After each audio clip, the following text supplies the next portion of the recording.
Nice one, Jack. Yeah, it's pretty much the same as what we've already got. Sounds a bit better. Texturing and the modelling is the same. Pretty much the same as we've already got. It's a little bit better, but don't get too close. You see square rivets and all that. Audio's changed a bit better. I think the automation is a little bit better.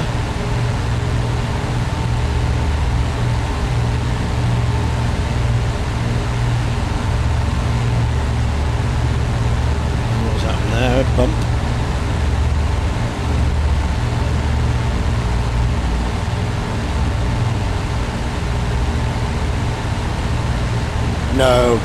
No, I don't need it on my system. I've got plenty bass, mate. I've got subs going like here.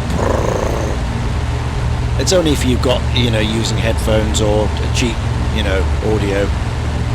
But if you've got a full range, proper cabinet system, I can adjust it anyway if I want to, because I just use the EQ in voice meter.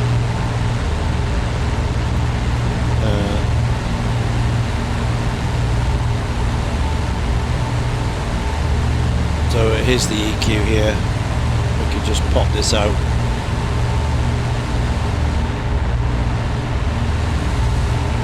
Change it as we wish.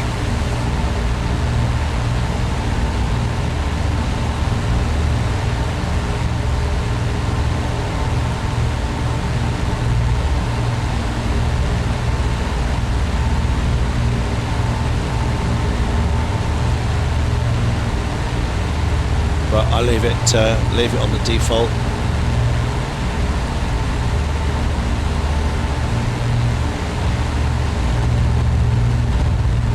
Put some more bass in. That's too much.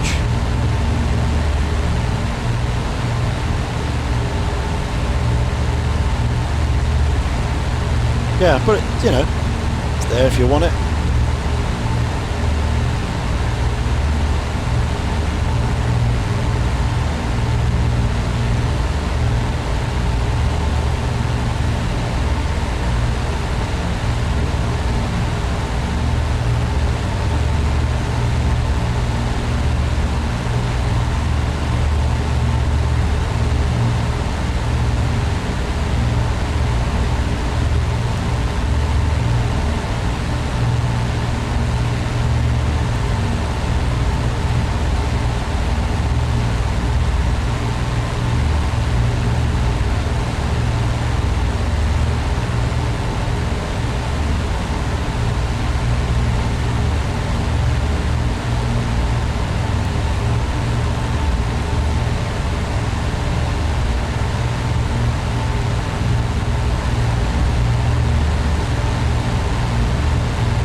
don't know which sim to try it in first.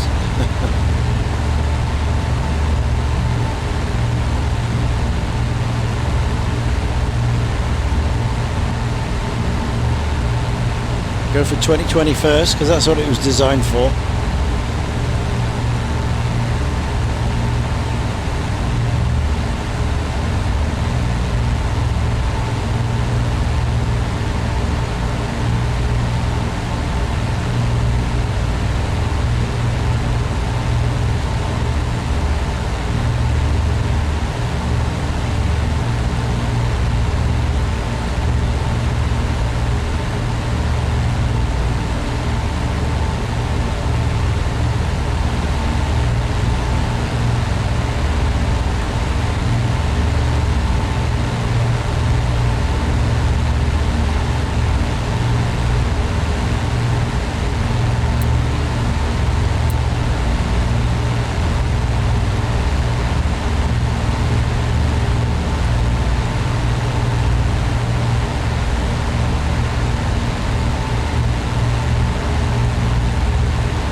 Does that keep flipping back? It's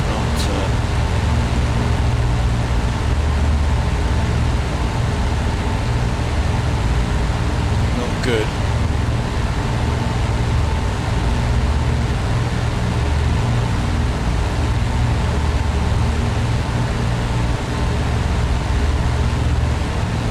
Okay, so engage this.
see you in that.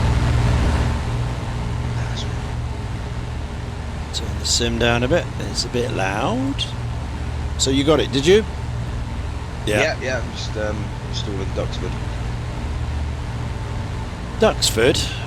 Why go there? That's a fighter station. Nothing to do with bombers.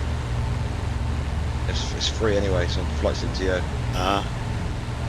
It's got 5 stars. No, you need yeah. But it's a fighter station. Group 11 group. 12 group. You need Scampton. You need Scampton or Linton on Ouse or something in Lincolnshire for the bomber bases. Rubber Duck, hello. What do I think of the new Lanc? Yeah, it's fine. I mean, it's the same as the old one. We've had this for donkey's years. They have improved it a little bit for Microsoft. They've done a new sound set.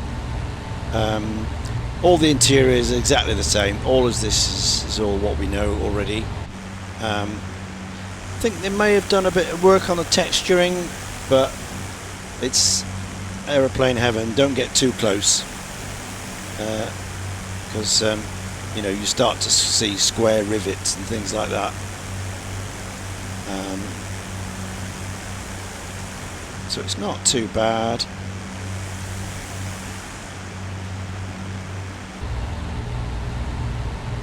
Systems wise, pretty much the same. You can start the engines easy. Everyone starts exactly the same. There's no smoke and you know, from the Merlins on startup, which that's iconic. And they all start slightly differently, you know, but these are bump on, start, 1, 2, boom, starts. Every engine's the same.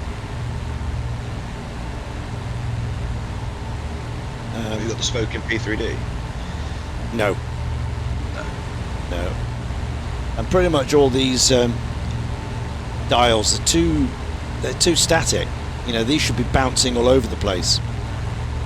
You know, reacting to what the engine's doing, but they're just sat here, all quite nicely. I'm just trying to figure out if the fuel system's actually working.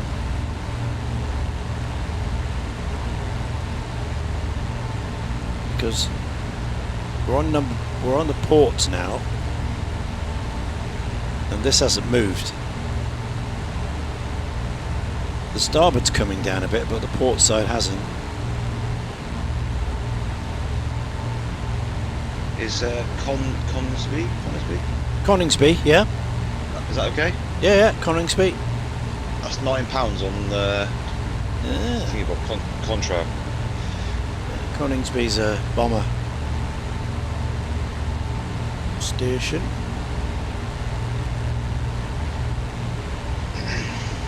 The fuel pump switches, obviously they're not on at the moment, but everything's working, so I don't know if that's correct or.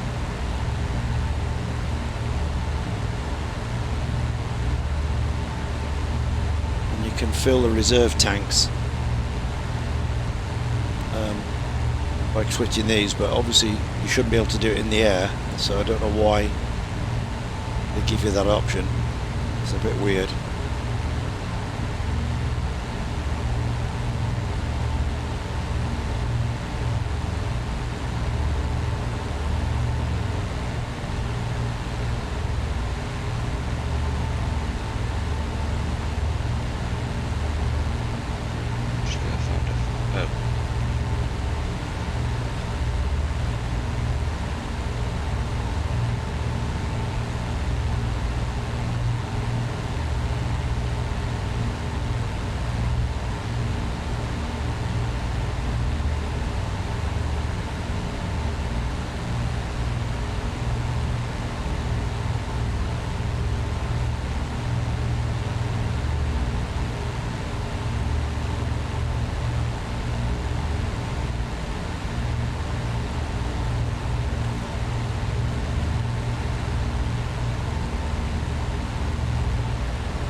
Both on number 1 tanks now. These are the number 1 tanks here. Port and starboard. Number port isn't depleting at all, according to this. So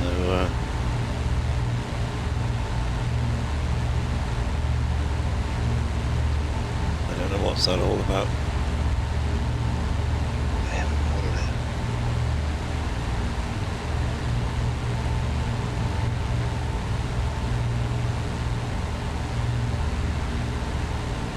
My automation has failed already. Can't engage the clutch. Got a hand, but it doesn't. It did earlier. It went forward earlier, but then it came back out.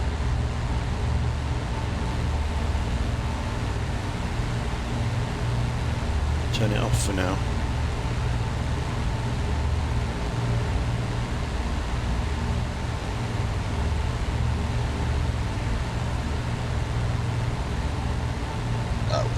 Just one for the model.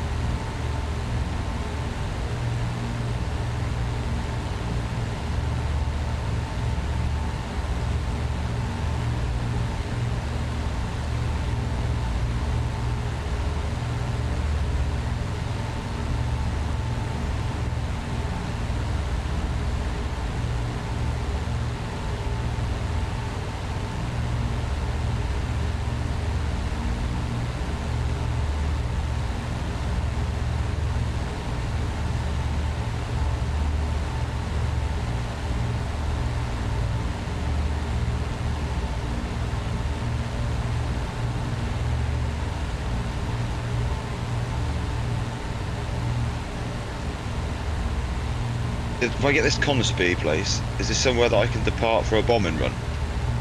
Yeah. Yeah. Cool. Yeah.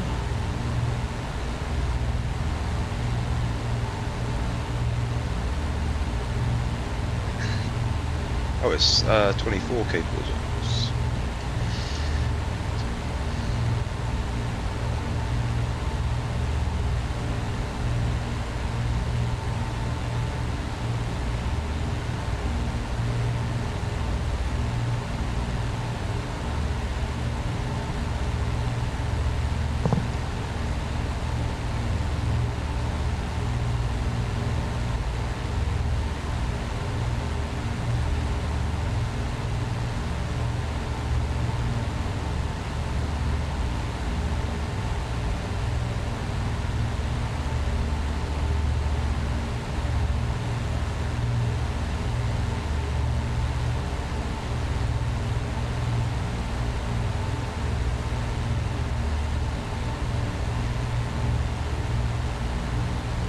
Oh, they got Scampton as well. Is that the other one? Oh yeah, Scampton is the famous 617 squadron.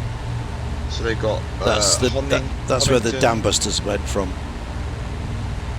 Oh, I'll get that. That's only £8. Yeah, Scampton So is classic. Honington, Lakenheath. Yeah, Scampton Lakenheath and is. Mildenhall. Yeah, Lakenheath and Mildenhall are the US, the B-17s. Scampton is RAF 617 squadron.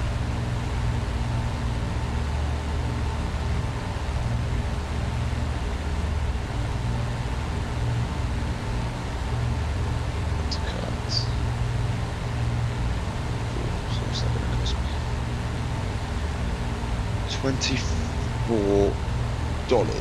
What's that in pounds? Hey Siri, what's $24 in pounds? 17 quid.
Where you departed from? Yeah.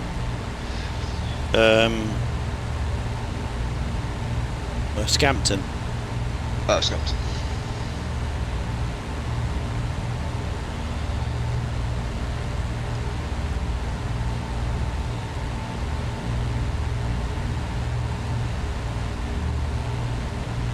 I need to get scenery for it though. Did you say there is one somewhere? Yeah, I've just bought both of them. If you go to a place called, have you heard of Contrail? Yeah. Yeah, if you've got their app, if you go into their store, they've got it for the cheapest price at the moment. Okay. Unless you go direct, where did I see it as well? Hold on.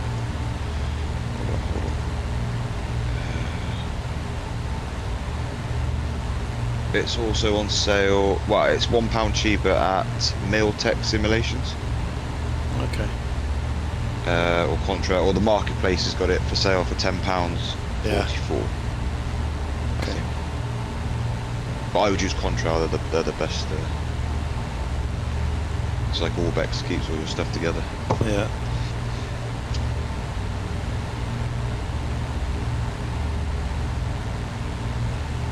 Okay, so we're back. We're back on the automation now.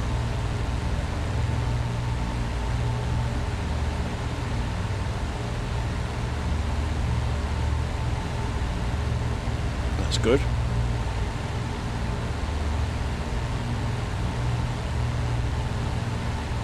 Yeah, so all in all, I think it's a slightly better product than the P3D one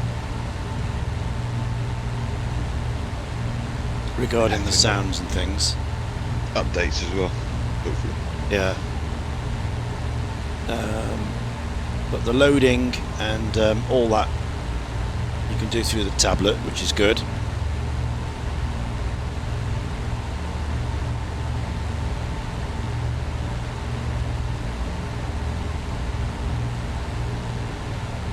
I'm just taking out one of the standard ones. I'll have a look at the Dam Busters one later with the bouncing bomb and look forward to that. Does it drop the bouncing bomb? I believe it does. I believe you can spin it up and let it go. Oh mate, look, amazing it's going to be with like 6 of us flying this thing. Noise. Yeah.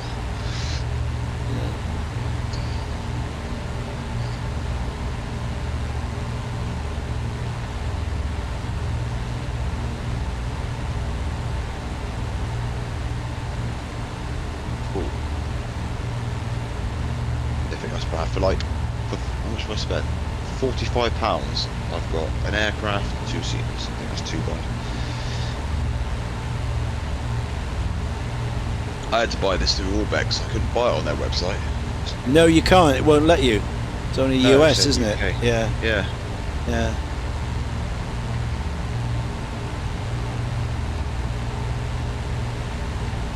Right. Let's install these.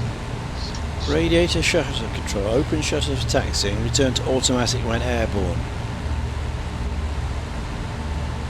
So I presume automatic's in the middle because off is at the top, then on, and the middle must be auto. Doesn't say that, does it? Though. Typical. No.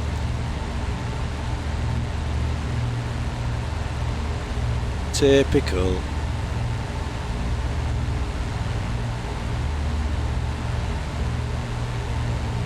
Oh, you get engine failures. I don't think they've modelled that, but.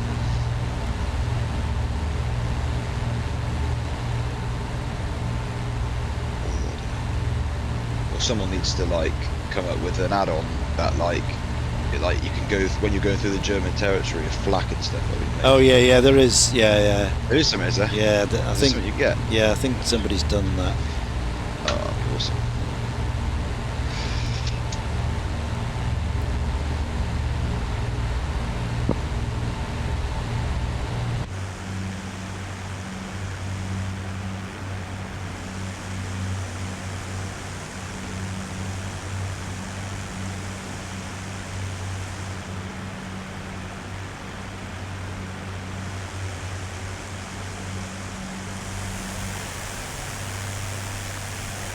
Get some reshade on the sim here.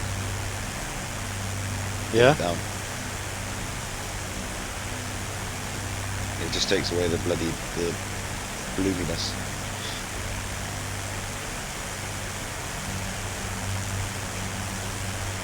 That is if you mean you might like it, but.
Send you the links to.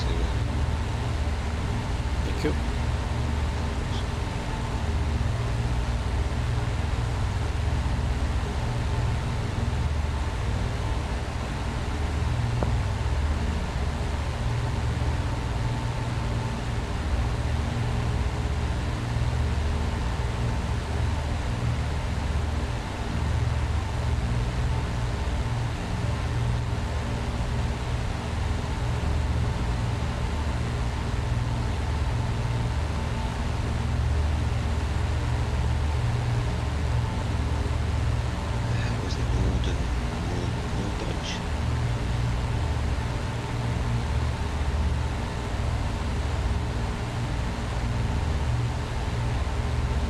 Great, okay. I'll check those out later.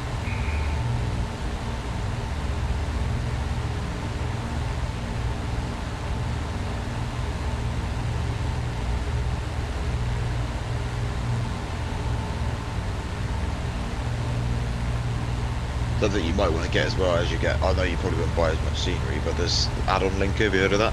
Oh yeah, yeah. That you can literally link everything outside your sim and just put the stuff in that you want when you fly. So Okay. even planes and anything, plane scenery, add-ons. Yeah. It just keeps it like, you're having stuff loaded in you don't need. Sure. Yeah.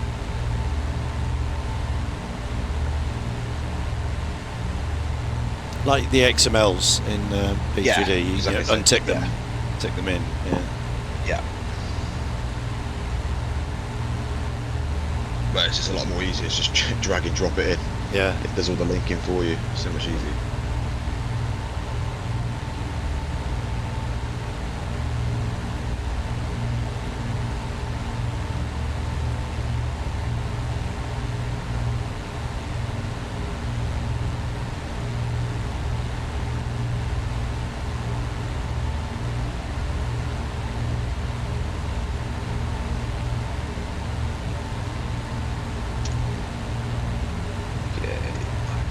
Got it all installed.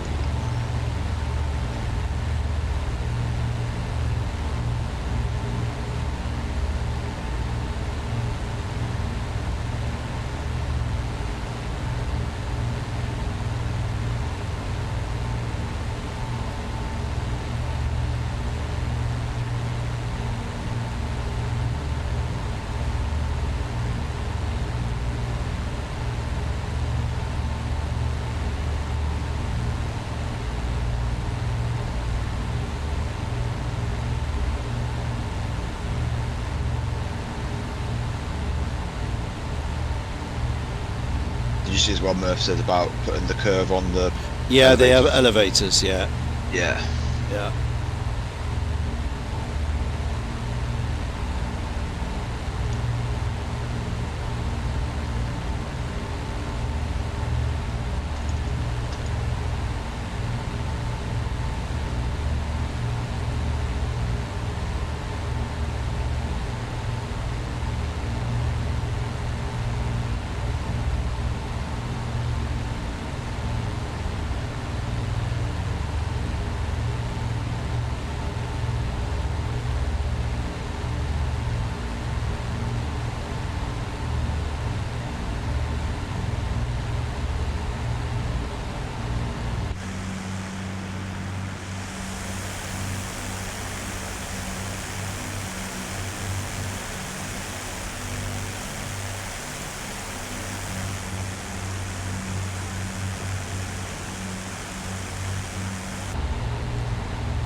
say the scenery for the dam.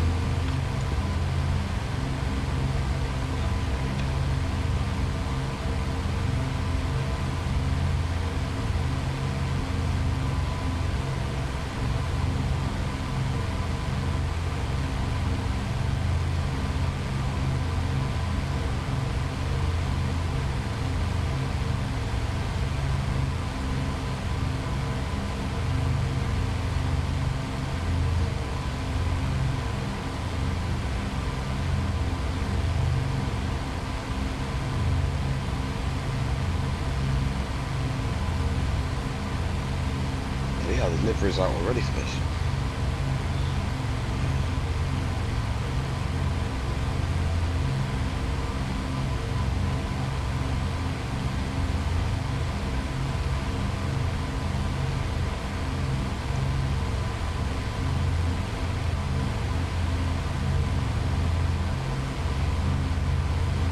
Operation Thunderclaps.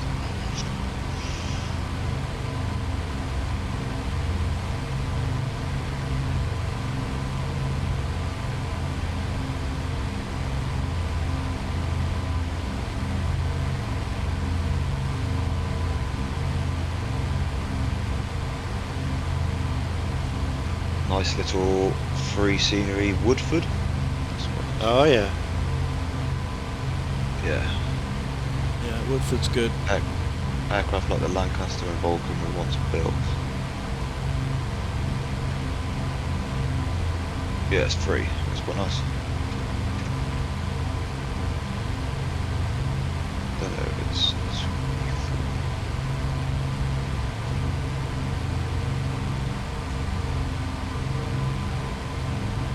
it says it's not 24 compatible, but it probably would be.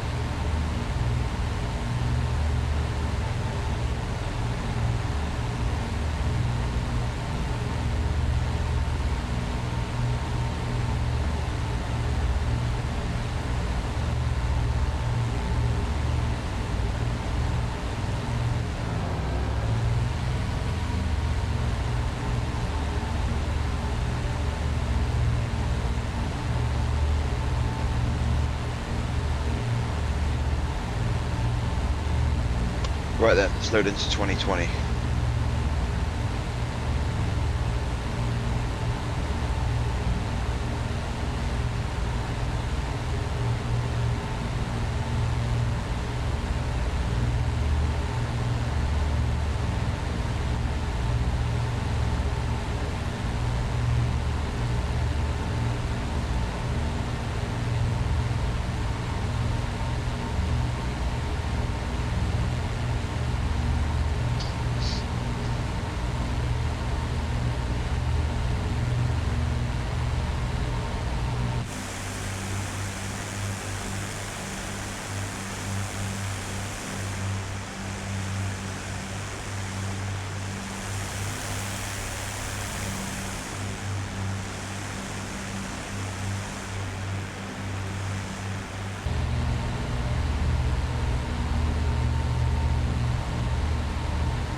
How does the autopilot work in this here?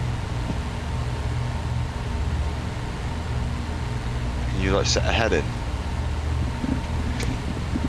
Yeah, it's not an autopilot as you might expect.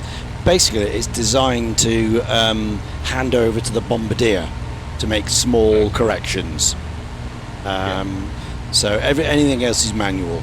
So you get up to height, speed you want, elevation, etc., all trimmed out, and then you can take it over to the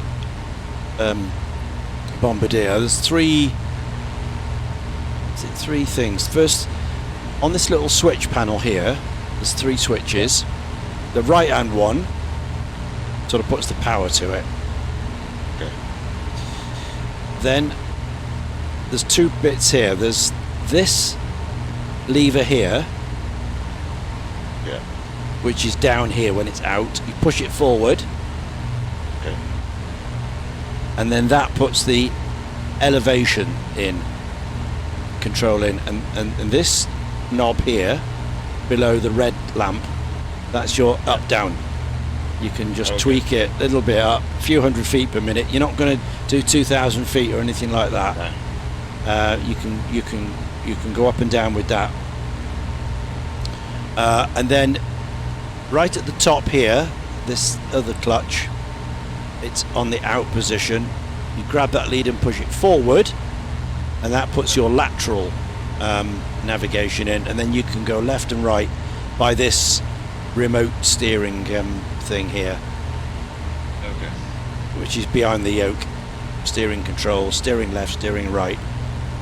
So you click it left, obviously it'll just bank left, only a few degrees, tiny little movement. You know, it's designed for when you're on the bomb run, so that the bombardier can control it. In fact, you can, if you go down here, somewhere, there is the ability to turn it. Here, somewhere you can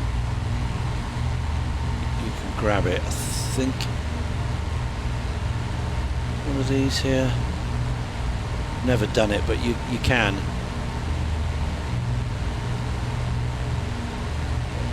These are all these switches.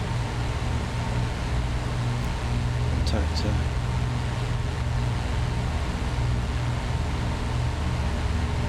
Anyway, in P3D,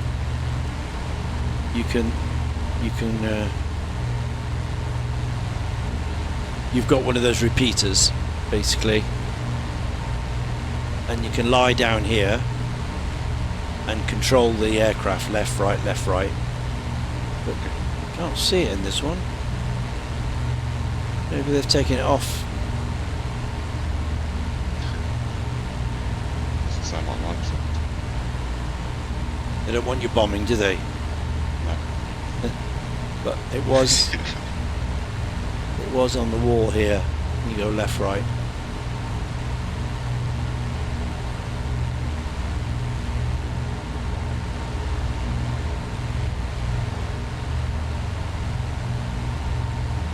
Yeah, anyway, so it'll do it from the pilot seat anyway. Okay. And those are the 3 things.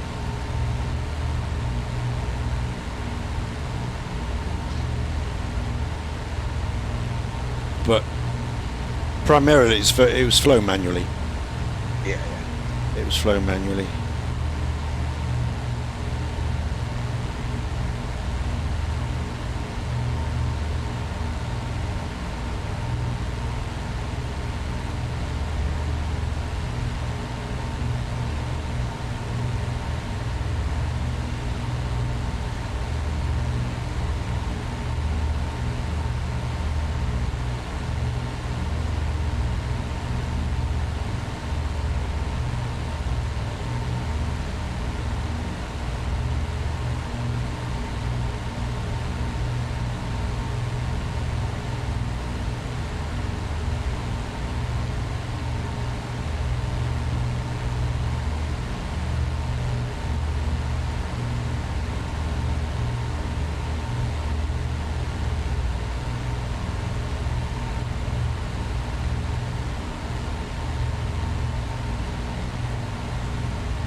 sent you there's a hangar replacement for Coningsby Okay. on flight TO. Apparently because the scenery is a port from P3D, FSX. Right. Anyway, apparently this hangar sorts it out. It's free.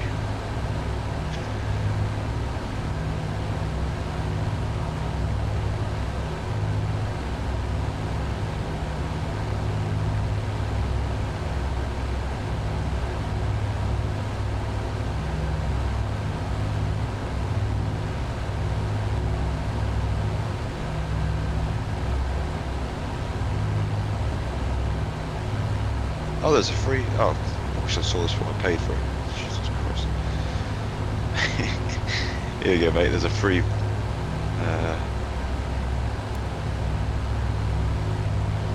There's a free version.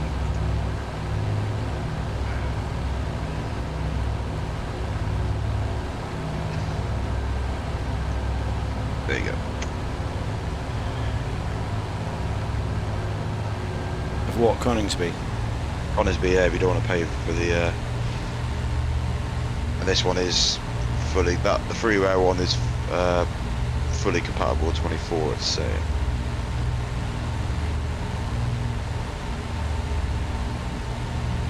It's up to you. It looks alright. I'm going to save £8.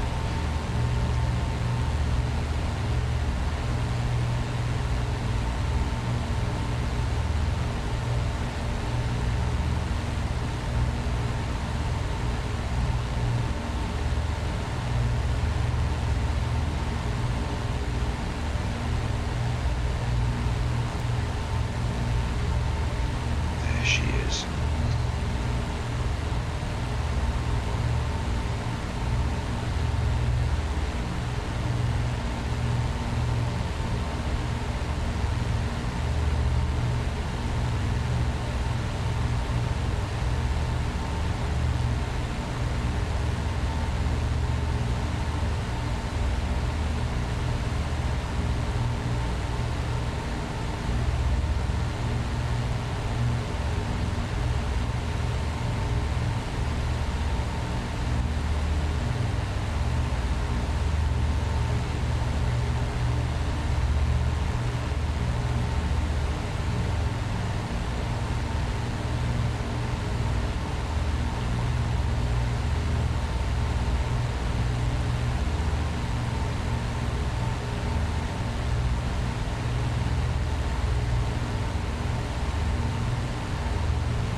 Empire, hello mate.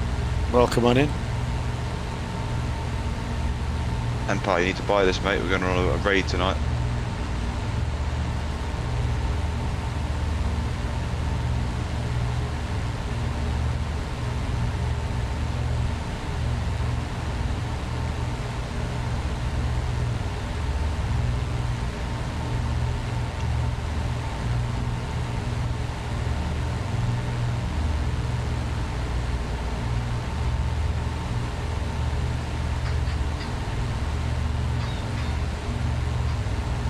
Actually, this payware Consby looks quite nice. Yeah. Yeah, I'm in it now. Yeah, it does look nice.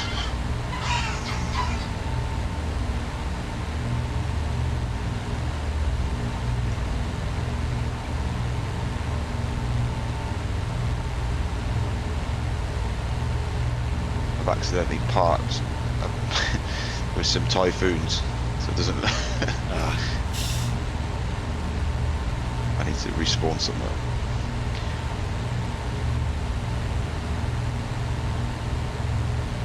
I'm in the dam buster.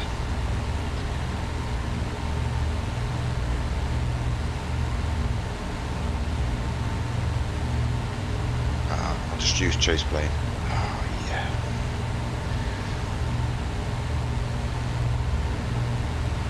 Can't wait. Packages is here. Hello. Welcome on in. Is it for sale? Yes. Yeah, the Microsoft version is available. Obviously, we've had the P3D version for many, many years.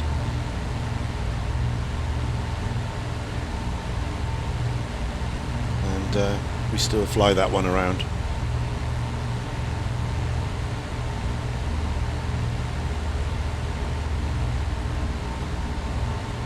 P3D version is better, I say. I don't agree. I think this one is slightly better. Where can we get it for 2024? You can get it from Orbex or the Marketplace, I believe. Or if you're in Australia, I think you can get it from Aeroplane Heaven.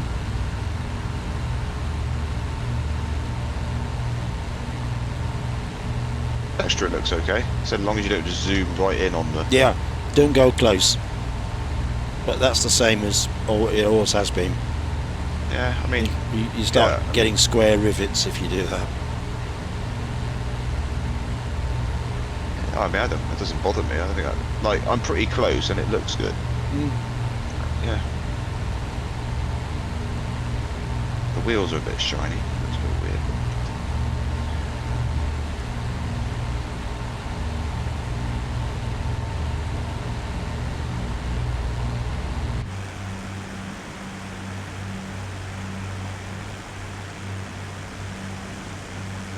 No worries, packages.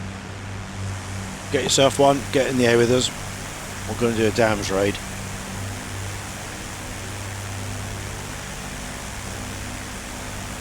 We're going to do a world tour.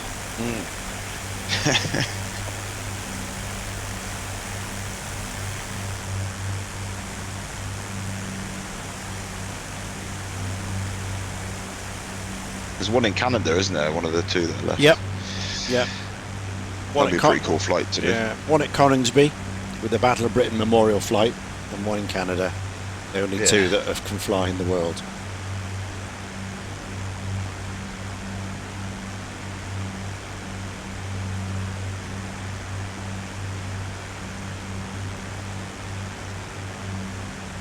And you can get flights in the Canadian one for a price, but obviously the RF1 they don't offer passengers.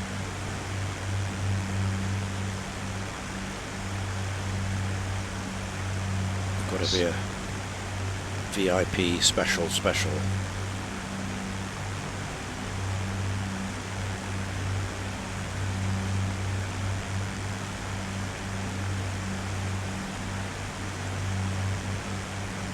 This actually is the Battle of Britain Memorial Flight 1, the A747.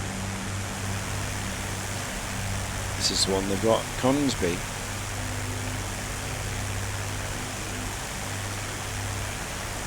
Why is there a kangaroo on it? Don't know. The reference to some... Yeah. Leader.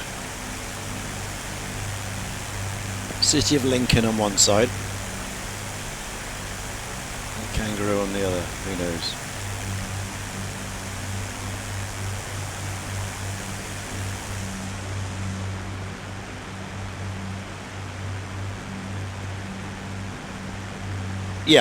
Yeah, it goes out and about during the season. It covers all the major shows with the Spitfire and Hurricane flight. BBMF.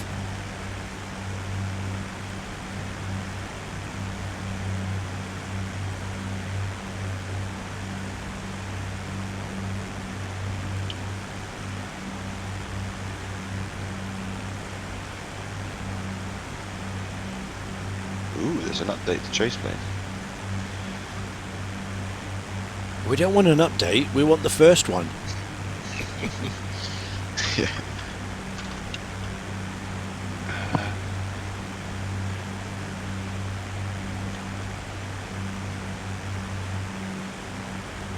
It's always the bloody same, bloody constant updates in Flight Sim.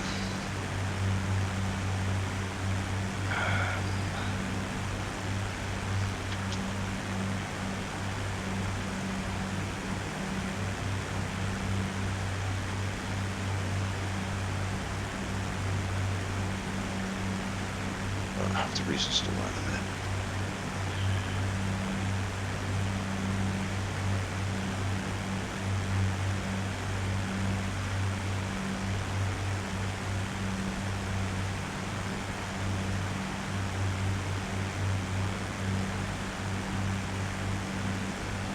I need to have a look if there's a way to, like, there's so many typhoons parked in the military bit. I don't want those on my scenery.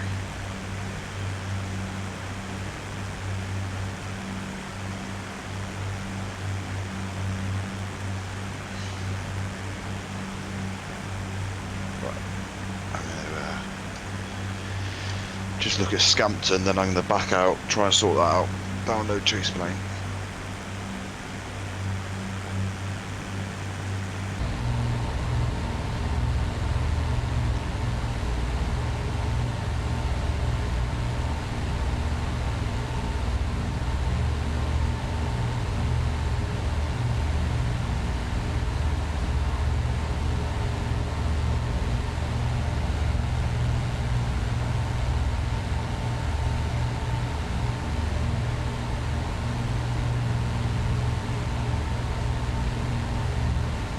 Yep, they've got one in the RAF museum, absolutely, at Hendon. Yeah, I've clambered over that a few times.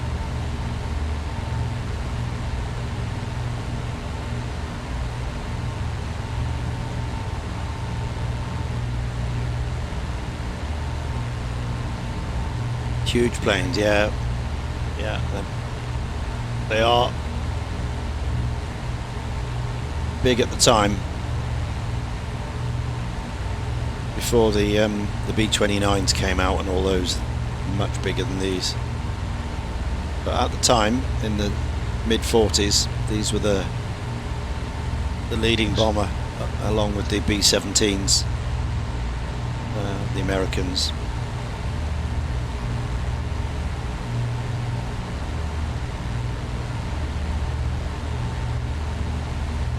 You see the what's his name? The Flying Irons releasing the B-17. All right. The ones that did the good Spitfire. Yeah.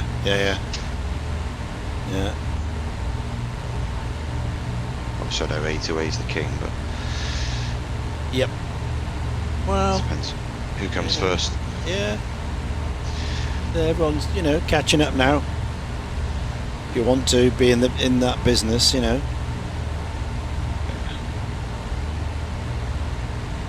catch up.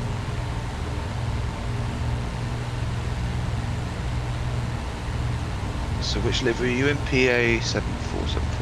Yeah. Let's try that.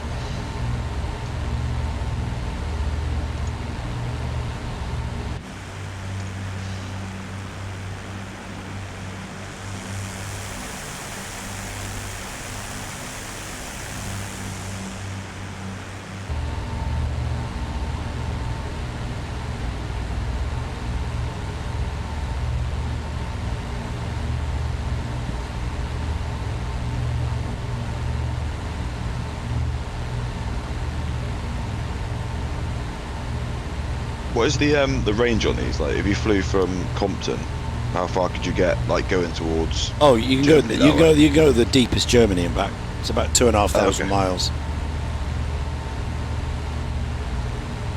Yeah, 2,500 miles. Nice.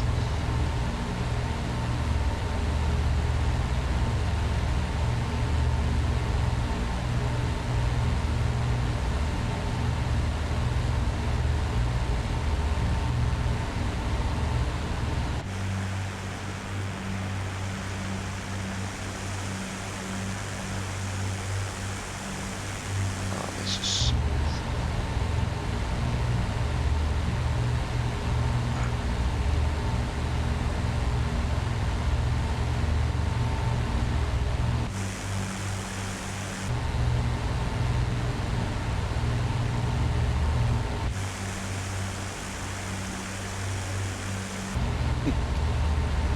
That's bizarre. You got the recognition lights on, and you turn them off, and they still stay on. it's found a bug. Bit pathetic. Yeah, that's no good.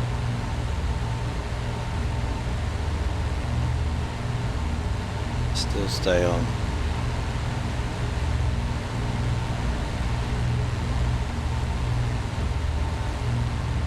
Do they go off in the P3D version? I can't remember. I don't think they even work. Ah.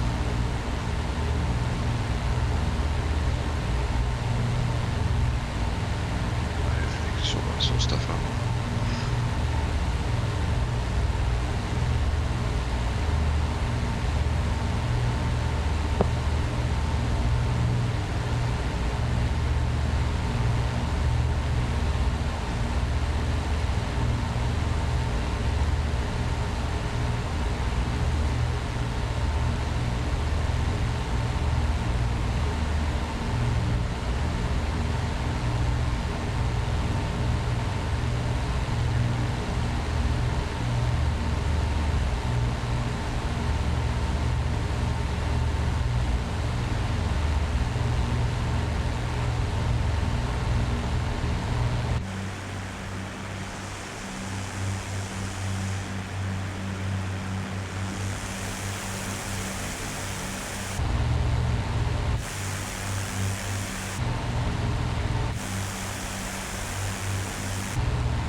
Scampton scenery is okay.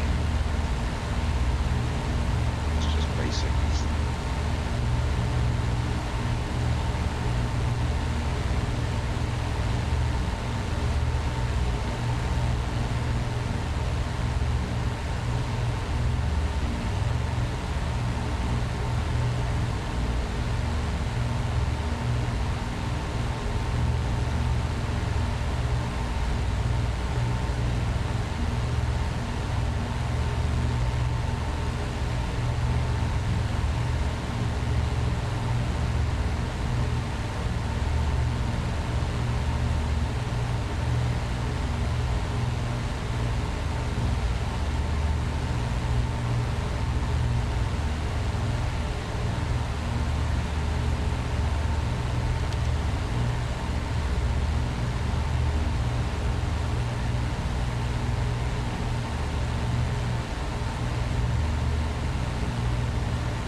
I never realised like the Lanc.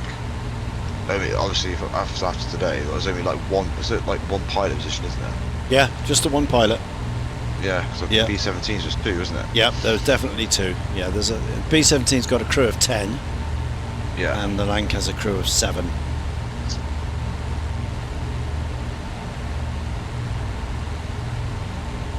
Cosy little cockpit.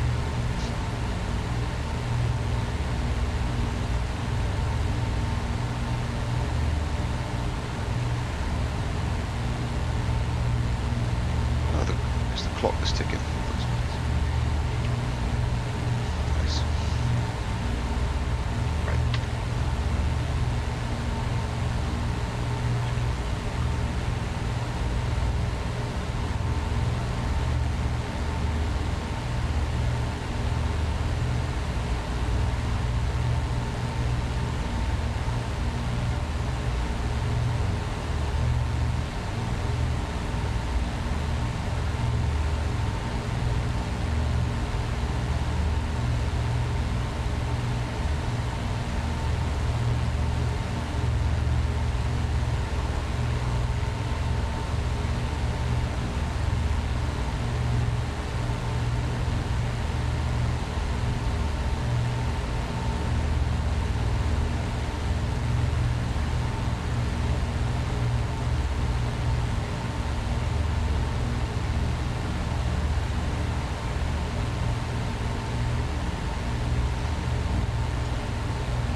Thanks for the raid.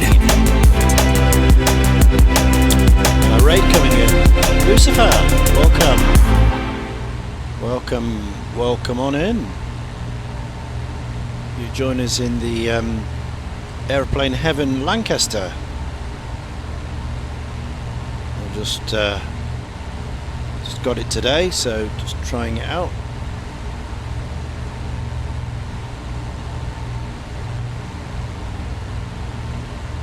Hello, welcome. Yeah, just got a hold of the Lang. I've had it for a long time in P3D because I fly that quite a lot. So, but obviously they've upgraded it a little bit. The model's not that different. In fact, it's very similar, but the sounds are upgraded. And there's a little bit of systems stuff they've done inside, but not much.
Thanks for the follow. Follow coming in. Lucifer, thank you. Thank you very much. Yeah, there's some socials. And I run with the A2A Misfit Squadron as well. We fly a lot of prop planes and stuff, and there's the details about what we do every Friday and Sunday, 1900 Zulu.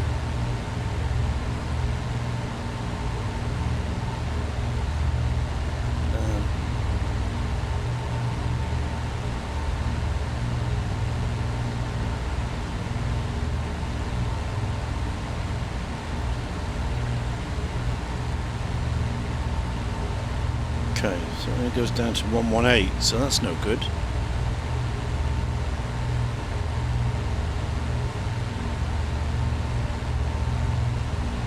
It's no good at all. We get a low frequency then.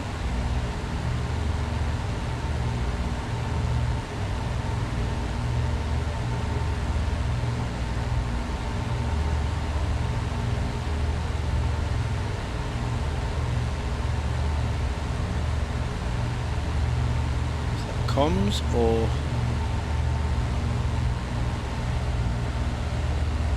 DF?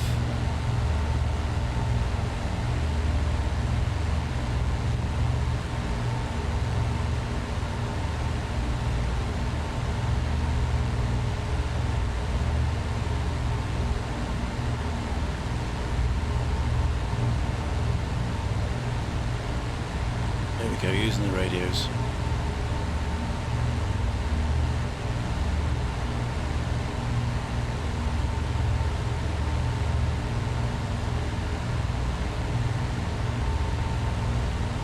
The lower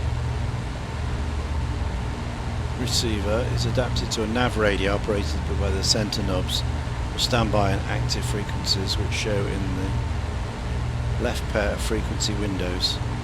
The right hand knobs operate standby for the COM one. Oh god. Right, so it's navs over here, comms over here. So that's why. 1138. 138.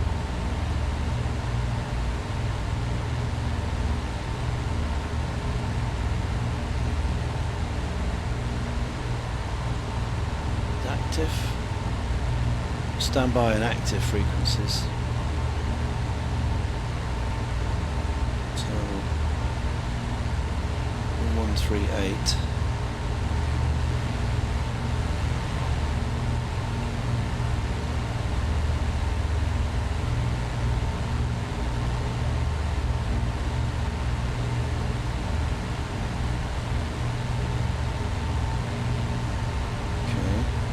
That one then.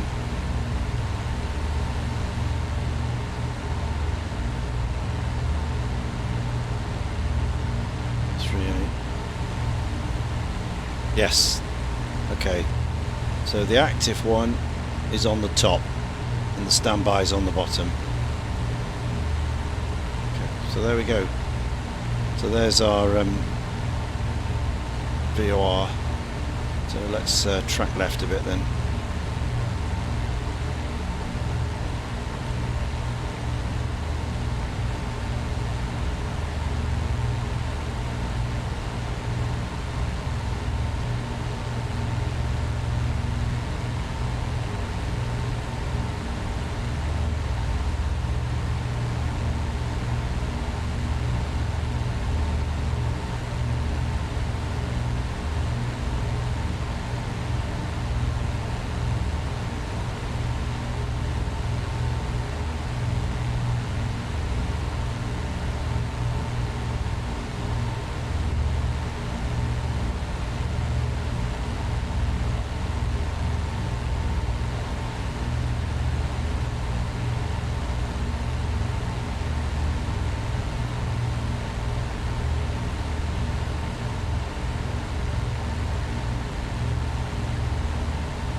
I'm not convinced that's right.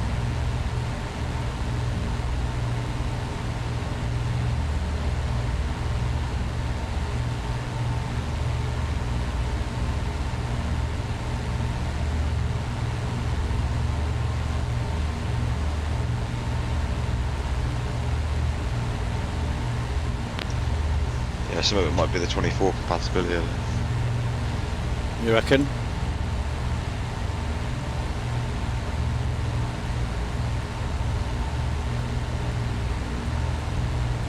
And it could well be as a lot of this stuff doesn't work.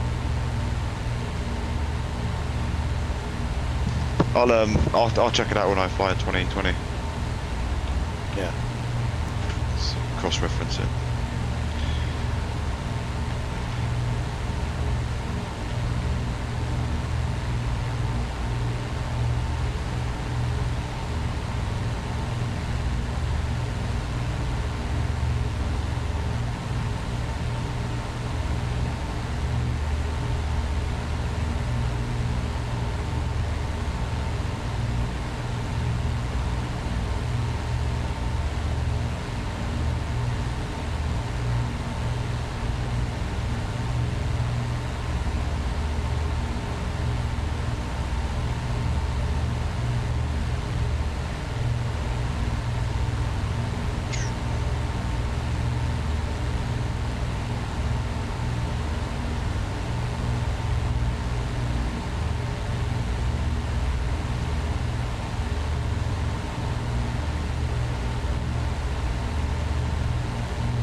you must have had a height restriction on like being a crew on this.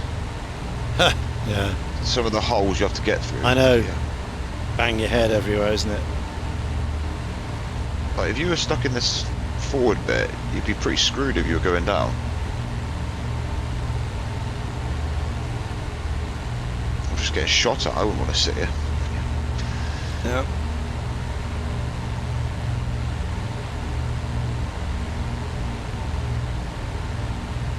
Absolute brave blokes.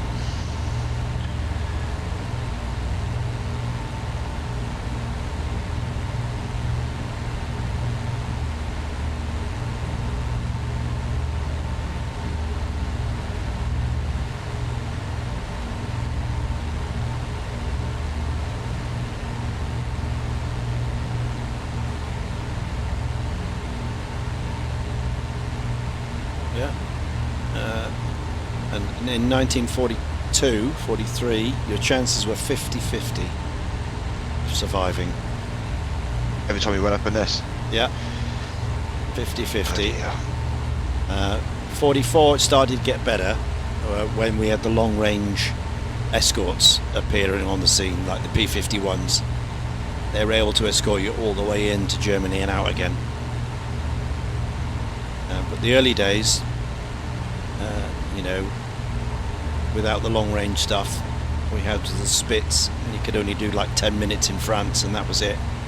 And then you're on your own. You'd be a sitting duck, wouldn't you, against their bloody Yeah. fighters? Oh yeah. A lot of them were. A lot of them were. I mean, obviously the 8th Air Force, their defence was numbers, tightly packed. You know, big swarm of them. Yeah. And loads of 50 cals. You know, whereas ours, we had little pea shooters, little 303 Brownings. You couldn't hit a thing with those. But we went at night, of course. The RAF in the Lancs, we went at night under cover of darkness, so that was our defence. So we didn't go with the fighters. It was only the Americans that needed those because of the daylight. But it was still, you know, it was about 50%, and it was about 75% chance you'd be killed or captured of doing your full 25 tours, 25 missions as a tour. And once you'd done that, you could go home. But only, you know, one in 4 made it. Yeah, I was saying 25, man. Yeah, it was 75% attrition of not making your tours, and 50-50 of not coming back from each particular mission in 1942. In 44, it was better. It's about 25% chance of not coming back. Captured. Yeah, captured or killed.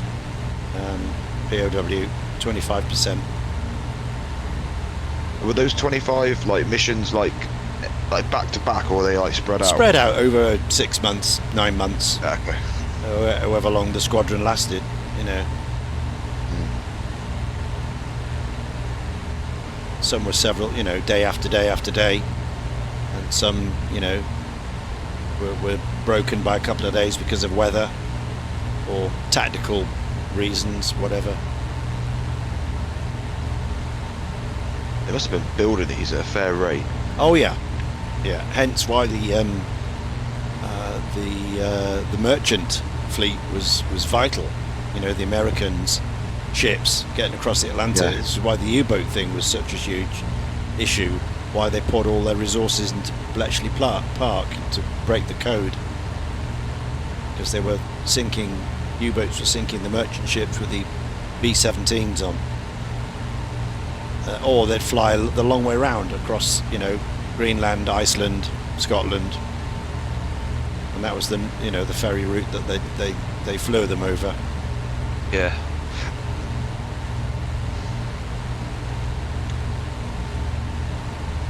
Were they attacked on the way over by anything? There's nothing. Not really. They were too far north Yeah. to be out of range of any German fighters. So no, once they went from their base in the States up to St John's, and then to Nuuk, and then Iceland, and then Prestwick, and then down into whatever they were needed. But they were every day, there were ferry flights with new aircraft.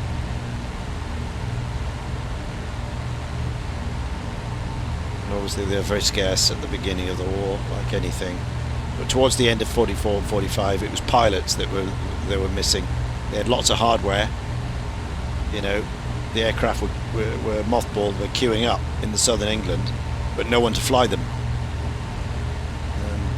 Because the training of the aircrew didn't keep up with the manufacture of the hardware because of the losses. There were a lot of these like new pilots like under trained. They just chucked in. Yeah. Early on, they didn't have a lot of training. Yeah. They're probably young kids, 17, 18, thrown in a Tiger Moth, and then in a Stearman, and then in a Harvard, and then boom, suddenly, you're in theatre in one of these things.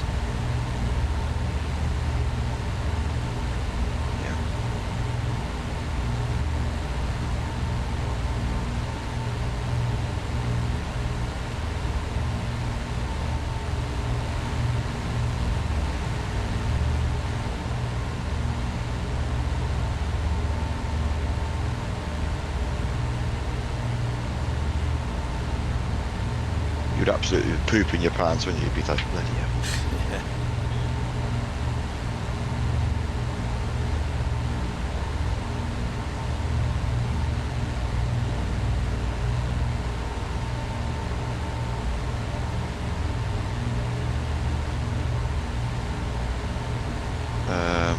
Right. No. Do you remember what the curve was on 24? 80% minus. So minus 0.8. 0.8, yeah. So that's quite like a weird looking curve. Yeah. Alright, leave it at that.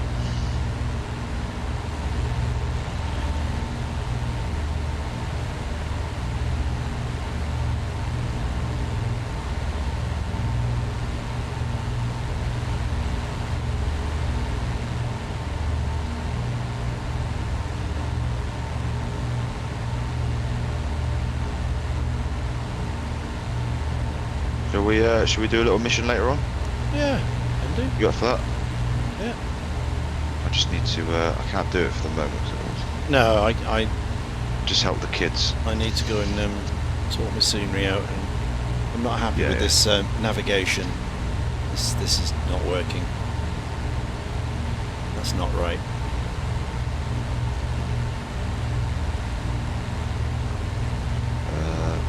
Meant to be TLA 113.8. Why is mine different to yours? Yeah. I'm in a different model, but I Ah. haven't got. So I've got obviously the compass on the right where you've got, but Yeah. the compass you've got with the purple, I've got left or right. Yeah. If you click the little light thing on the top, pencil thing, Oh, I see. Changes it. then it changes it. Ah, yeah. But I don't know what these switches do.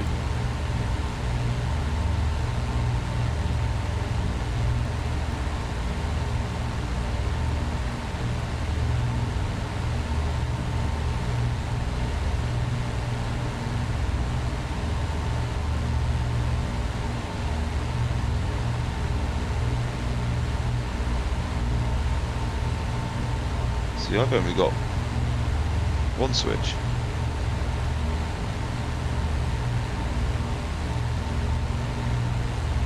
See, I need my, the D key that syncs the gyro. Doesn't work Yeah, in this. What do you know what it is in 24? Oh, 'Cause it doesn't work, so I don't know what the direction indicator should be. That's probably why this is off. okay.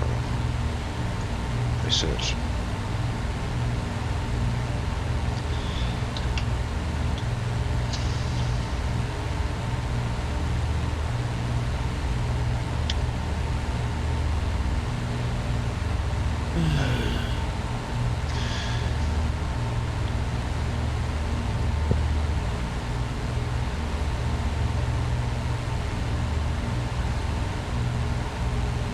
it be called heading?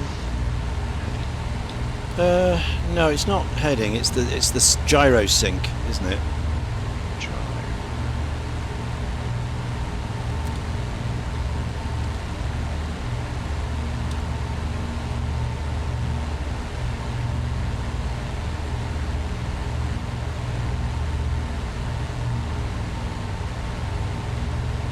Oh, these menus in 24 are so slow.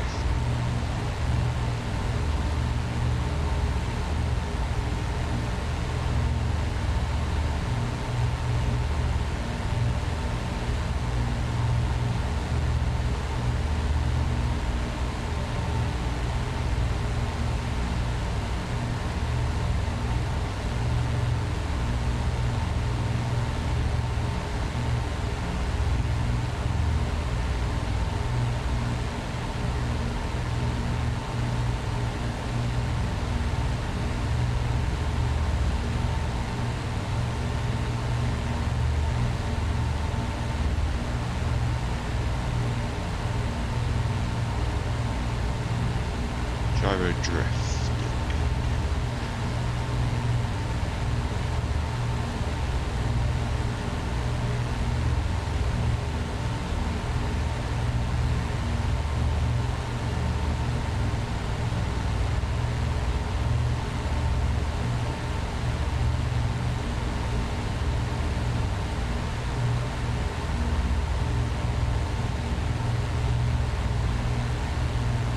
Control instrument system set heading indicator drift. Yeah, could be it. Type that in your controls. What's the Set heading indicator drift. yeah, what's the default keyboard command for it?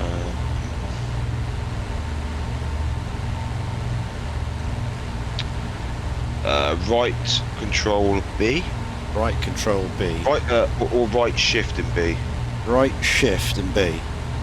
Yeah, try that. Or right control B. Oh, one of those two. Yeah. Hold on, let me search for it.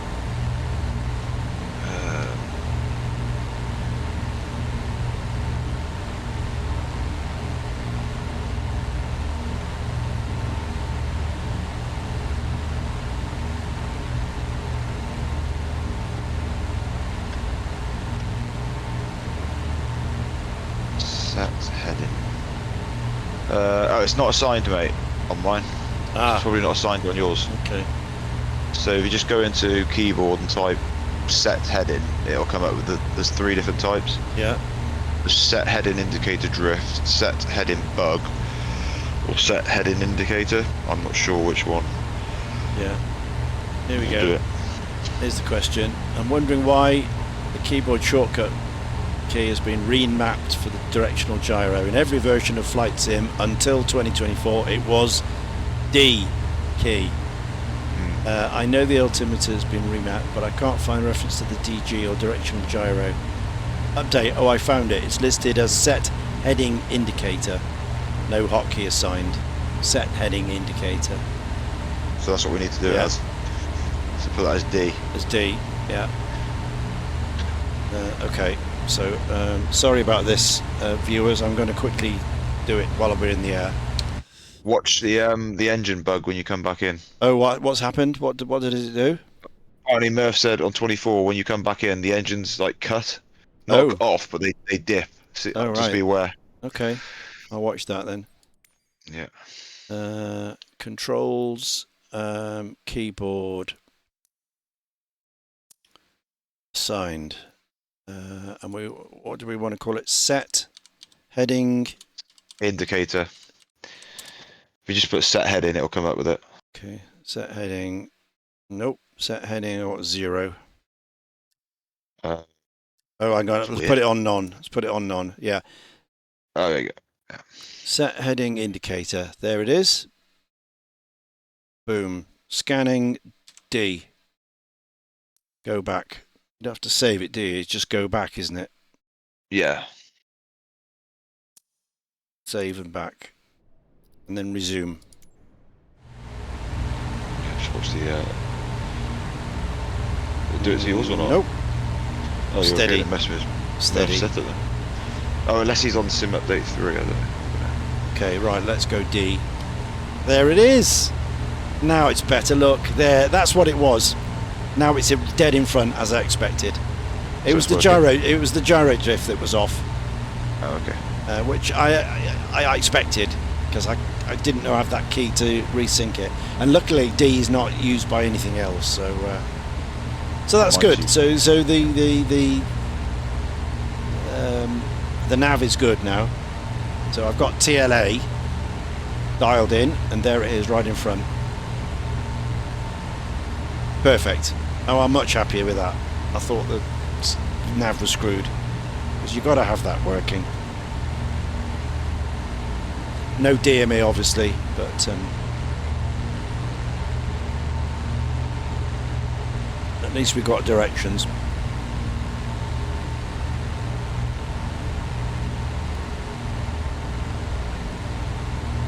I wonder what this is. Oh, it's GPS and nav. That switch. I ain't got a GPS, so how do we get that to 0? That's probably for an ILS, I expect. I know the ILS is down here. It's the middle one on the left. It's not an ILS. It's like a beam.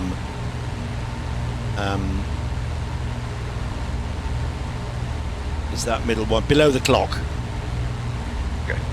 You know, you got horizontal one, too high, too low, or left and right, too left, too left and right. So that's how you can go down on an ILS.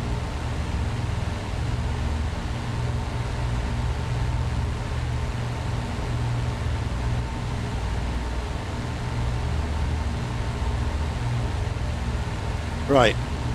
The next thing I want to sort out is we're going back to our settings again. You know, we usually hit the B key to set the pressure. Oh, yeah. I want to do that now as well, because That'd be Barrow, wouldn't it? Barrow. yeah, it goes back to standard all the time. Where I don't want that. I want it to go back to correct pressure, wherever the correct atmosphere is. I mean, obviously we're above 18,000 here, so it's going to go back to 29.9, which is what it is, isn't it, in inches. We don't have the metric, unfortunately. I wonder if you can turn the dial into a metric one. Is yours 29.9?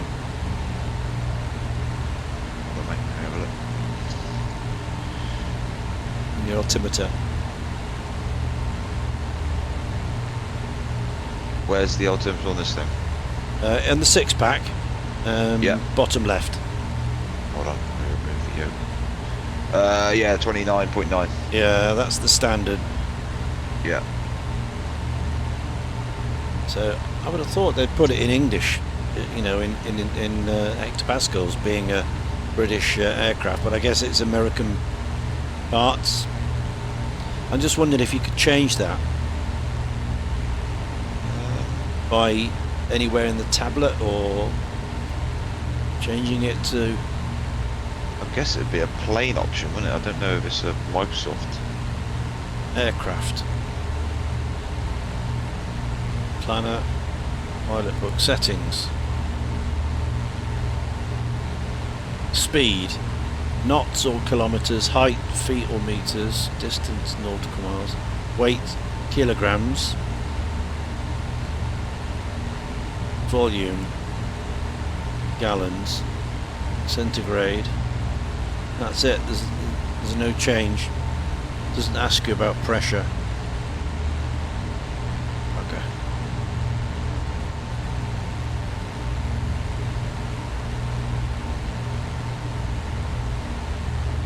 What? Yeah. There's no option. There's no like menu. Thing is, there's no settings with this aircraft apart from that little tablet options.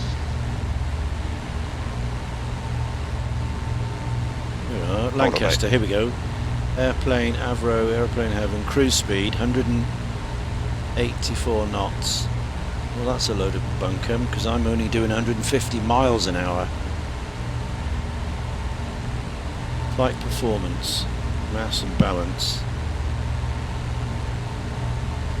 Yeah, there we go, I might be able to...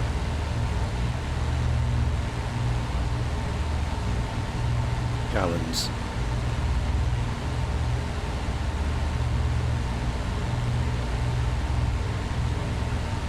Seats.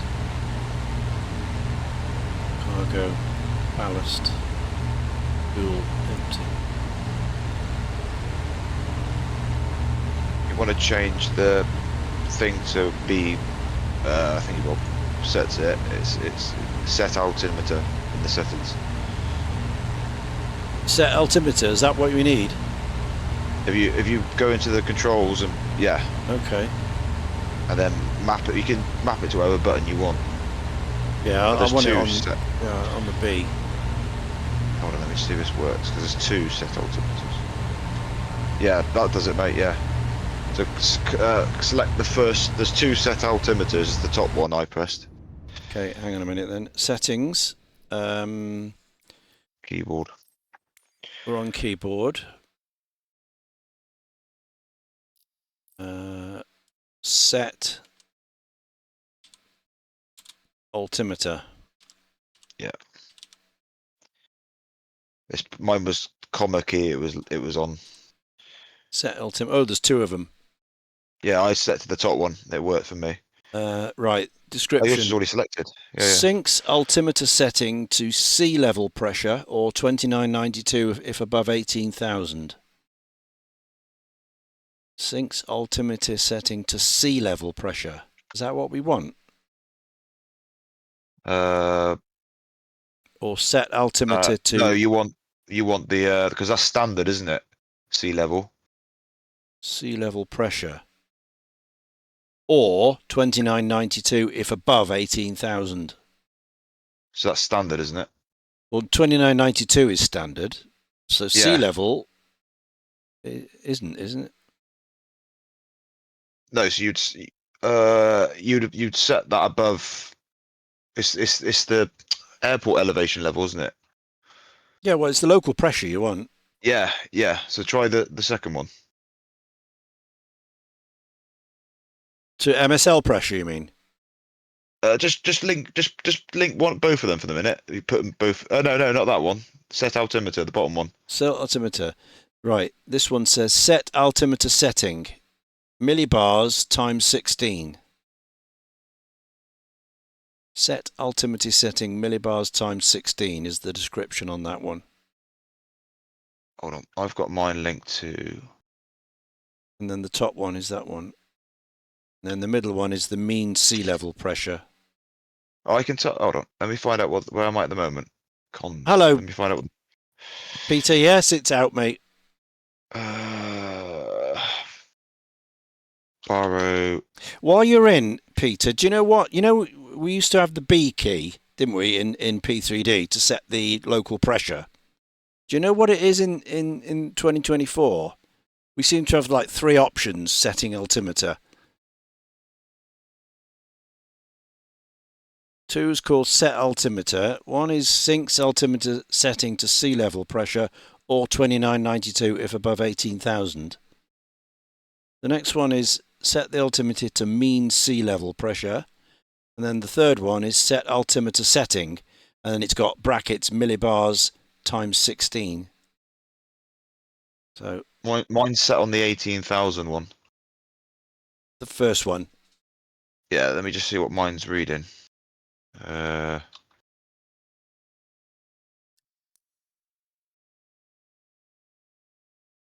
it's not. Well, maybe it's not correct then, because I'm reading 301, and it should be according to the pressure at Consby now. It's standard 1013. Right.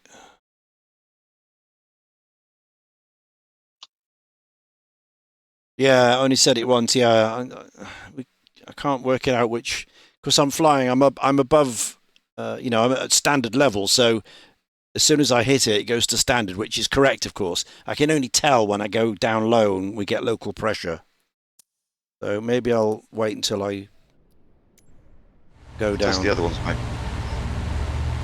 Yeah, there's no point in testing it up here because it'll always revert to standard. When we get below 18,000, Active Sky says it's 1013.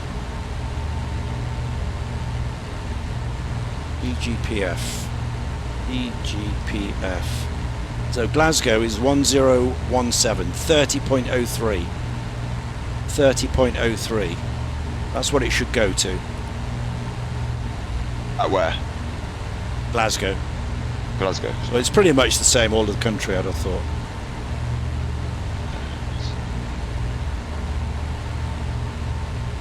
But if you've got your Active Sky running, it'll tell you what the local pressure should be, and if you hit the B key, it should go to that.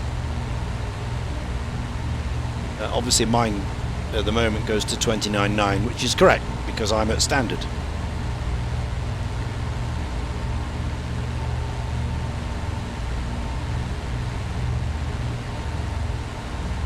Yeah, so it's out, Peter. It's pretty. I mean, it's pretty similar to what we've already got in P3. The modelling's not changed very much. It's a little. They've had a little bit of a touch up, but don't get too close. You know, it won't take close examination. You get square rivets and square wheels on the landing gear and all that. So, but this sort of distance is fine. The sound has been improved. We've got a bit of a sound makeover. It's designed for 2020, so it's not a native 24 model. So it's a port over with a patch. My biggest concern is the speed. We're meant to be cruising along at 180 miles an hour, and I'm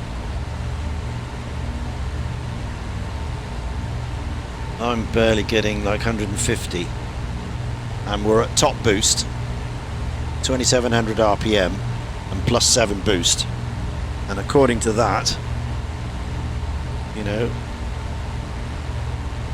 we should be 184 miles an hour. So I'm a little bit concerned about that.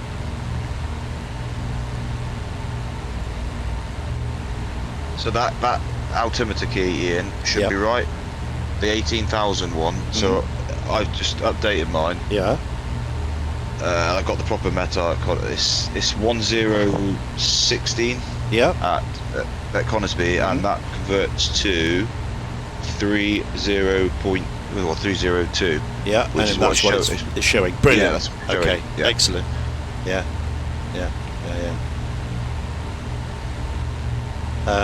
Aeroplane Heaven is yeah, it is. Yeah, the sounds are not bad. Graphics.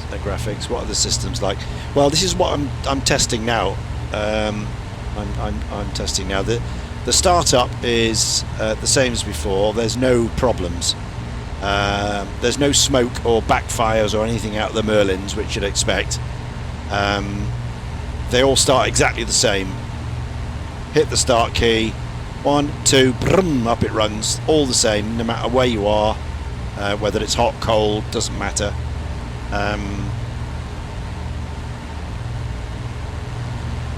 All these instruments are all reading the same. But each one exactly the same. They do change, you know, if I was to pull the RPMs down, but they all go down together. You know, I'd expect these to be like A2A, you know, like moving around a little bit because they're all different engines, but these are all exactly the same. Look, same as the P3D model. You know, they're all reading exactly the same. I'm still not convinced about the fuel system yet. Again, we've got no boost pumps on. I've selected the tank number 1. It says take off on 2 and then move to tank 1. So these are going down, but they've got different levels in at the start, so that's a bit weird. So I need to do some more experiments on that side of it yet. You've got options here to fill the reserve tank in the sky, in the air, so I don't know what that's all about, why it's letting you do that. And I guess these are the number 3 reserves.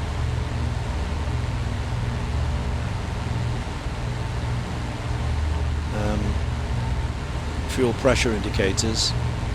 I'm not quite sure what's going on here. And the pump test switches don't seem to do anything either.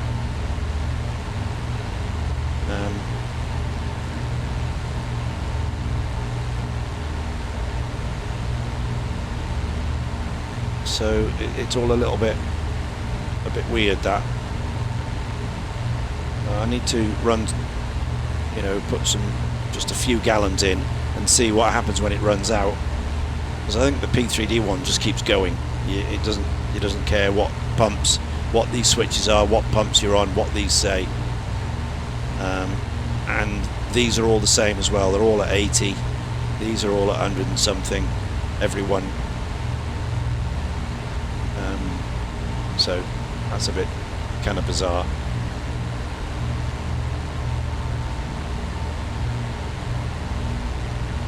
Usually Alan Heath release something and then never update it. DT3 Donkey's years. I think there's a mod for it that makes it better, but their DT3s are badly ignored. So it's a normal Alan Heath product, not worth the money. Well, yeah, it depends on, and if you haven't got a Lanc, you know. I mean, it flies, you know, it flies, and there's a proper bouncing bomb version as well. There's a proper upkeep 617 squadron with a bouncing bomb underneath.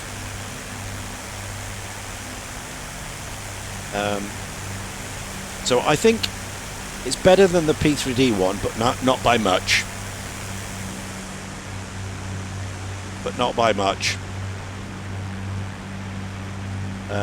But it'd be interesting to try and get some scenery for the dams, if they've got the Mona Dam or the Ada Dam scenery. That'll be nice to do. And when we do some practicing in Derbyshire around Derwent Water, that'll be nice. But the nav seems to be working okay. I've just worked that out. I thought it was off for a while. I thought, well, that's broken. But of course the D key to sync the gyro is not mapped in the same way that it's been the D key forever and a day. Since, you know, FS98 or whatever. It's always been the D key and the B key to set the altimeter. But now they've changed it. It's not mapped. So I had to go in and find that. So I put it on the D key now. So we've now got the gyro connected up. So we are going in the right place. So that's good. So let's have a look. So Glasgow is 118. No, 1154. 1154. 1154. Oh yeah, and the book says the frequencies here for the standby and then the active. Of course, it's the wrong way round. Active is on the top, standby is underneath. So again, attention to detail. And the left-hand one is the nav one, and the right-hand one is the com one. Whereas every other machine has com left, nav right, don't they? So it's stuff like that. It's all a bit weird. So 1154. 1154. Oh, that's only a low transmission one. Oh, it says 200 miles, so that should be alright. So let's go and see if that's on. Yep, there it is. So there's Glasgow. So to correct that, we just have we're on the bomb aimer's gyro at the moment. Obviously, it's not an autopilot, so it's designed just to tiddle it left, tiddle it right, as you would when you're on a bombing run. You can hand over to the bombardier and he can control this from his position. But it's fine just to make those little corrections like that.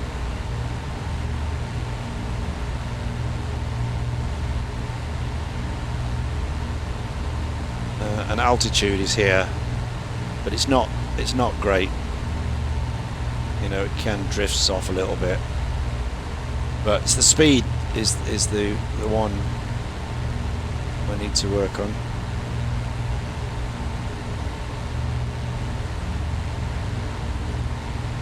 You know, we're meant to drop the bombs at like 240 miles an hour,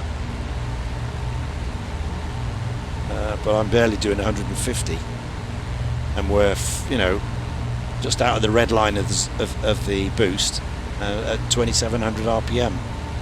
So have to figure that out.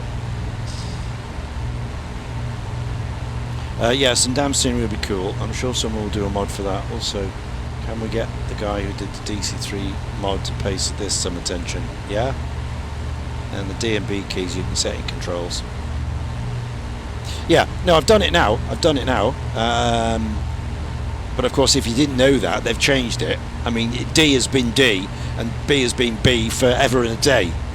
But they've changed them in 2024. You know, they haven't mapped it at all, so it's changed. So I've figured that out now with the help of Jack. Yeah. Half-assed product, get it out and then move on. Same as their Hurricane they did, isn't it? That's not very good. Most products from them, not the best. But it's only, what is it, £20 or something? Is it £24?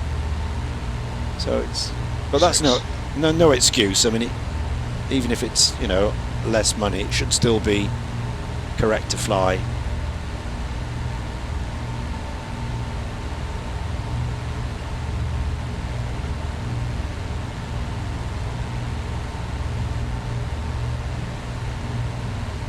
Again, it's got superchargers here, but it doesn't seem to do anything, the switch.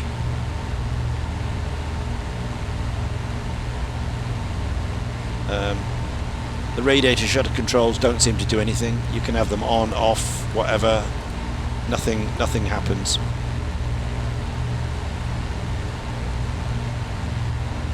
Oh, this is new. This little thing, it's a visual thing. You can put people in. So you can put crew in and you can switch to them, like you put the camera to them, and if you hit that it'll go to the position. But if you've got cameras already set, you know, it doesn't really matter. But yeah.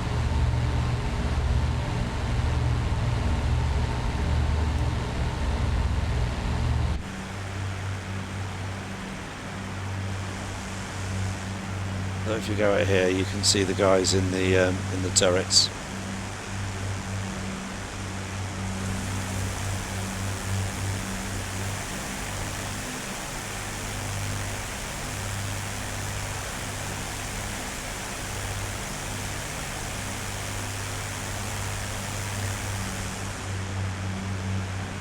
In the P3D one, you can shoot them, of course, and they move. But I don't think there's no.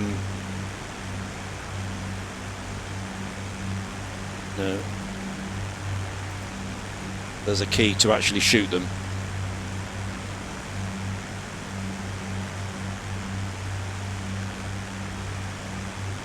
Yeah, they are. Yeah, I mean, if it wasn't a Lanc, you know, it's the only one we've got. So if it was any other, or you know, ordinary plane, I've never got anything from them apart from the Lancaster.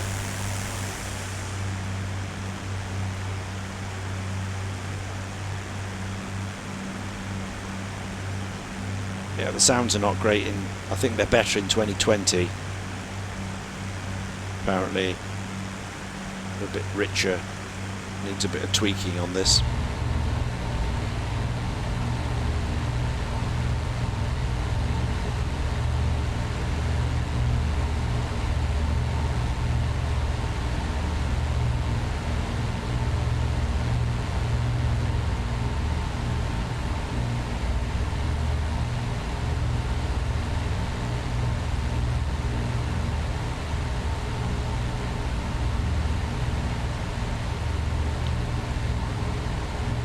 Hello, Willow.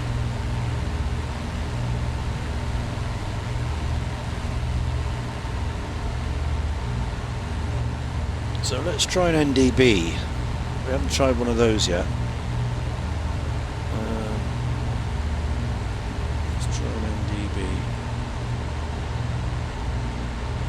There we go. 404.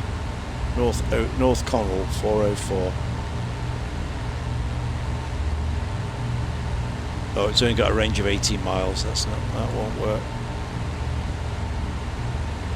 We'll try it. 404. Right.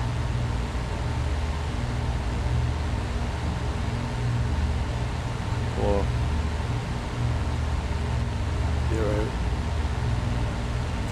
404.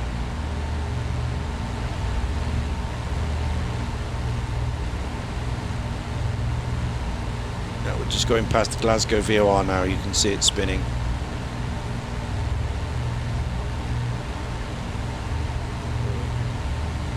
We'll just come right a bit. And we'll head more or less for North Connell.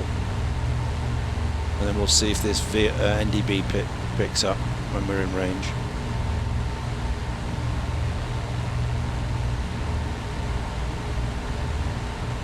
Okay, so VORs work. We'll just wait for to test the NDB. How's yours, Jack? Are you airborne, or are you still controlling? No, I'm still. Yeah, I'm still setting up bits, yeah. mate. Okay, no worries. You want to compare anything, or let me know.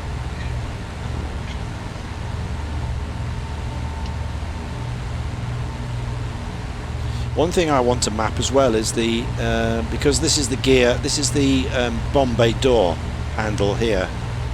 I want to get rid of this armrest, but I don't think you can.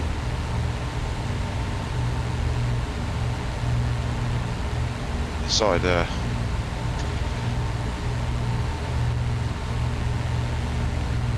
Can you get rid of this armrest? Don't think so. I know it changes to a hand, but I think that's for the gear, Behind it. bomb bay behind it. But it'd be nice to map that to a button. And then where's the bomb release? How do we lose the bombs? Because again, in P3D there's a shift menu, and it says, you know, this is how you do it. But I can't read anything in the instructions here. It doesn't say anything about releasing the bombs.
Pigeon, hello mate.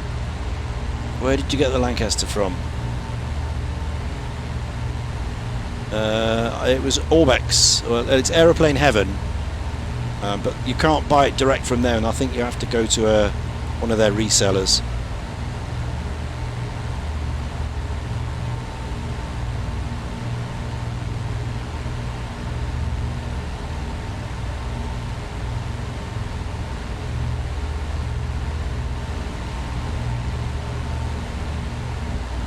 We'll test this anyway.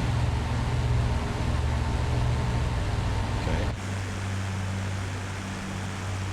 here's the. Oh yeah, and the recon lights stay on all the time, no matter what the switches do. So you don't want those on when you're trying to fly through Germany at night in the dark. Look at me. Look at you. Yeah. Where are you? No, the light's on. Oh, No, the yeah, light's yeah, on. yeah, The sorry, German, yeah. Yeah. Up here. Yeah, they're on no matter what you do. So how do you get rid of these weapons now? Now we've got them on board. How do you let them go? There isn't a drop button or a. Not that I know of. Unless you can map it. I'll have to have a look. As I say, P3D. There's a button.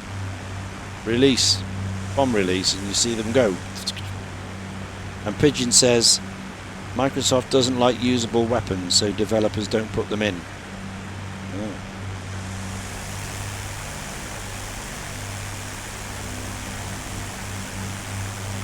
Well, I'll go back to my B-17. Yeah. It drops the real thing. Okay, well, there's nothing I can do with that then. It doesn't give you the option, does it, to drop anything, so you've got to take them home with you. What's the point of that? It's pretty useless, isn't it?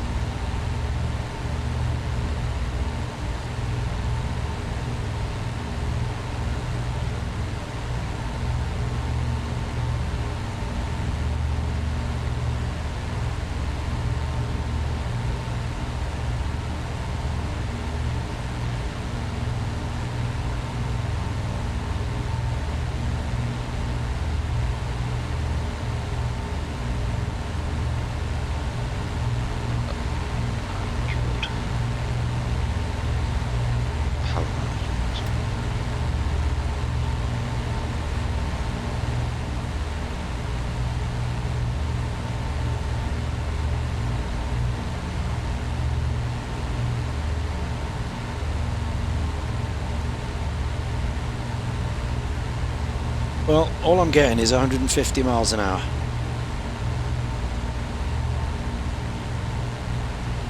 That's not very good, is it?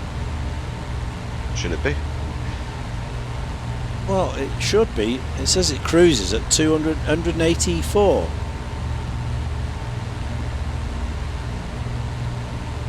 Maximum speed is 287.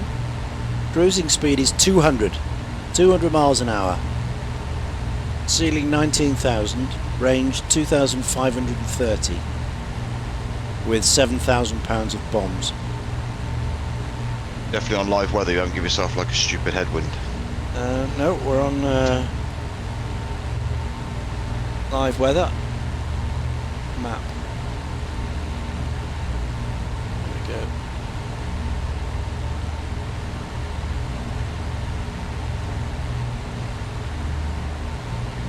Wind 050 at 7 at Glasgow.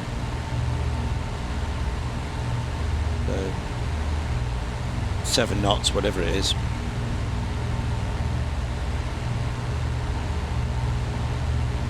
So no, there's not a lot here.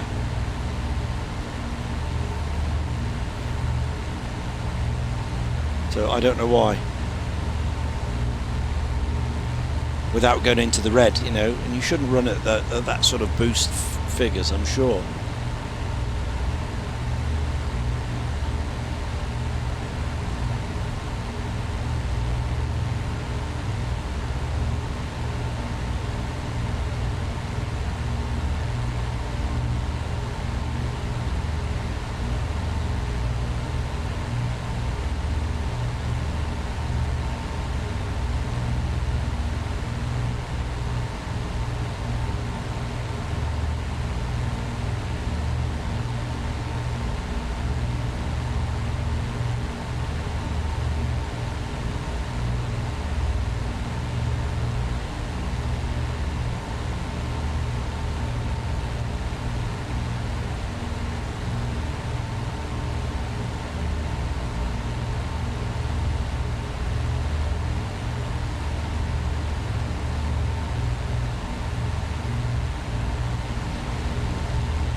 That's good. None of my RPM dials are moving.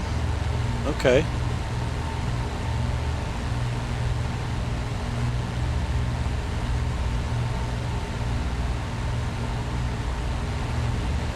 What, when you've Maybe I've had a... when you've started up, you mean?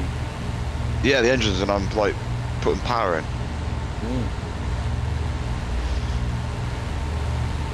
Maybe I've had a wasn't crash.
Right, well NDB has moved, but it's not where I expect it to be. It's behind us.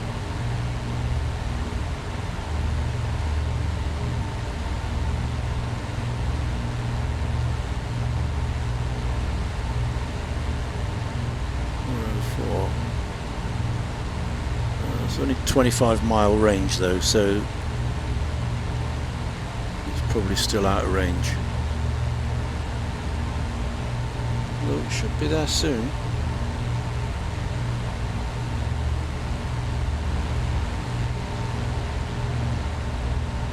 Euro 4.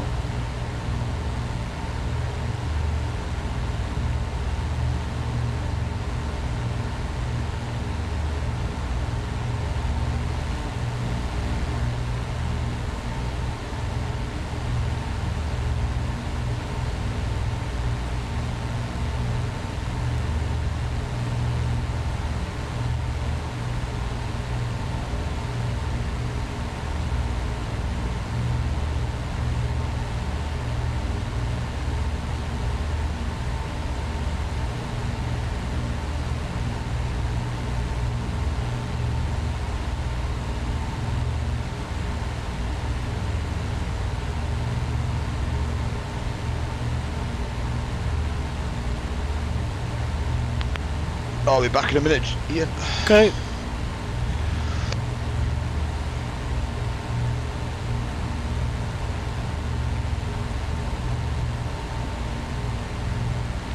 There's one at Inverness as well, 328, so we can have a look at that one. This one doesn't work.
Okay. Right, so this is pointing the wrong way. This pointer's going the wrong way. Because it's now behind us. So this is wrong. Aeroplane heaven, bless you. Yeah. We've just passed it. It's now behind us.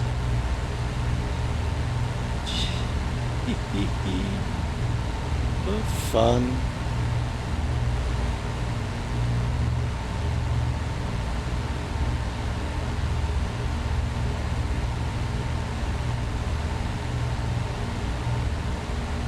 Yeah, it's behind us.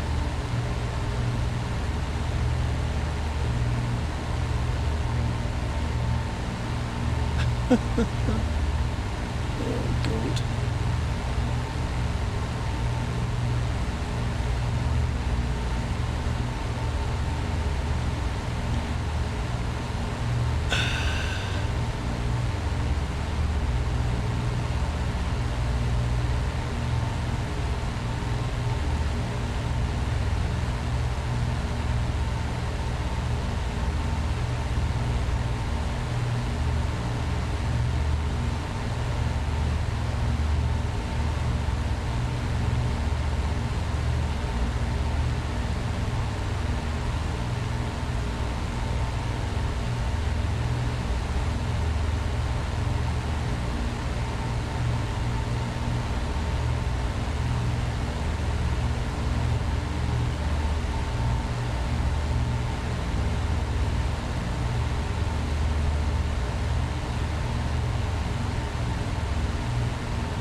328.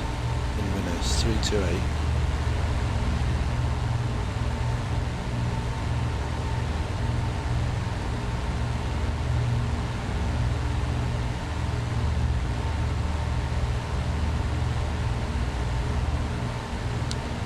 And 1092.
Trimming is not the greatest on this thing.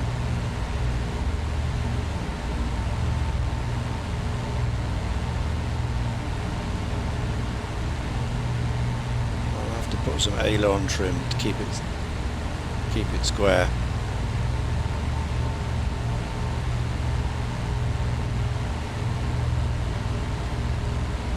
Yeah.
was a bit rough, wasn't it? This flight model is not great at all.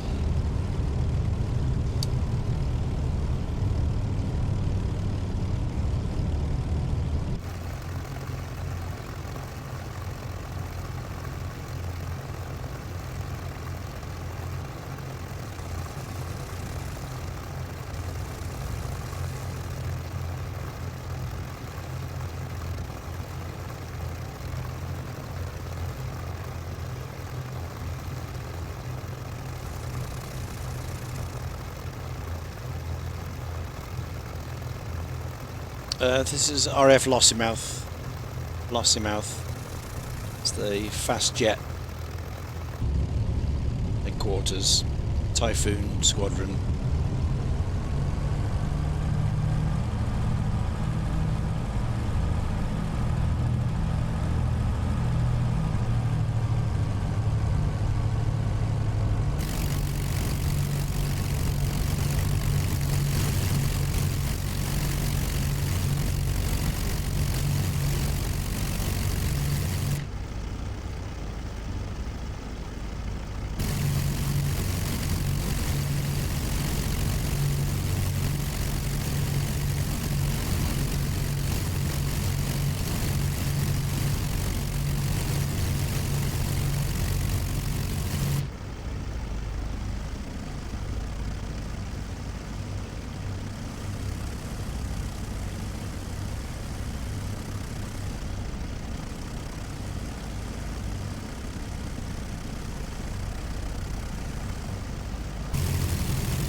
Huh.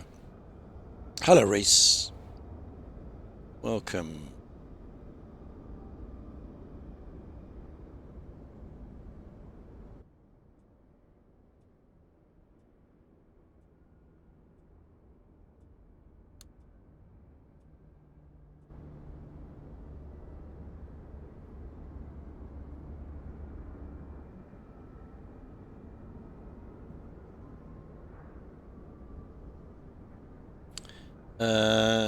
Your favorite aircraft of all time? Ooh. Yep. Aeroplane Heaven has just released this for Microsoft. It's just the old P3D one, the one we've been flying for years. Just slightly tarted up a little bit, given a bit of a makeover, bit of new sounds, but pretty much is exactly the same that we've always had. In fact, this one's even worse in some ways because you can't do anything with the bomb load. This P3D one, you can click on these and load them up, and then the aircraft weight reflects the ordnance you put in, and you can actually open the bomb bay and drop the bombs en route, and you can watch them falling away. But you can't do any of that in Microsoft. So there's a kind of a backward step on that respect. Kuwait, hello.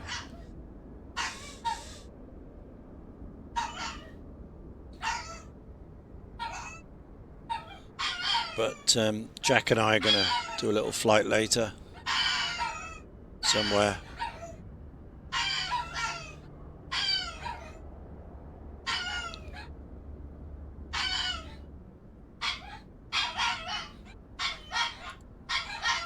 Dog's going mad. Oh, I've got to sort some scenery out. I was going to sort some scenery out.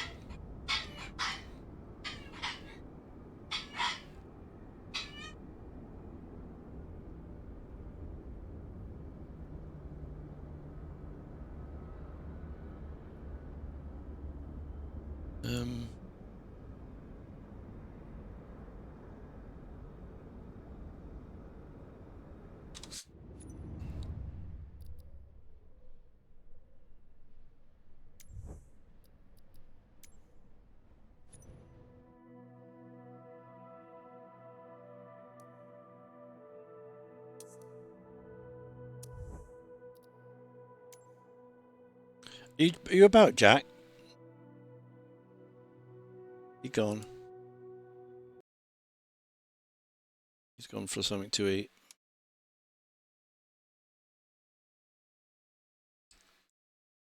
Let's see, Contrail had it.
Hello. Howdy. So Sorry, mate. that's all right. It's all right. I've just landed at Lossiemouth and I'm just getting the Scampton scenery. So Contrail, and Yeah. then is it Miltech Simulations? Is that where you go? I bought mine. Miltech Simulations is a cheaper one, but I bought mine through the Contrail store. So if you go back, Uh, if you type in the airport, is it in your basket? yeah. Click on your go back. You go back. There's the basket. Miltech Go. Simulations cart. Go back again. Yeah, yeah. Because there was you get a choice of Yeah. purchasing it through. Yeah. It's cheaper, but Miltex is if you've got an account. If you've got an account with them, No.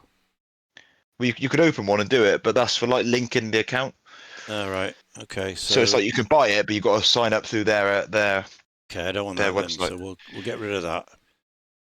I know it's like an extra £1, I think, or something. Oh gosh. For But I know, easy pushed about that. easiness. Right. Scampton Air Base. Okay. So Yeah, add to cart yeah. and then select the shop. Contrail Yeah, or buy it through Miltech Contrail. Contrail. Got a Contrail shop account already? Yes, I have. Well, I don't Log in. know. I mean, I've got the app. Oh, just So if you have it, just set one up. It's easy. connect. It's not, I might let you I do know it. I've got one because I've bought some stuff from there before. So is it just connect? Yeah, press connect then. See if it logs you straight in. Or put your password in. Maybe you're on stream, so Yeah, I'm gonna move it off of here. Figure this out. Can't remember.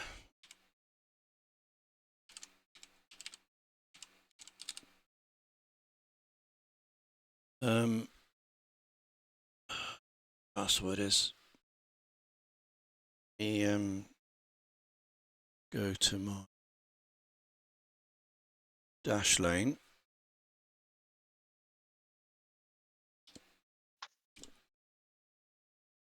Oh, we have got one.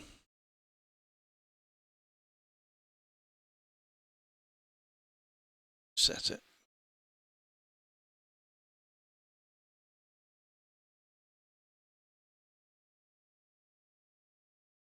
Okay.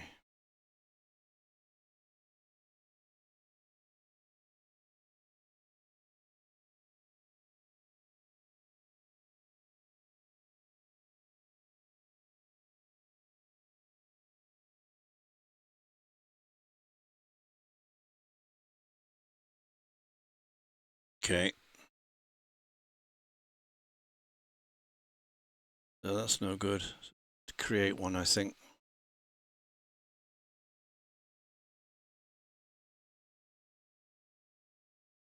And it'll say, you've already got one.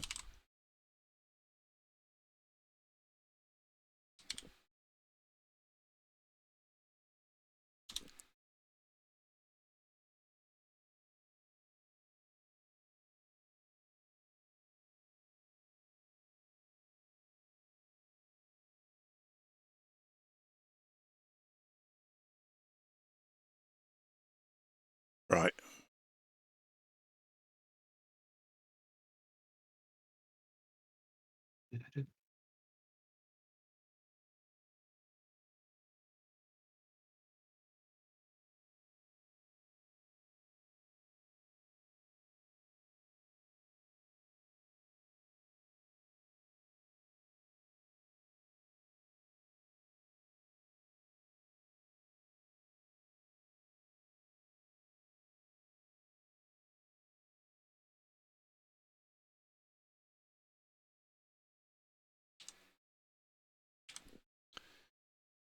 Done.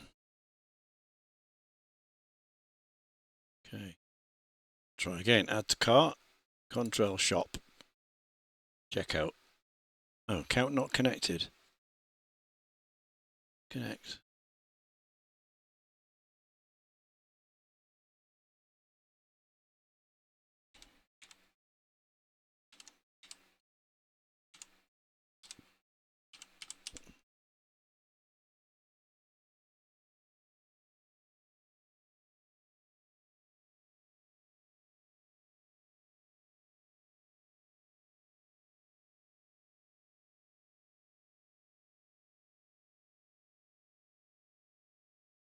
Shop, copy password.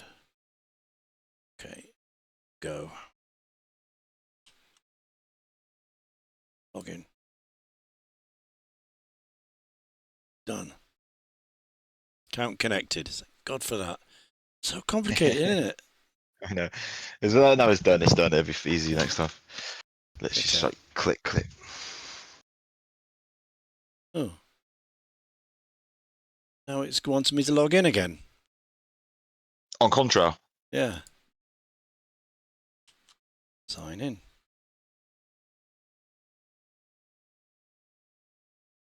Oh, now they're going to send me a bloody code to my phone.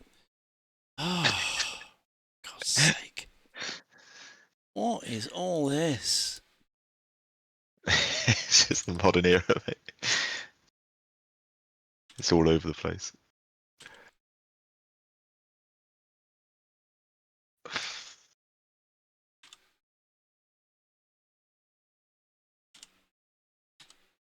Again.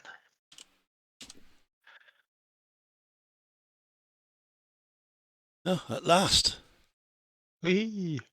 How does it already know my bank details? I've just signed up as a new account. What, you signed up completely fresh? Yeah, And it's got I don't know. it's got the old one. Oh, that's cheeky. I'm already ticked to signed up for news and offers. Buggers, go away. Untick that, mate. Jeez. Right, processing. Thinking about it. Server is now processing your order.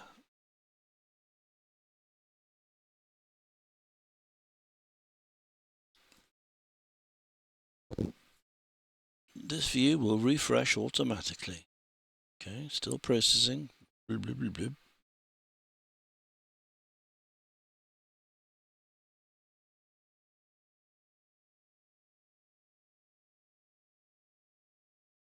Sorry, Kuwait. Oh, here we go. Install, it says next. Install. Yep. So just install then. Will it find my community folder properly? It should do automatically, yeah. Okay. Even if it's not in the... Oh, yeah, here it is, look. It's found it. Cool. Install. Happy flying, they said. You buggers. After all that rigmarole.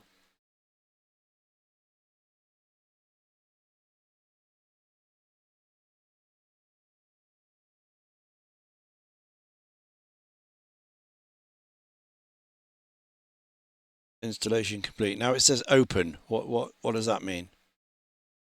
That's I think that's just to go in and like if there's any options like in the scenery. I think. Hold on, let me check mine. It's open then.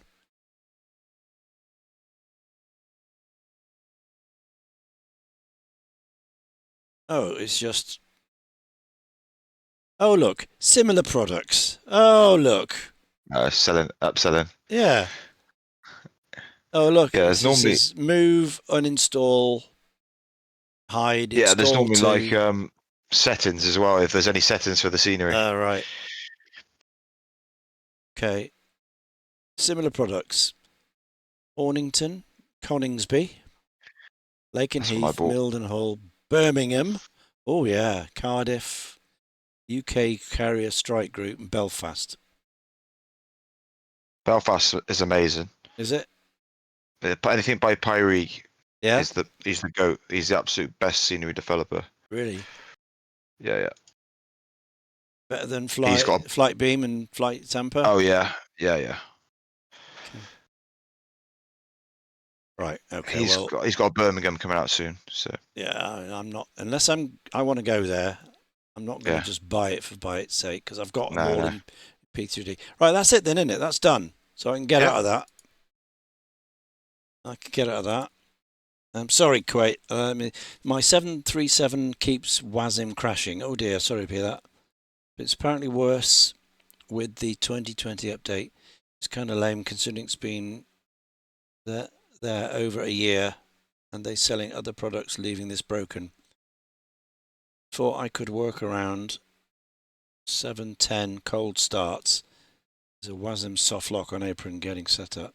Seems requires a full sim restart to file PMDG under stop killing games. As a Sobo commented, comes from using the tablet, porting SimBrief soft locks, playing no mod store, just fresh install. See the updated audio on 777-200, but not the others. Okay, thank you for all that info. Okay, so we can start it, yeah? Yeah. Let's start it.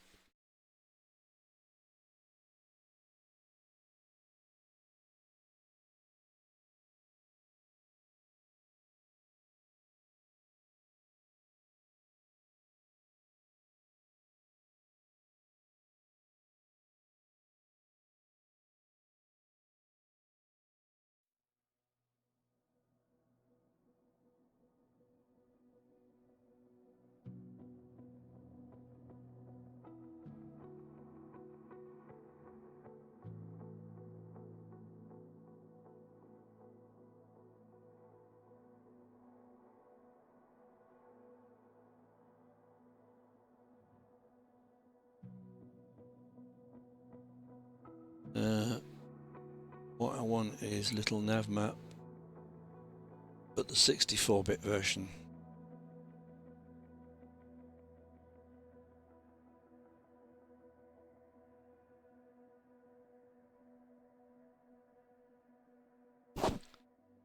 Okay.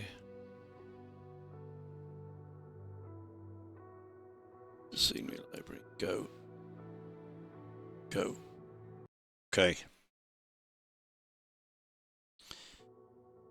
So loading the scenery library now from this version. So it should include that airport.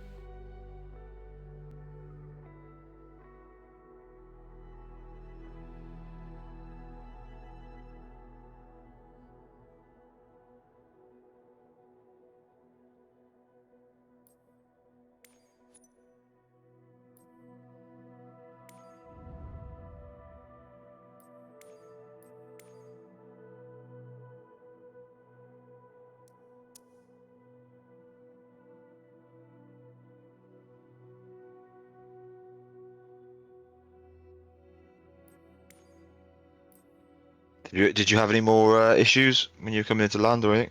It's just a little bit wallowy. Hard to, keep it on a even keel, Yeah. a low speed.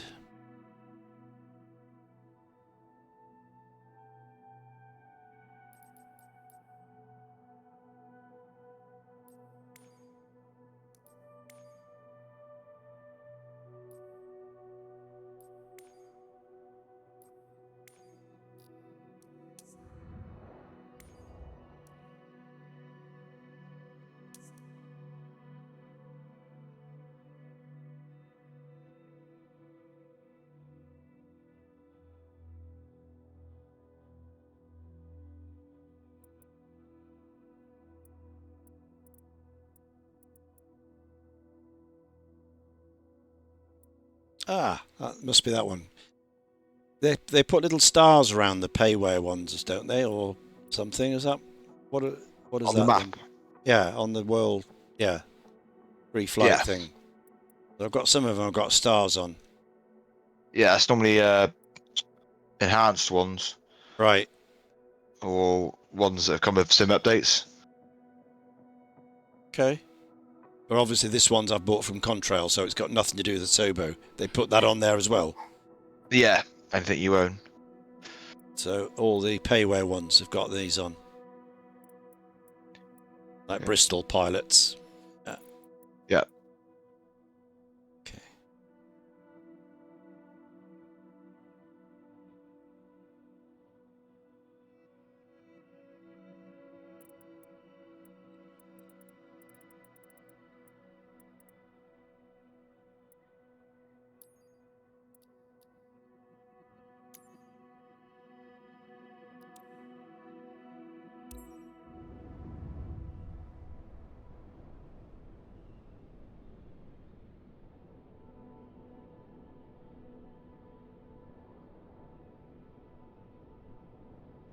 Reese, does anybody know how much Lancaster is on Xbox? I'm afraid I don't, mate. I'm afraid I don't. No, it's released yet on Xbox.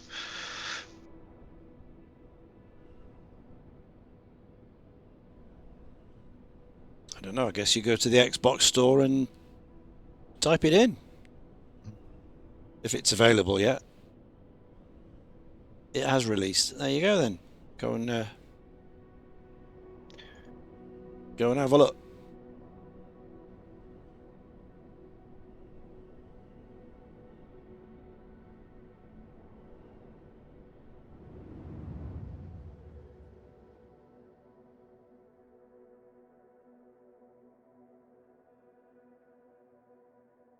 Stutterfest.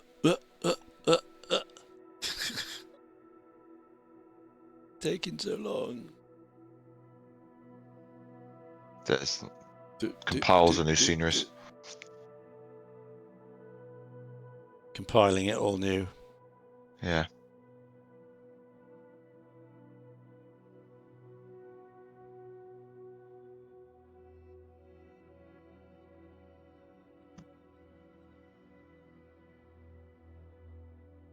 Didn't even know they released it. 2020. Flying Iron makes decent stuff too. They do. They do indeed.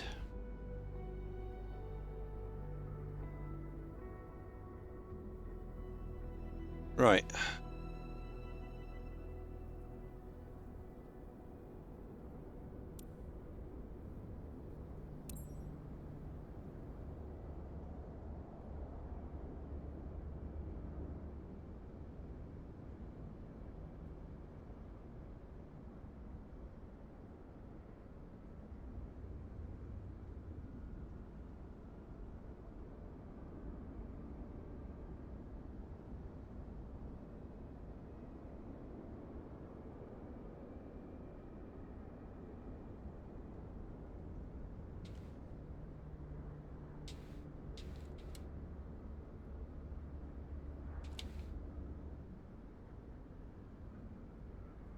Well, this doesn't have a walk around, does it? No, because it's not native 24. No. Why is it all screwed up here? It's all... Can't move the camera, I can't do anything. Because it's not designed for it, is it? Shift and C then. Straight in.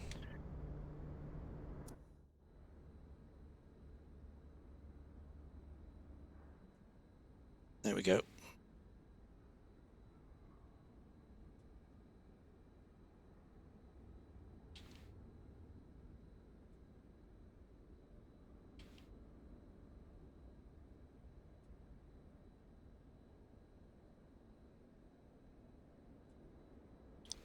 Okay, so camera's not... I mean, it's all stuttery at the moment. Can't do anything. What game is? Yeah, I can't change camera. I do a little bit and then it goes... Stops and then... Can't go outside. Oh, there we are. Ah, right. I think it's got itself sorted. I think it was just loading, wasn't it? Yeah. Yeah, it's just loading. Look, I'm okay now. Ooh. God for that. Okay, so all my cameras are all the same. The outside. Different aircraft, this one. This is G. George. Yeah. But Scampton looks nice. Yeah, does the job, doesn't it? So. Scampton looks good. Considering that it doesn't exist anymore. Well, it does, but it's no longer an airfield. It's a... whatever it is. Shopping mall or something. Have they put Nigger the dog's grave in here? Should be here. Should be there. Let's have a look. You press shift to disconnect it. Yeah, I need to go to camera and I need to go showcase. That takes me outside so I can fly around. The shift button should do that as well, Ian, unless you disconnected it. Shift and X, or just shift on its own. Oh, right. Okay, so it's not here.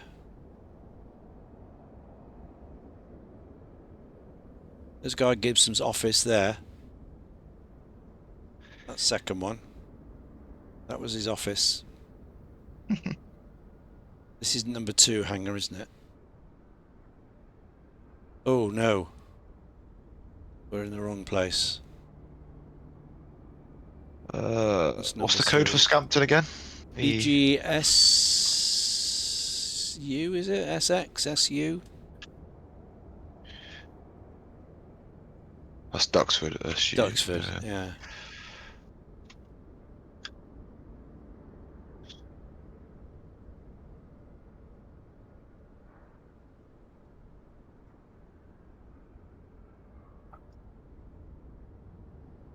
I'll load in alongside you. Okay.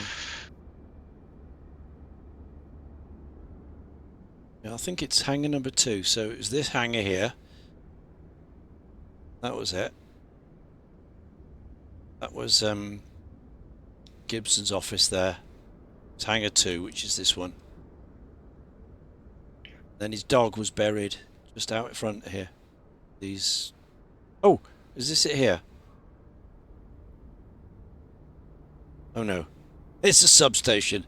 I thought it was a Memorial. memorial. Yeah, they haven't put that in.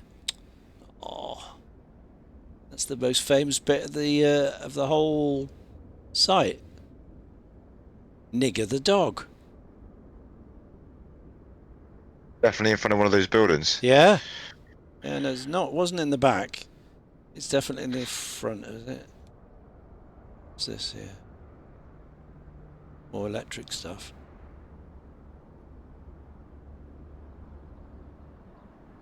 Yeah, it's definitely the other side.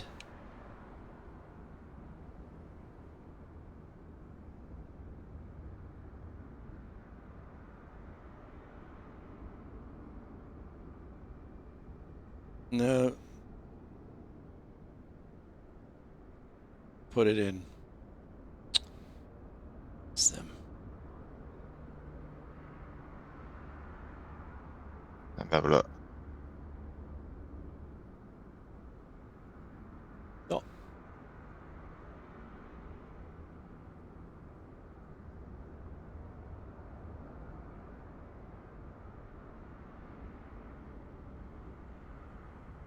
It was here. Front of number 2. Front of his office.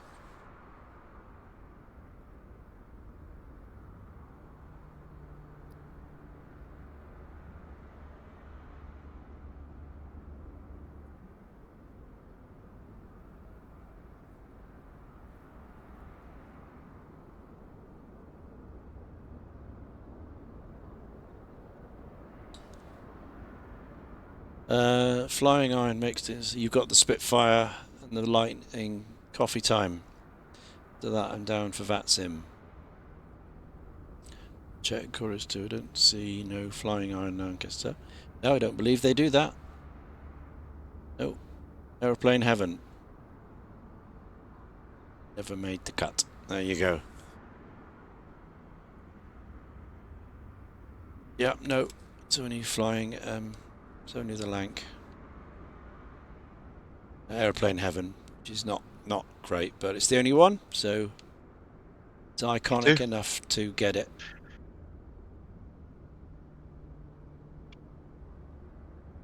Right, we'll wait for you to pop up there.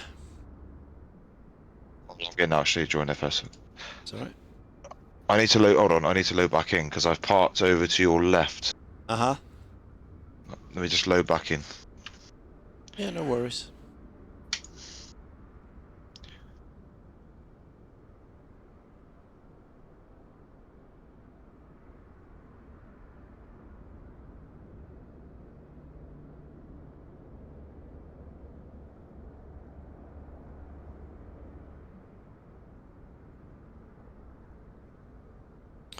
Xbox is going to let PC games on the console.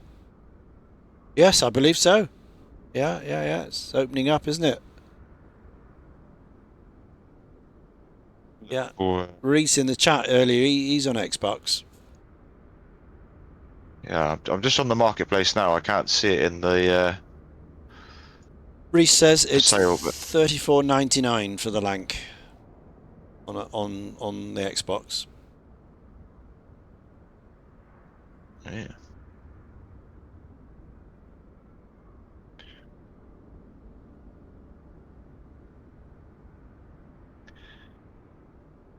God, they have got some shite in this marketplace. Jesus Christ. I've bought anything from him. Yeah. I mean, all I've bought for this is Aerostar and the Lancaster. That's it. Zip. Hold on, I'm gonna have to park over here a bit more. Uh,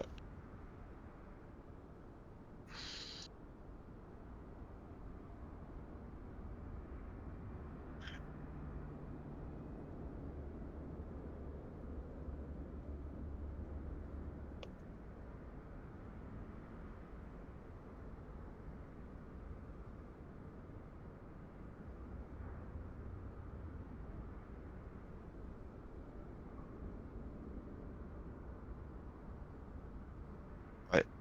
Do you want to fess it?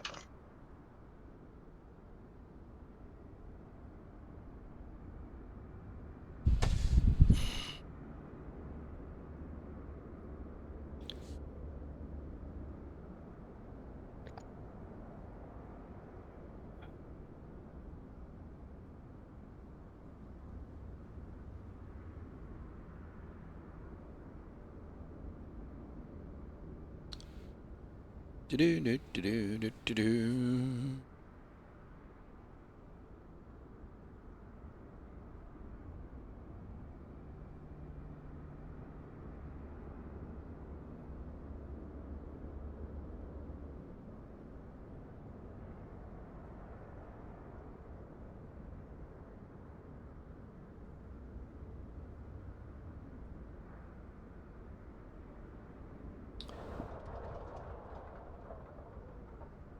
Sony's bringing back the DVD. Oh, God. Oh, nice, mate. It's got you in the Lanc. Sweet. Yep. And Oh, same that's good here. model matching. Let's put you Nice. in leader. What I was flying earlier. Uh, yeah, Papa Alpha. Yeah, yeah, yeah, leader. Yeah, and let's put you in. Yeah, I'm in G George. Gina. Gina. Well, yeah, G. G George. That's pretty cool, man. It's matched it. Yeah. Nice.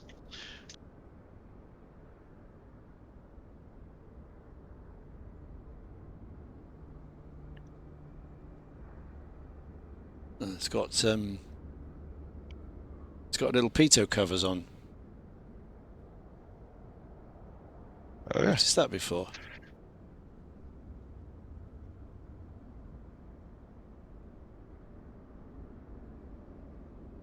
Right, I just called GSX for boarding.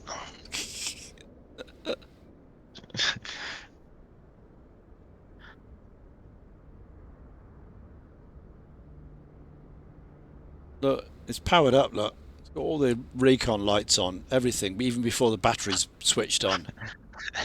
Is it the same? Oh, and the flaps are down. Maybe that's correct. Is yours gone on? Is yours all lit up? 2 secs.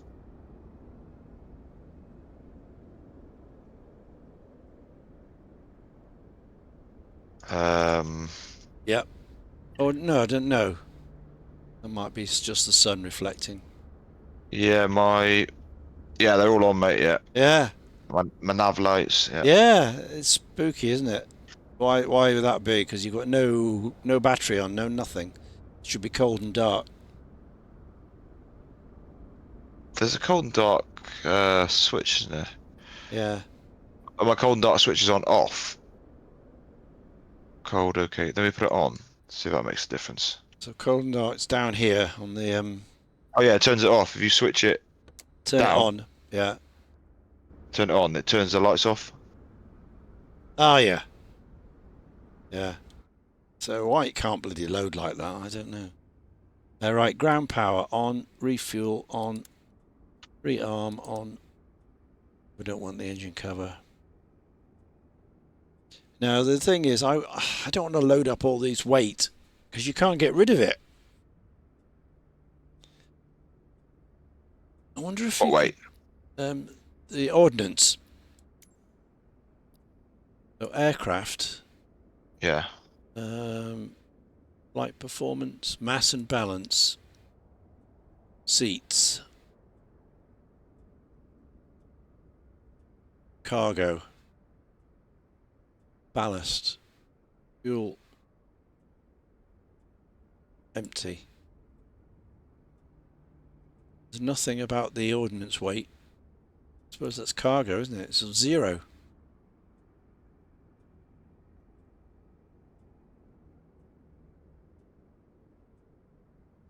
Environment, takeoff weights.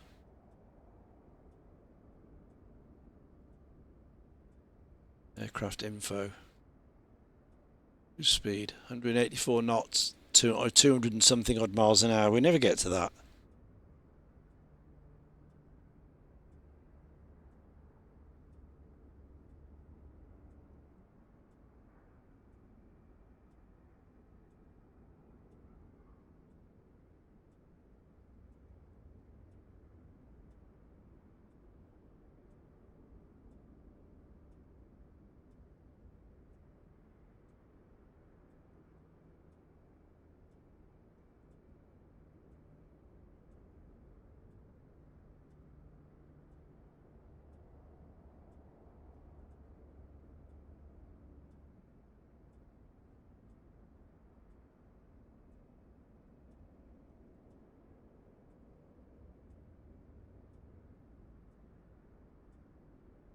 Ballast.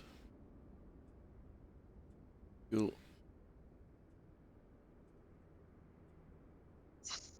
What are we going to do? Just have a little bum around Scotland somewhere? Yeah, yeah. Or do you want to do an actual... No, we can do a little test run up to Scotland. Just Okay. a little loop around.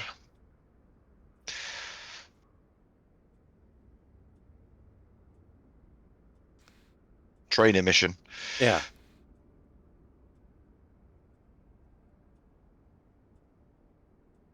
Aircraft.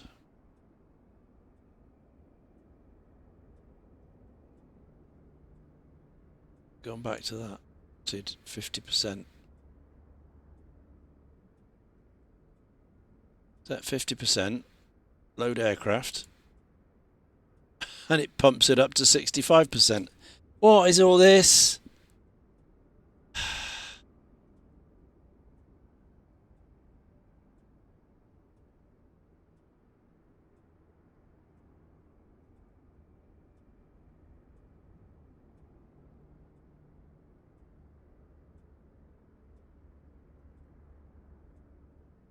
Config. Change it to kg. I don't know. Okay, 50%. Is it doing it to you as well? I haven't tried it yet. All right. I'm in 2020. The loading of your aircraft was successful, and then it pumps the fuel right up again, so it's full tanks. Stupid thing. Crap is that? More than enough fuel than we need.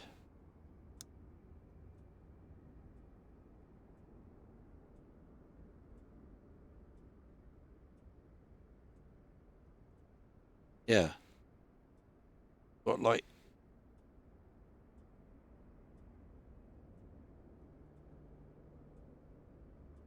more than 500 in N1 port, and only less than 400 in the N1 starboard. Number 2, 310, 310. Good. Let's see if it does it on mine. What are you trying to set it to? 50%? Yeah. Yeah.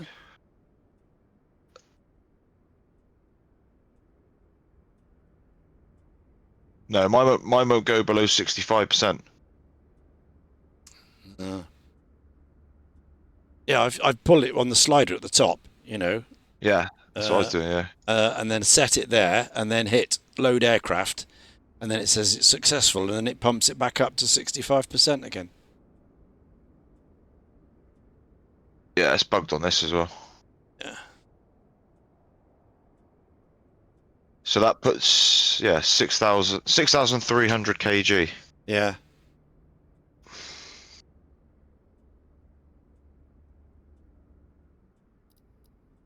Is this something to do with do we have to turn the fuel things off in the aircraft? Or on? The pumps, whatever. Oh, that's only for when you're starting up. This is just loading the thing. So if I put 100%, load the aircraft. Okay, so it's let me load 100%. So everything's full. 70%. Yeah, it'll let me do that. And just set 50%. Load the aircraft. Nope. And it pumps it up to 65. Looks like 65 is the minimum you can take.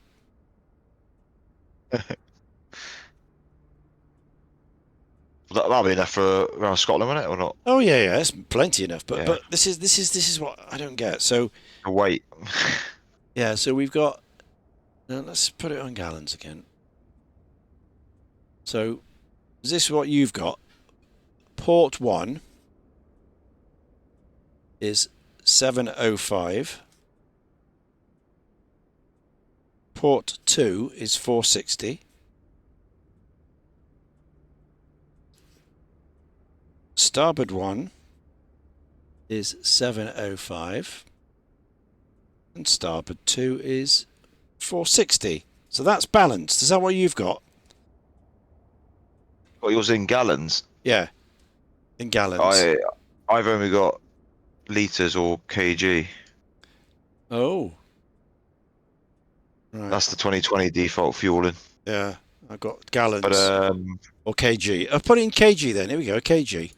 yeah. Right. 1919 and 1252. So I've got 1917 and 1265. Okay. Close enough. In both sides. Yeah. In both In sides. both sides, yeah. Yeah. Okay. And then, So you load the aircraft.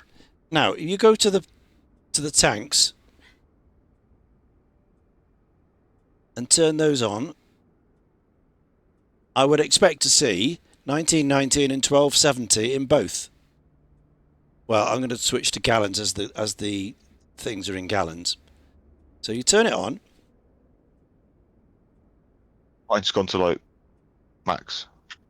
Yeah, but my starboard 1 is less than 400. Yeah. Yeah, my port, my number 1 port. But the gauge doesn't go up to over 300, does it? It does at the bottom one. Your starboard number 1. Number 1. Oh yeah, sorry. Yeah, sorry. Yeah. Yeah, so number one port and number 1 starboard. Number 1 port should be 705, and number 1 starboard should be 705 gallons. And look. Yeah, my dial's in the exact same position as yours. Yeah, so this one's like over 500. Yeah. And that should be 705, which is fair enough. And this one is 390. And it should be exactly the same 705. It should be 705. So that's not right. They haven't modelled it, have they? No, that's crap. That's rubbish. And then the port ones, number 2, these should be 468 each. Number 2 port and starboard, 468 gallons. And we're at 300 and something odd. Yeah. So the whole thing is just naff. It really is. You know? There's no modelling whatsoever No. with it. I mean, the capacity, it says here, is 383 gallons in port number 2. It says it on it there, 383 gallons. Capacity. Yeah. And yet in the tablet, port number 2, 468. That's what it's put in, 468. as you can see there. It's like, how the hell do you read the fuel? You can't. You can't. I mean, No. and putting it down, say I only wanted like, let's go 30% of fuel. We're just going for a short little training hop. So I've set that there. So nothing in all those tanks, just 559 in those. Yeah. You go load aircraft, and it goes, thank you very much. And look, it's filling it up again. It's just an absolute pig, isn't it? Yeah. It's crap. And seats, well, they haven't got any seats. It's just got 7 crew members. Cargo, 0, no cargo. Ballast, don't know what that is, but it's got 4 kilograms of that. Empty, 1736 kilos, CG 21. So there we are. Don't mess with that. So it hasn't got the weight of the ordnance. So if we put a full 7,000 pound bomb load in there, this isn't recognizing it at all. You go to reload, and it's not recognizing it. Is it modelled in the P3D one? It's modelled in so much that you can click on those bombs on the outside, and it puts it in the aircraft. But you have to go to the weight and balance in P3D to add the weight. So you add it manually afterwards. But it reads the weight you're telling it, and then it reads the weight in the sim. And then when you let the aircraft go, all that weight disappears. So you're suddenly flying along at 19,000 feet. You let the bombs go, and suddenly you're at 21,000 feet because it goes up. Because, suddenly you're 7,000 pounds lighter, and it rises. So it's very clever like that. This thing,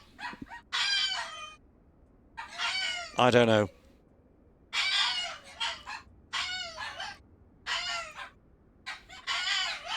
It's a bit disappointing, right? Yeah. Total mass 24,200 as opposed of 29. So it's like only 5,000 kilos short of the full weight, and that's just with a bit of fuel in and no cargo and no bombs. So this thing is just, well, The NFS is pretty cool. Look, it models. I've got my fueling cart out and bomb thing, and you have as well. Yeah. So model. Yeah. That's pretty cool. Yeah.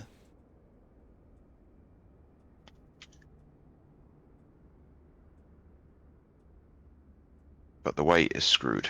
Yeah, the weight, the fueling. They I haven't. Have they got a Discord page? I'm not in it. I don't know.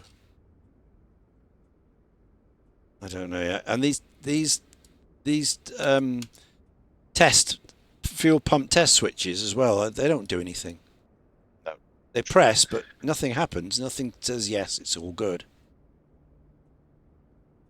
Anyway, Fuel pressure. I mean, when you put the fuel pressure on, nothing. The tank spike.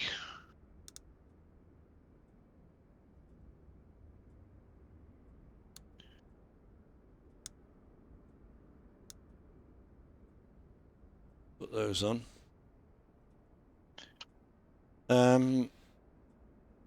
Right.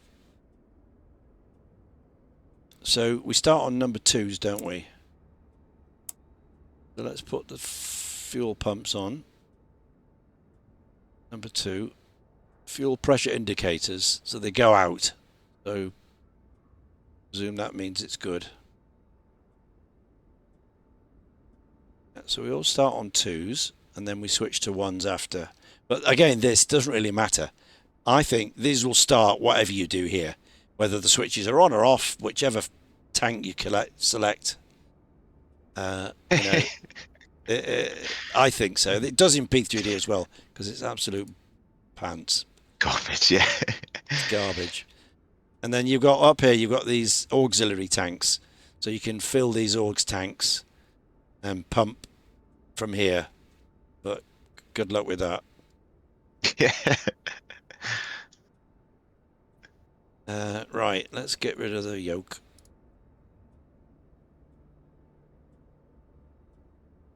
Right, so that goes up there, that goes up there, and we'll do that.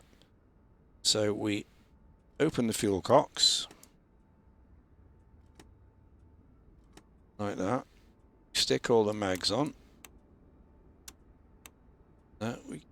Coil boost comes on.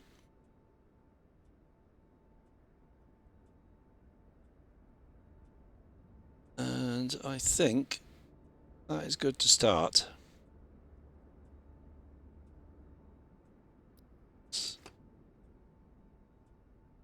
Open the window.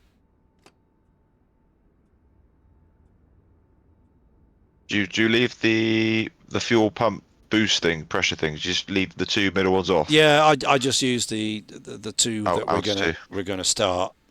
Okay. And then we open the shutters, cowl flap shutters, for start and taxi, and then we go to automatic after that. Oh, this is something I hate as well. This vacuum changeover switch, it's on emergency and normal. Guess where it starts?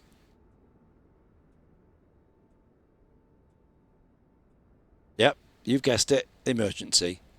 So we got to move that across to normal straight away before we even start. What? It's like it's preempting something. Yeah. Oxygen. So that you put the valve up, depending on the height you're going. But we're not going anywhere far today, so don't bother with that. And again, it doesn't really matter. That doesn't matter what you do with that. What about this slow running cut-off things? Yeah, that's for when you finish. Okay. That's when you finish. I don't think I've got that in this model. No, I don't have it in this model.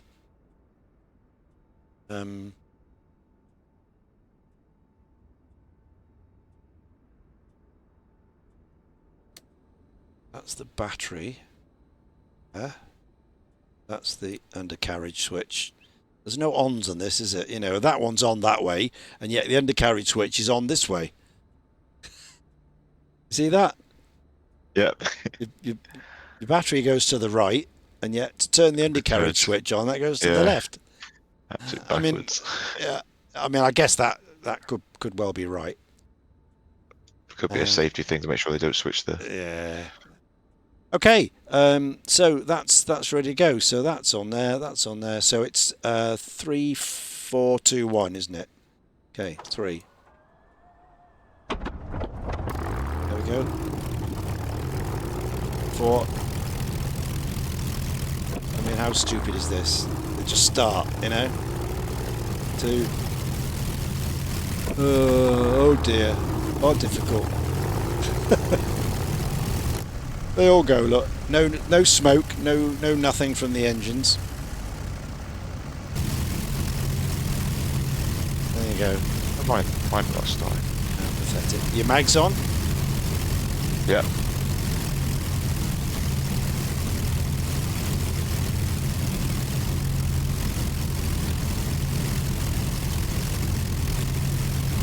Oh, hold on.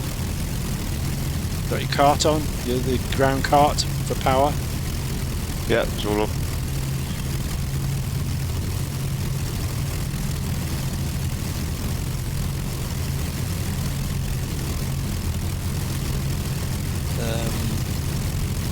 Fuel pumps on? Yeah.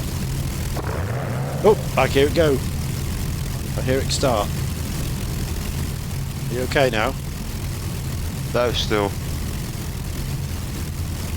Still not going? The engine's turning, but do you have to crack the throttle a bit or not? Yeah. Half inch. Okay. Try it now.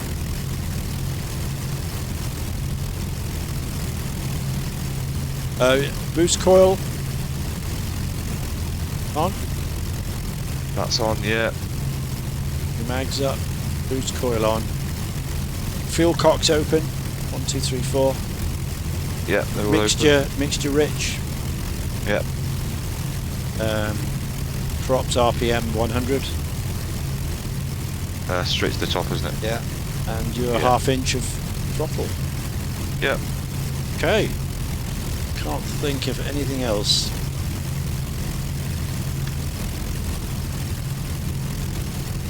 I mean, you've just done the fueling, so you've got fuel. Yeah, I did exactly what you did. I was following you.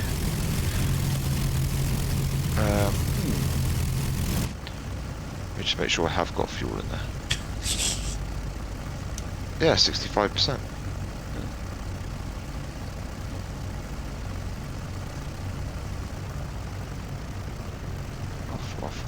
Off.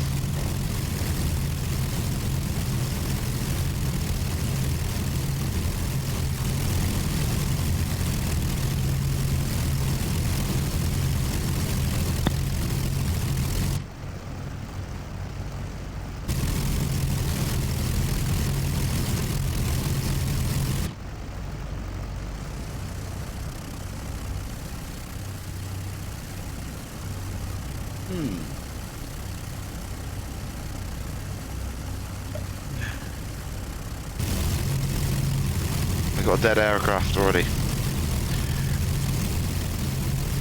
Mic check says Kuwait. Yep. You're all good, mate. Okay, right. Go back to the checklist, I would.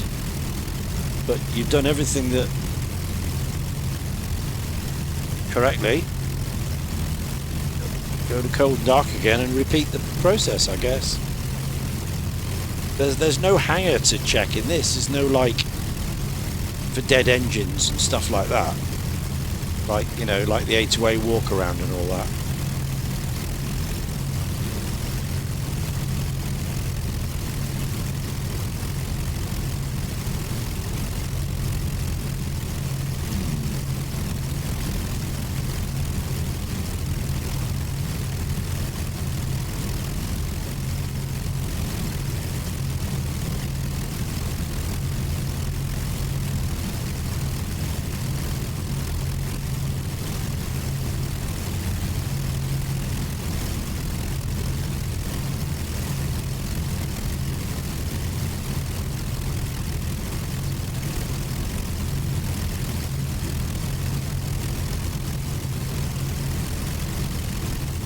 Radiator shut-off controls are on.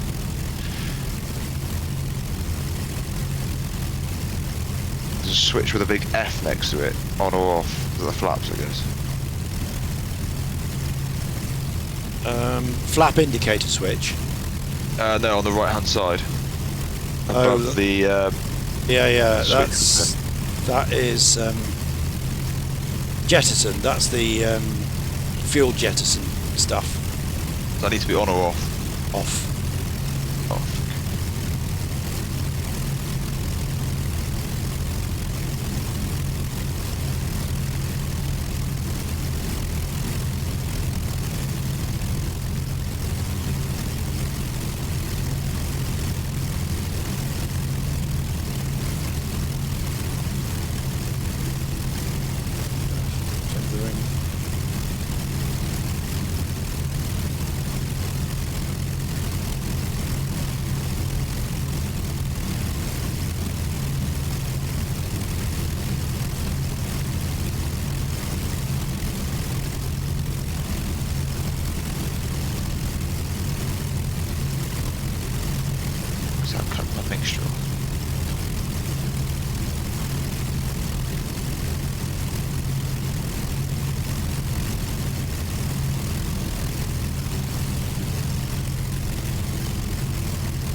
Oh, that thing with the F on is the IFF master switch. Identify friend or foe. So it doesn't really matter.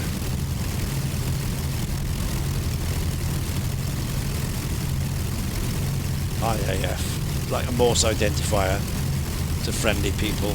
Don't shoot me, I'm one of yours.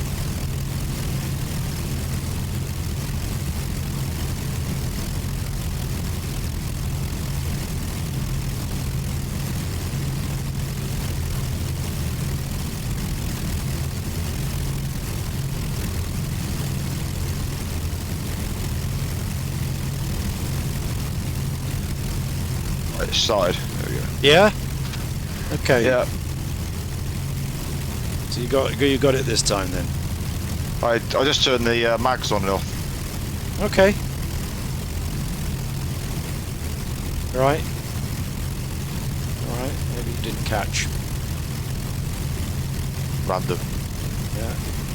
So the shutters stay on the on position until we get Until out, you're or- sort of rolling, yeah, you're ready to, you know, they stay on like that for taxi. But to be honest, in this aeroplane, I've just put them to automatic now because it ain't going to make a jot of difference. Do I need to do anything with these master fuel cock things? Leave them all up. Yeah, I'm just going to bring the time back a little bit until we're flying in the daylight. Technically, what you should do is start them on number 2, so spin them round to the number 2, one to the left, one to the right, and then when you're in cruise, you flip them to the number 1 tanks, and then use those, and then put them back on number 2 for landing. Okay. Because obviously the number 1s have more capacity. So you run number 2s first, and then you switch to the number 1 tanks that are bigger. So you run those down and then back to 2s. That's the way they do it.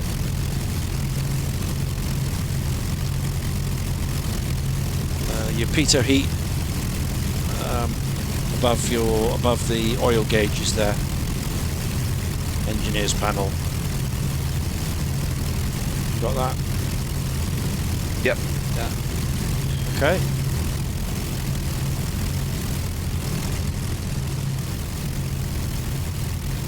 So now I'm going to do D and sync the gyro, which I've done, and B. Oh, this is interesting. Now, what is the pressure here? EGXP. It's 1016 or 30.01. Yeah, I got that. 30.01. So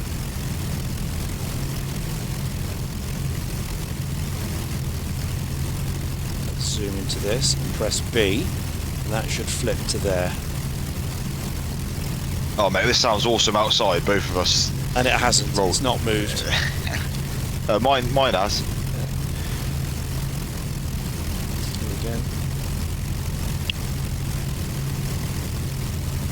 Go back into. Oh, okay. I said just go into your settings quickly. Yeah. See it. It has moved, but it selects 29.9. Or is that reset? is that the marker there? Is it the bottom one?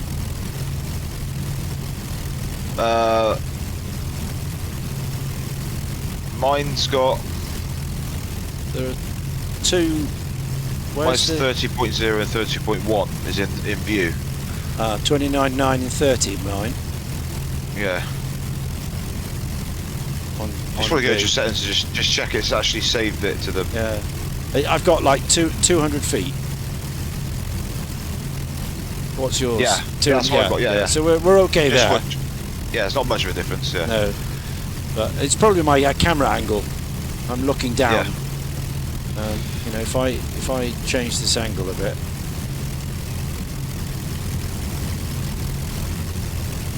So there's no actual definite marker, is there? Of where do you line it up? No. You know, No needle. there's no needle. It's just two in the window, and I guess the middle one is it. But if I pull it off, and then press B, it goes to 29.9 and 30, which is 200 feet, so it's correct. But anyway, it's a small thing, but those sort of things do my head in, you know. Yeah. When it's not right, you know, those little things. Because we fly A to A all the time, and everything is perfect. We're spoiled. Yeah, every little thing is Yeah. perfect, you know. All of this, you know. Right. So I guess we can clear off up north, yeah. So where is the parking brake in this thing? Is it the big lever on the left?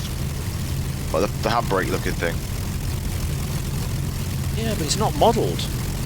No, it doesn't work, no. It doesn't work. It doesn't work. I don't know where a brake is.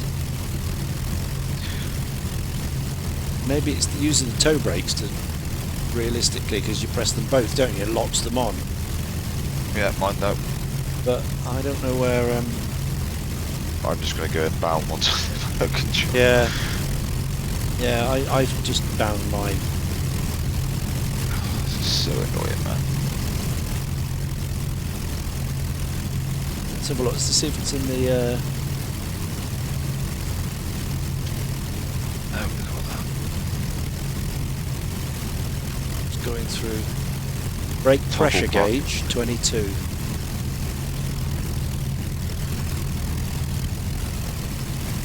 Fixture control.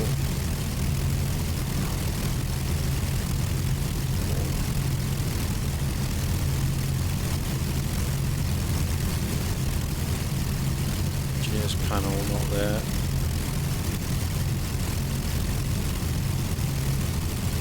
Gauges, volts, trim,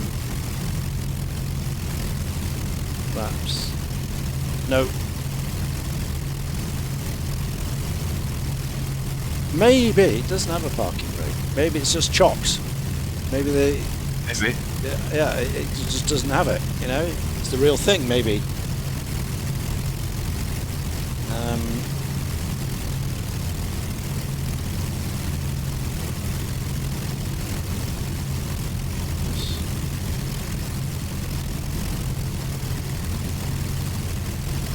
What's that thing there? Oh, that's the Morse. That's the Morse code. Beep, beep, beep, beep, beep. Empire would love this. Oh, he'll do his head on that. Beep, beep, beep, beep, beep, beep, beep, beep, beep, beep. Oh, God.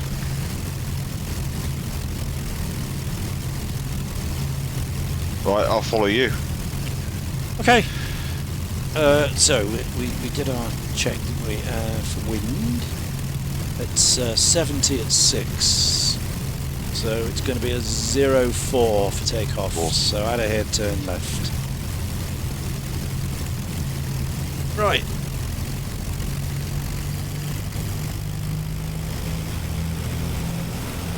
Obviously, these are horrendous for turning on the ground, so just power the right side.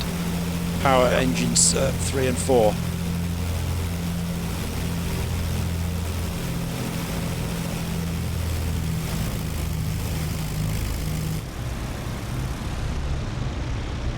Power engines 3 and 4. Now 1 and 2. And if it any more than a few degrees, you just tap on the opposite brake. Oh, my RPM's working now. Yeah? At 24, it wasn't working. The dials. Oh. Oh, you're in 20, are you now? I'm on 2020 now, yeah. Ah, right. Okay, no, I had 20. Mine's working. 24, no problem. I think I had a WASM crash or something, I reckon.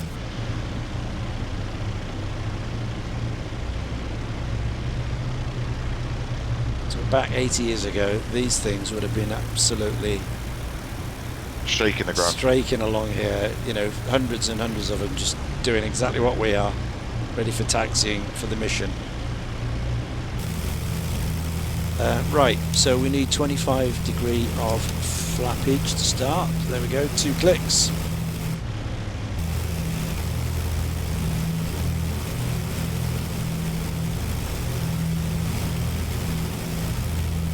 Dan. Hello, mate. It's out, Hello, Dan. Dan. It's out. Don't get it though, mate. You'll do your headed. The Lank's out.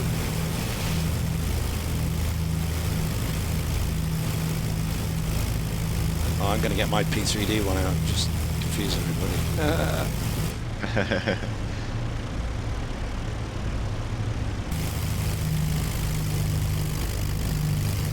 I don't mind what it is, as long as I can fly it. Yeah. Yeah.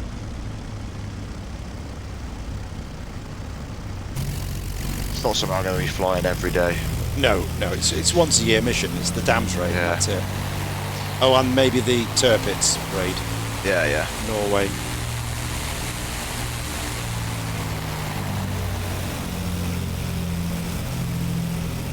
Oh, this looks awesome though. With you front.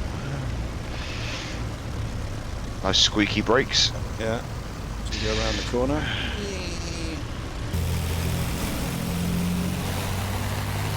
Okay. I think we're all good. Everything's ready. Mixture's rich. Props are forward. No landing lights. Nothing to do. Right, let's go.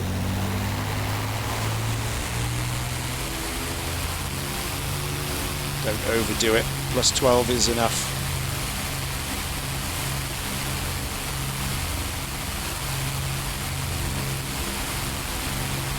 Eventually, the airspeed's alive. Tail flies at 75. There's 80. Ooh. Just a spin off. What's going on here? Gonna keep it level. There's 100. Wow. Okay, in the air.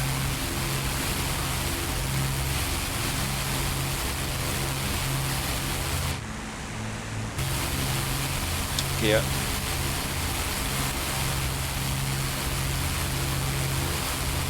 Keep it flat until we've got 125. There we are. Now flaps. Trim up.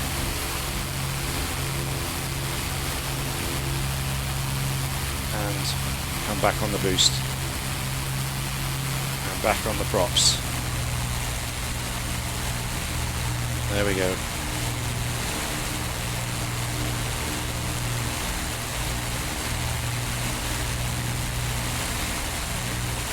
Right. So what? On our way up, let's go and do Derbyshire, like they used to. The Derwent Valley. That's where they used to practice, because the Derwent Valley looks remarkably like the Mona Dam. Okay. So we can go and do that.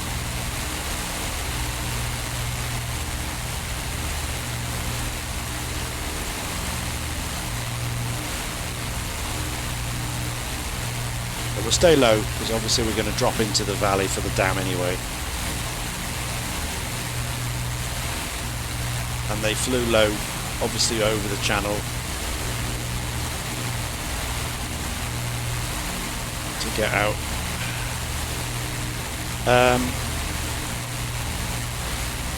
Great. Looks firm, sounds nice, throaty old planes.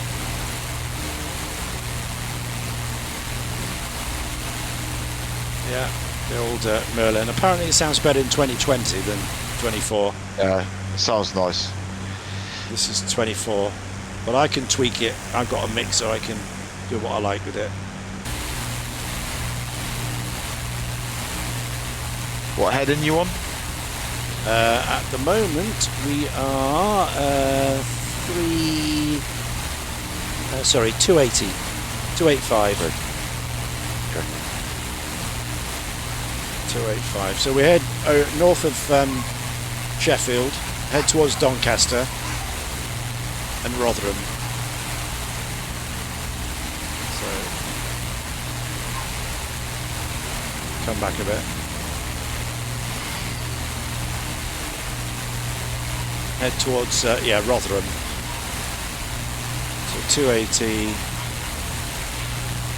285 or thereabouts.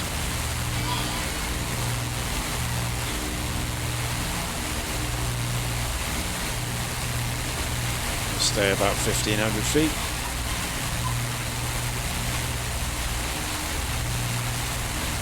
Again, it's really hard to trim out this thing. Yeah. It doesn't, you know, you put Quite some in, heavy. you put some in, you put some in, and all of a sudden it goes too far the other way. You know, it's not great at level off, you know.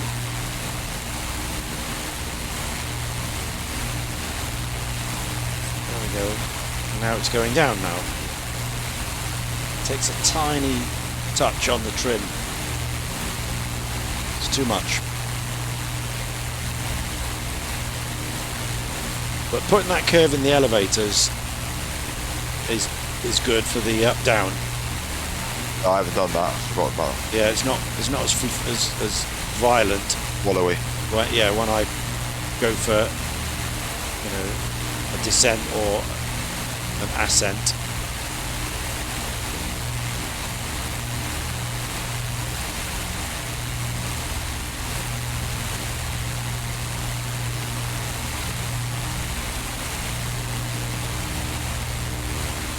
Oh, looks nice for chase plane.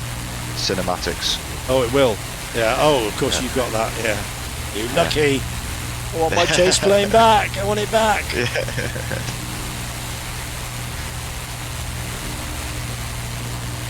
Chase plane. You won't get too high. Get back down.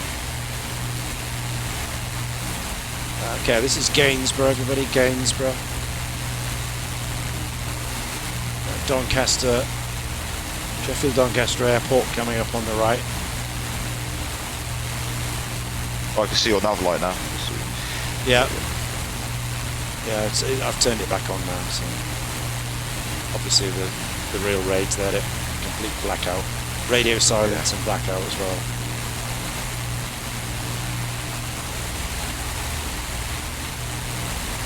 Yeah, I'm gonna get the dam buster one out later or tomorrow and have a go at that. With a bouncing bomb, see. Like, if we get 4 of us, that'd be awesome. Yeah. Empire, Dan, get it.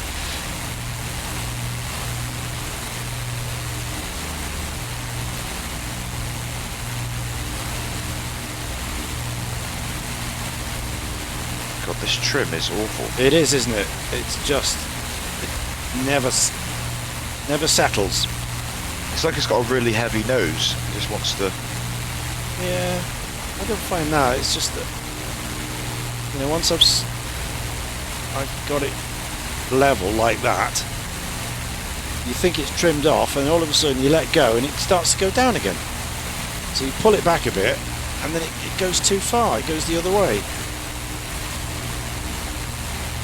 Obviously, it depends on the speed as well. If you're still accelerating.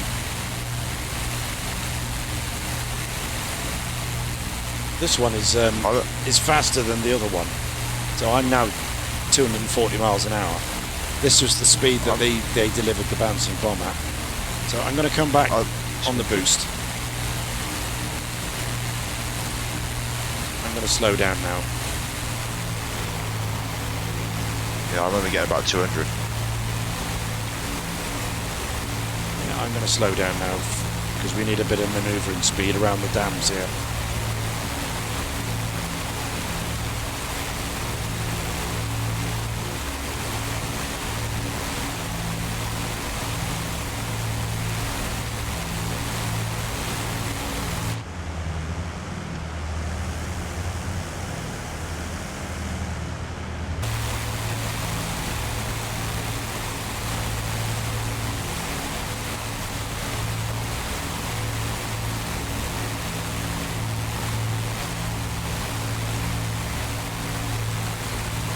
There was some smoke coming out of these engines. Here's the last of the summer wine country. Here's Haworth.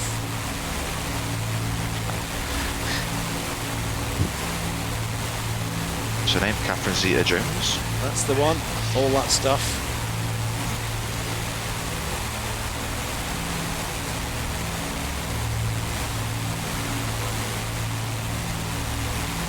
Across the A1.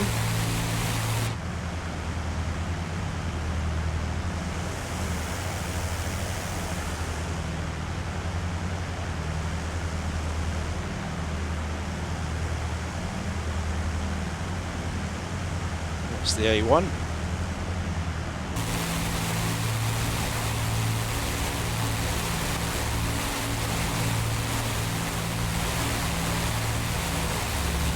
Search and rescue. Okay. Search and rescue. You want a helicopter for that. Okay, so we're down at 180 now, so that's better. Heading towards Maltby, Wickersley, and then Rotherham. And you'll see the Peak District ahead of you. See the mountains there, rather the hills.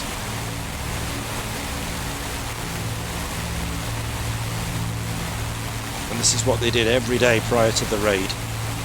We went through here to Derwent Valley Dams.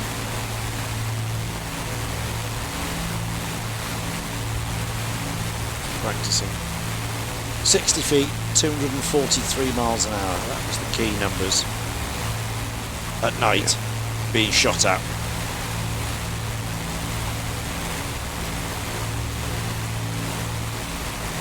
As a pilot, every fibre of your being wants you to take avoiding action, doesn't it? You know, manoeuvre out the way, corkscrew. But you can't. You've got to just sit there and take it. Stay level. And let them aim at you and shoot you down.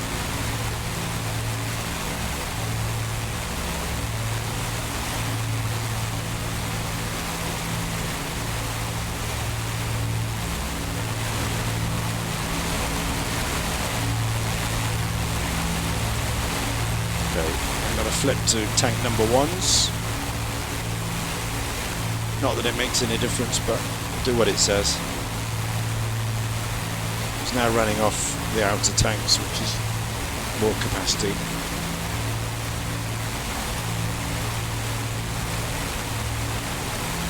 Oh, and I do want a beer now. Don't mind the pylons. I'm that low. I would have had to deal with it back in the day. No. No.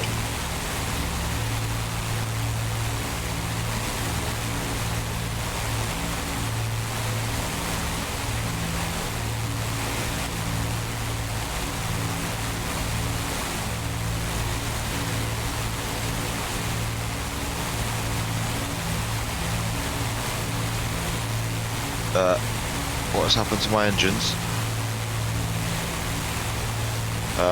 Mayday, mayday. Oh dear. They just... What the hell? You got cut off, all of them?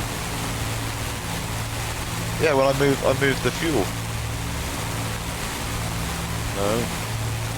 I moved it back to tank 2. It's working now. Ah. What the hell? Jack, don't do that. Don't do that again.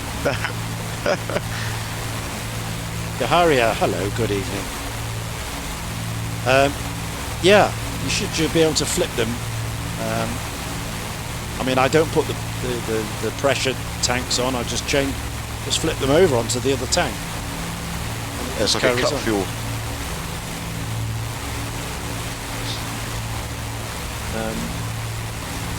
So maybe you should have flipped the pressure switches up, turn all the pumps on, do the changes, then turn the pumps off.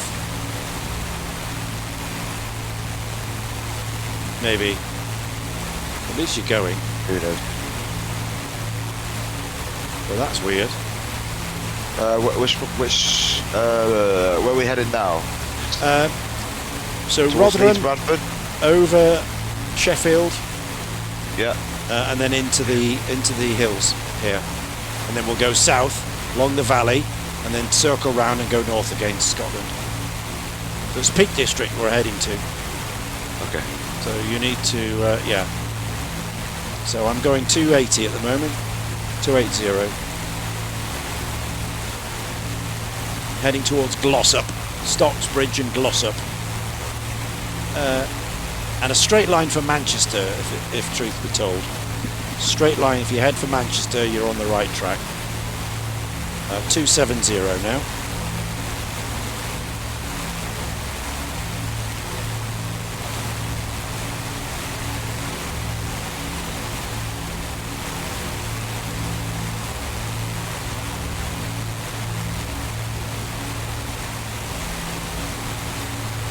And the dams, the valley, Derwent River Valley, is in the middle of these hills here. In the English Peak District. Beautiful place.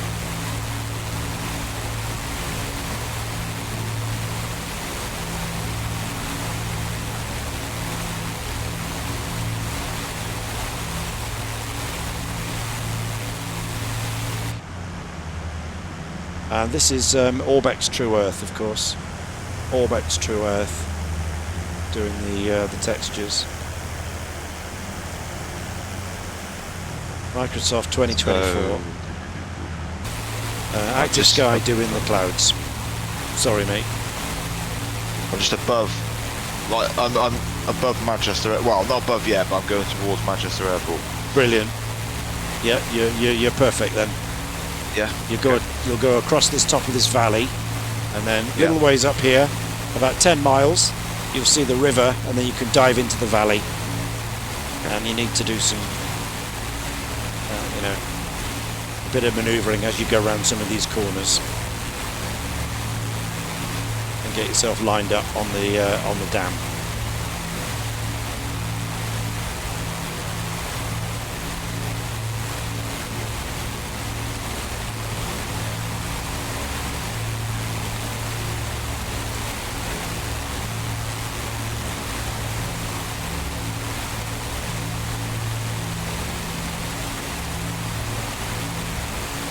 Yeah, Kahari, this is out today for Microsoft 2020. It's made for 2020, but it does work in 24, as you can see.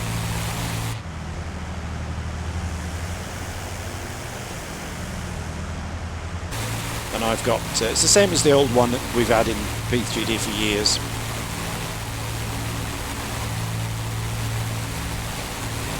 But they've done a redo on the sound and some of the texturing.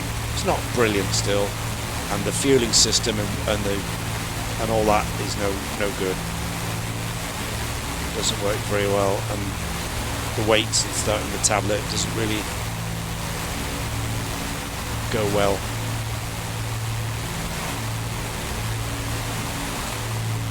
Right, now that I've got it trimmed, it's actually quite nice. Yeah. Okay.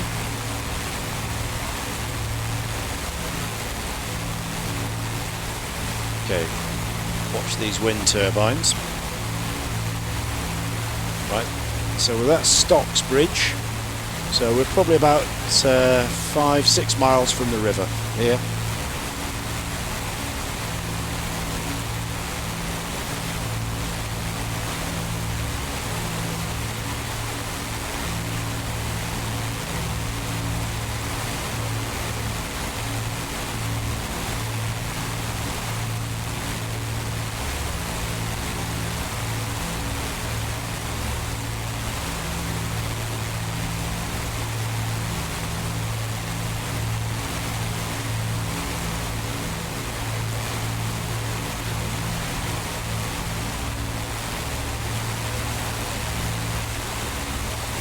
Okay.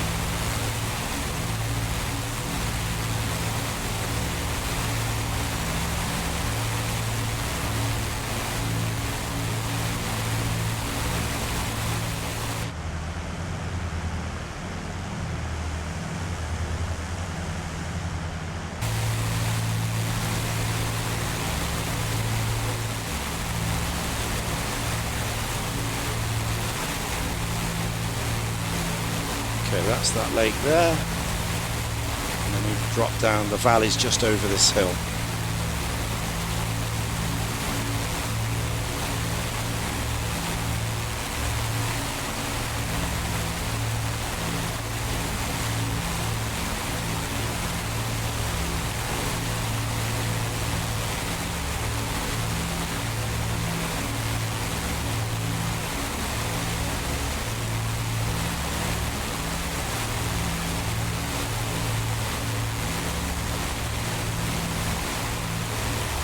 And it's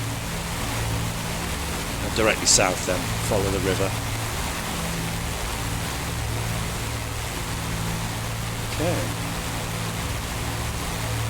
Stand by, we're dropping.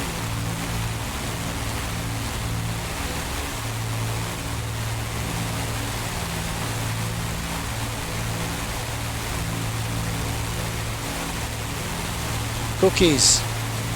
Hobnobs. Doom bar. Let's get out of here and we'll get heading towards Scotland in a minute.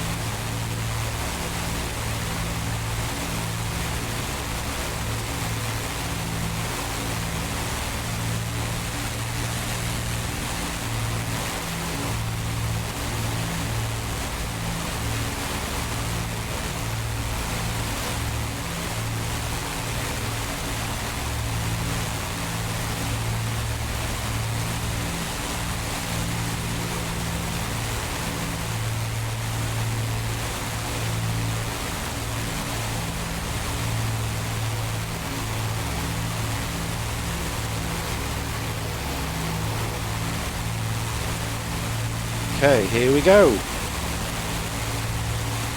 There's the river. So we drop into it. We follow it down. How you doing, Jack? You with us? Yeah, I'm here. Yeah. Good.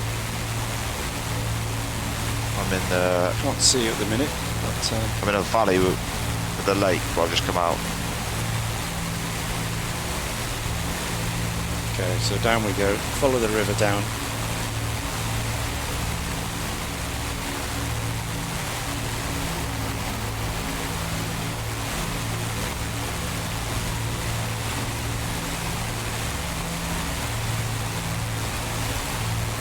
Right.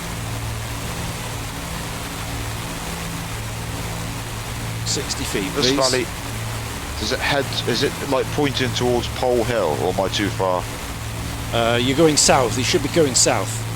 North-south. Yeah. Exactly south now. Along the Derwent Valley River. There's one of the dams. You can see that. There it is. That just looks like the Myrna Damlet with the towers.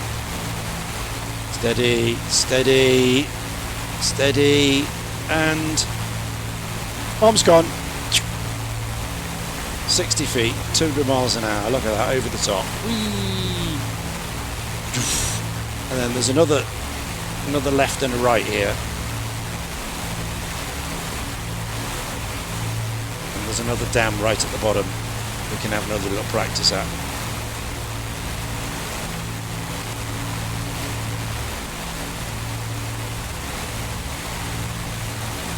Well, that was the main one. That was the main one that looked like it.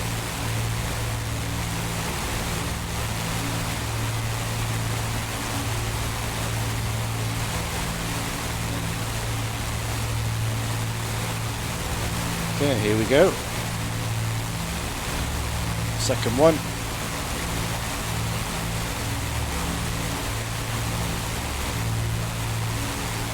It's just a bridge, this one, but 60 feet.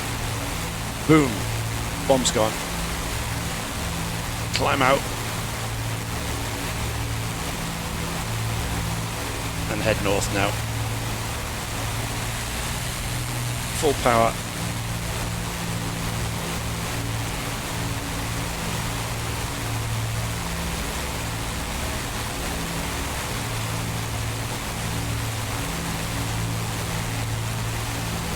Uh-oh.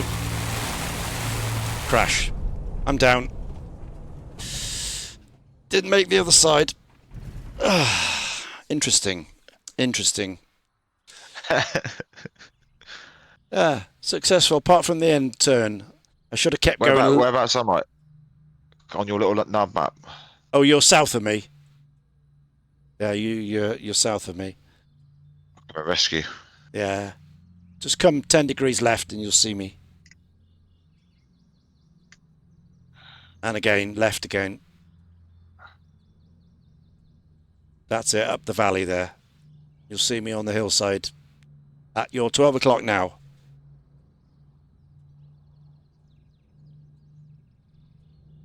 Yeah. Yeah, That's got you. me? I can see a green light. Oh. You're fired. Oh yeah, I'm going to take some pictures. There we are. That's what happened to a lot of the lot of the Lancs on training. They lost quite a lot, actually, on the hillside. Replicating. Okay, so let's... yeah, so you're going up the valley instead of down it. They went down it, but... okay. I'm just looping around, mate. Search and rescue. Yeah. So, what do we do? Restart? Where are you going to spawn in?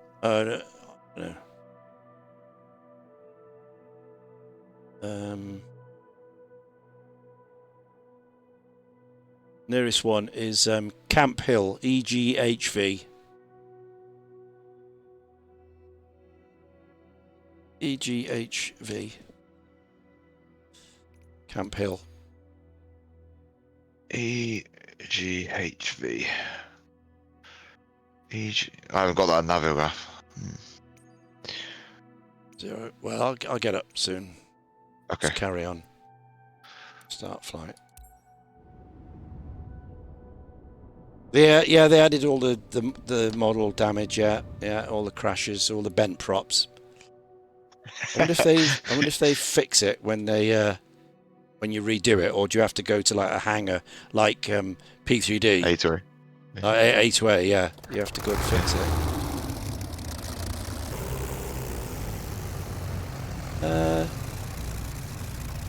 No, it all looks good. It's miraculously it's repaired. It's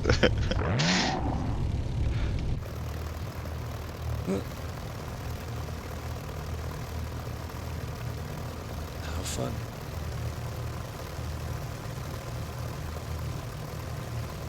Is this long enough for me to get off? It's only 3,400 feet, it says. yeah, it's Microsoft. You'll be right. Yeah. Right. So let's just make sure this is all in order. And as it should be.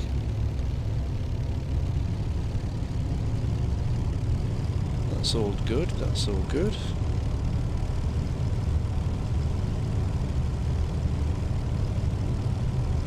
Where's that airport in correlation to Manchester Airport? Is it north, east, west? It's just east of it. It's Okay. about 30 miles east. You're flying right over the top of me now. Yeah. Okay. So I think Oh, I got you. everything is I got you 6. everything is in order there. Fuel, that's all good. That's all good. Turn all that on. Turn all that on. Don't need that. Don't need that. So laps. Put it all in. Don't need that. No. It's all good. Right. I think we're good to go. Again. Second takeoff. Right. Hold it on the brakes.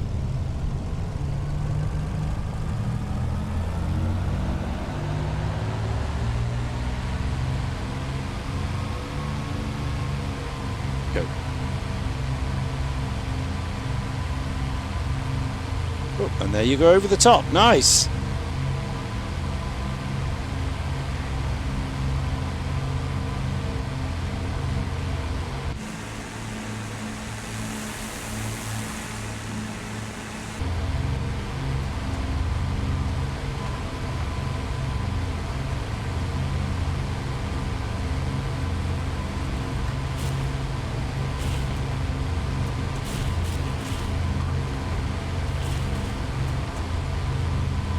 Okay. Airborne gear. Flaps.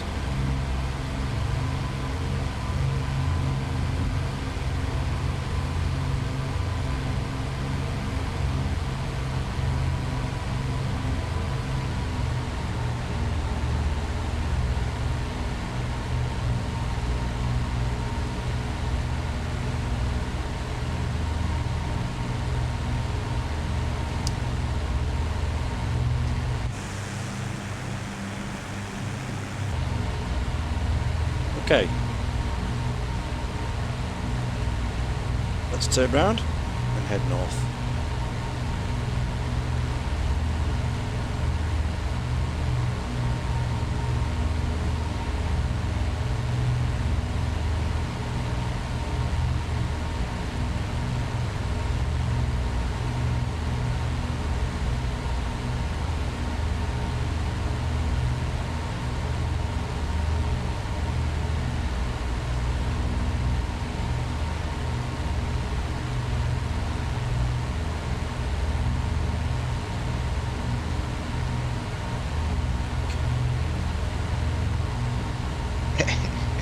There he is.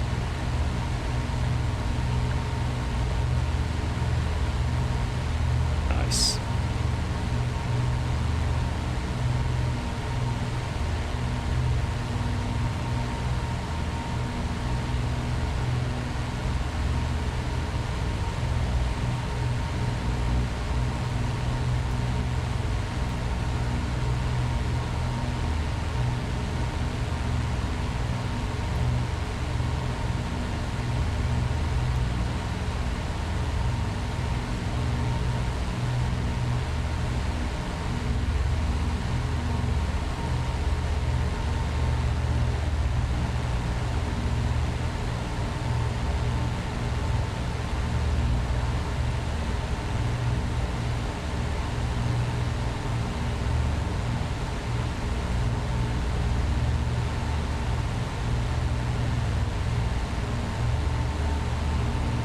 Right, Pole Hill, 11210. 11210.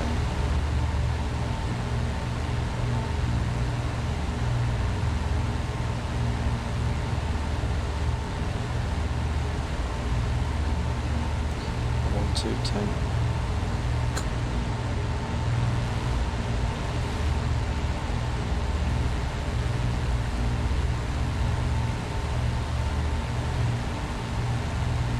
Okay. There we go. So there's the Derwent Valley below us. So you come round here, you line up against this bridge. That's it, yeah. And then there's another one here. There. Yeah. That's the one that it looks like the Myrna. You fly down here, line up 60 feet, 240, bombs away. That's the one they practice on. You're going over it now.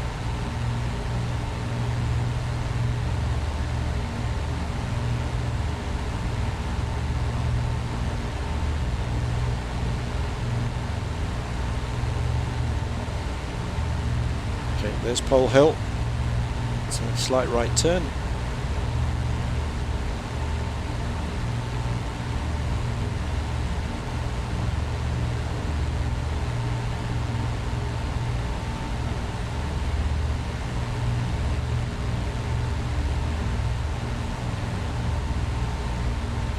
There we go. Level up.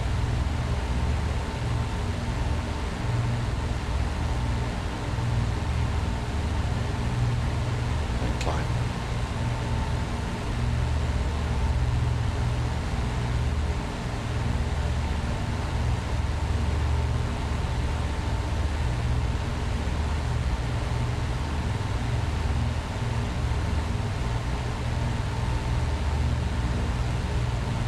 What sort of altitude do you reckon? For this transit, I don't know, 10, 12,000, whatever you Okay. fancy really. We've got an hour or so to go up to Scotland, haven't we? Probably a bit more.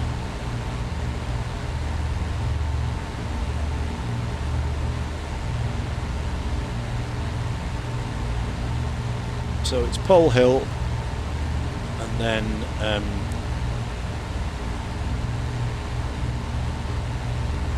TLA. Usual stops: Pole Hill, TLA, and then past Glasgow and Edinburgh into the Highlands.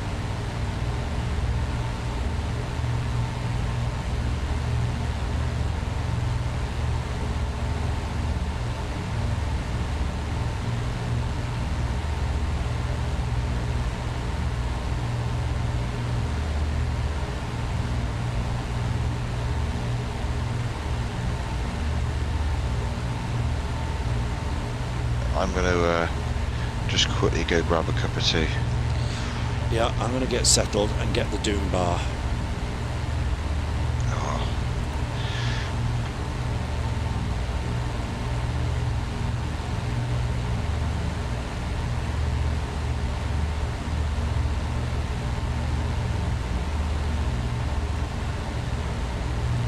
Okay. Put the gyro in. Just sort that out. There we go. That'll hold it there.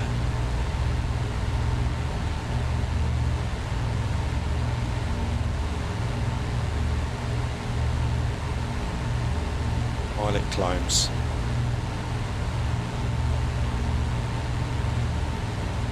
Go 6,000 feet, 400 feet per minute.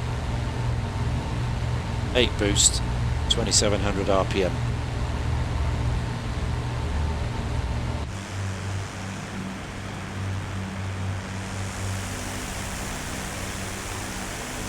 The AV Row Lancaster, or Avro as they call them. Developed out of the Wellington.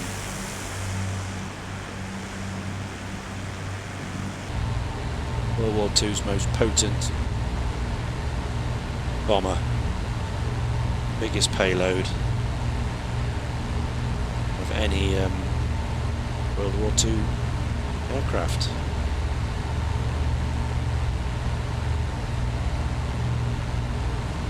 Do I set the how high I want to climb at? You The don't. rate again. You don't. You just fly to it and then level off.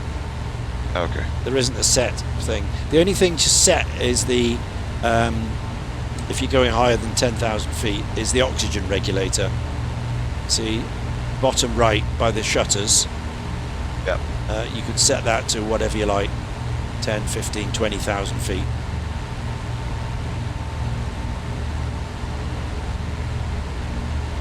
And that sets the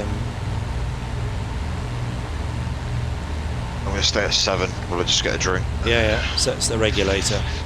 Oh, this is beautiful, mate. With so it's just chase plane cinematics. Yeah, flying Just- by with the Merlins. Yeah. I got the best view in the house. I'm going to sit in the Bombardier's blister pack and watch the English countryside float by. It's good.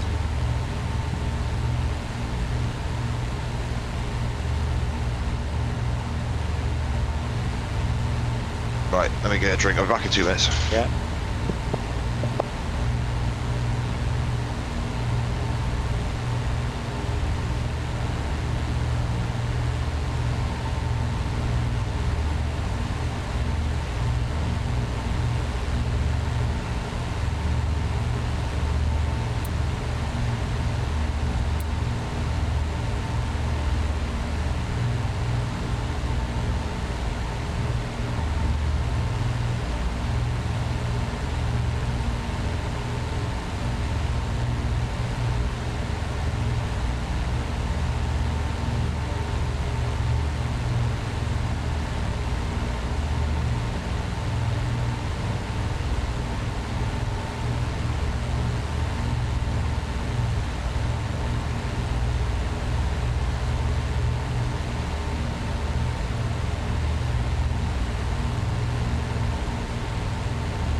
It's a bit weird.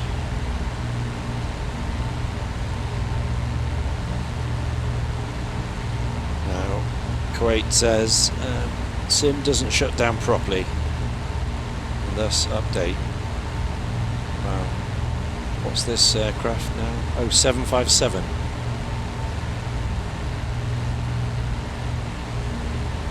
Okay, cool.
Whoa.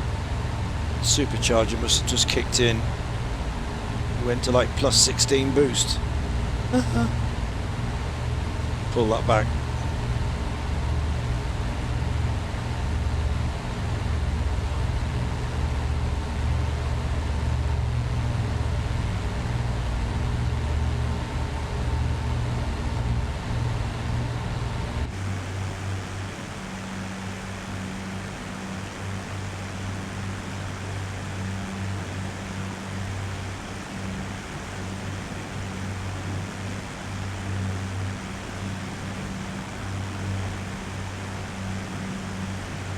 One 138.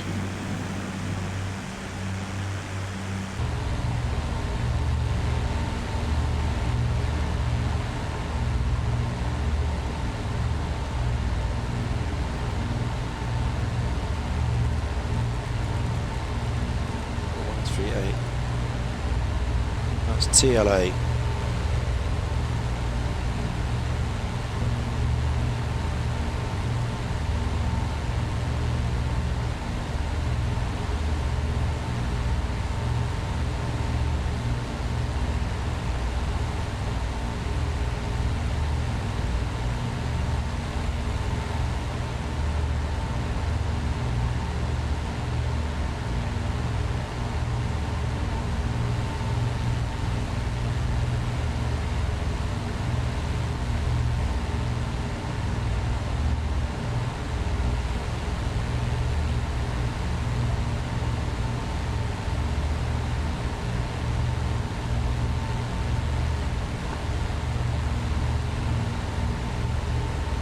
Hello. Howdy.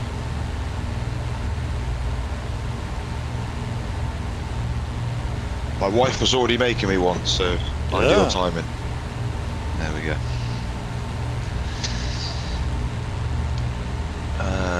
Oh, I am climbing.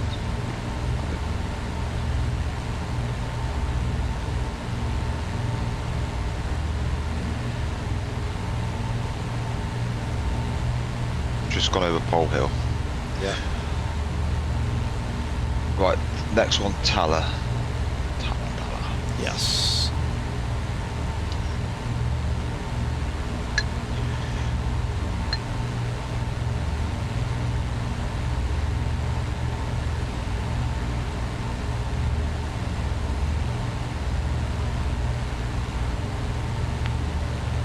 So what are you thinking, Ian? Are you going to use the P3D one or this one? At the moment, I'm used this one because the scenery's better. Yeah. The aircraft is probably better. The sounds are better. Maybe the gyro works slightly better. But as for the fueling and the other systems, they're exactly the same. No attention to detail. So probably take this one on for those reasons. Hopefully someone might mod it. Yeah. Somebody might. Fix it. Yeah.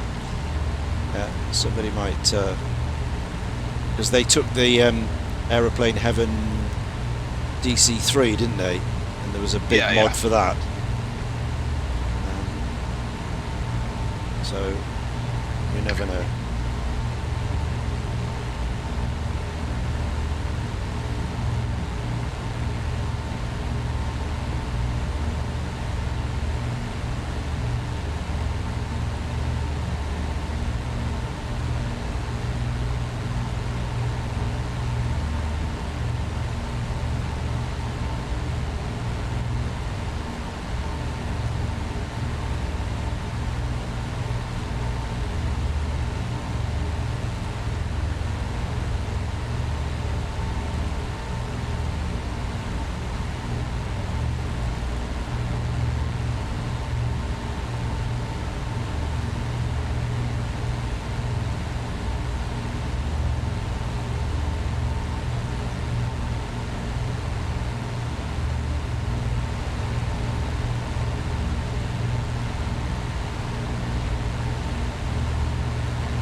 Okay, so here we are. This is the Yorkshire Dales now. Yorkshire Dales. And then the Lake District is off, just off to our left here, further up. See, yeah, it's in there. Lake District.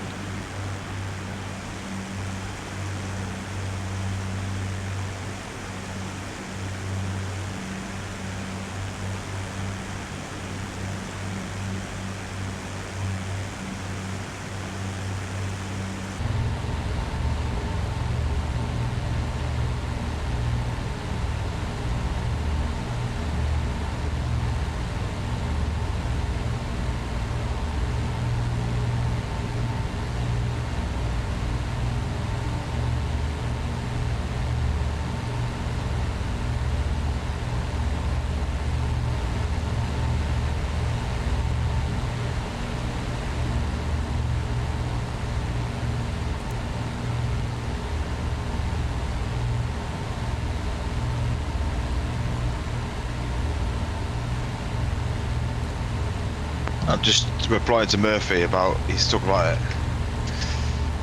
About this. Yeah, the fuel's, I said the fuel's not working.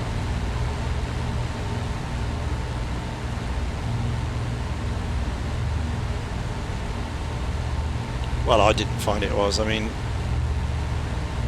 I'm just looking at it now. My gauges are all over the place, look.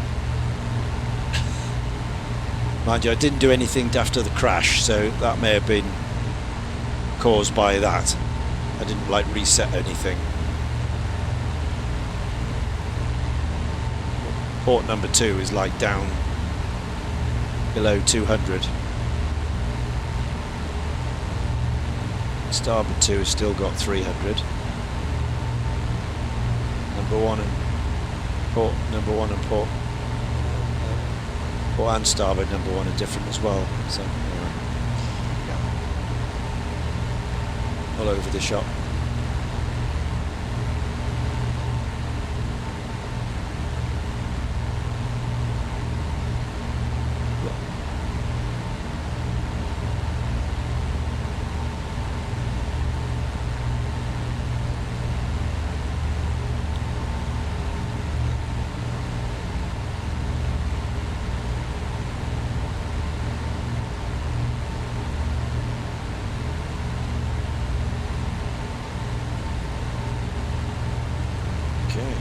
Basically, we just follow the M6 all the way up now. Nice. To Carlisle. Murph's gonna report it.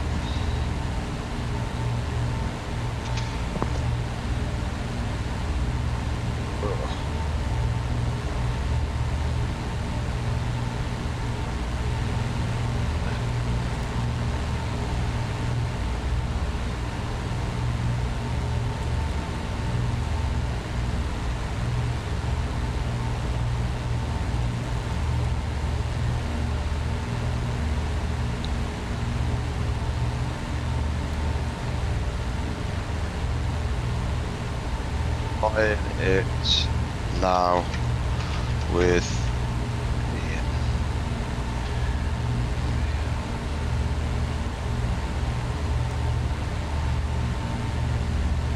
Can't. The gyro won't even engage now.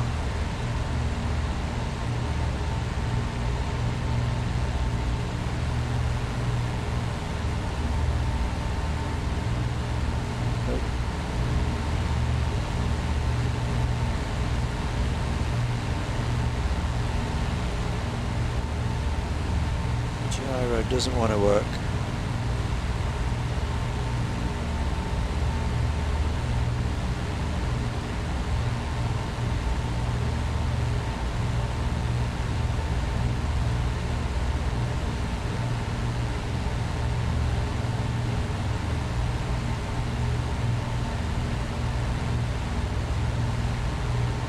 just want to turn left or right.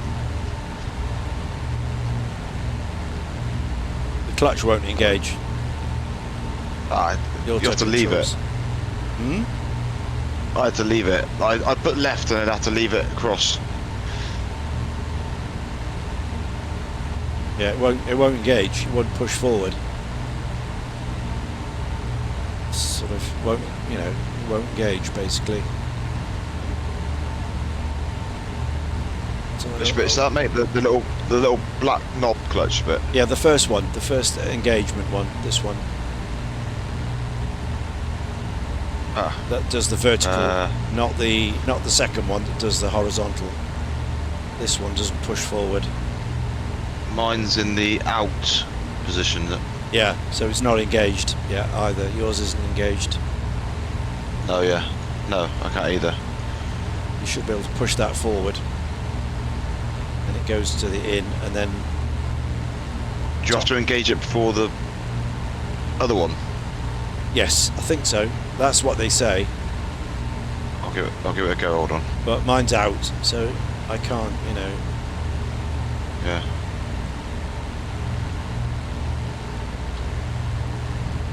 I don't know why it's not letting me engage it.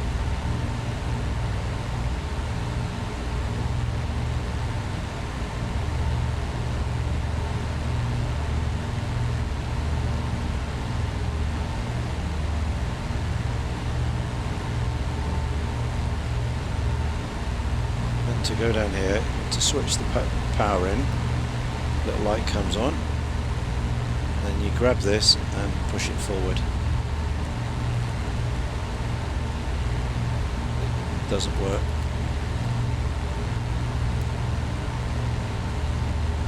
Doesn't go. It's jammed. Yeah, these fuel gauges are knackered. They've literally stayed. Mine haven't moved whatsoever. Uh-huh.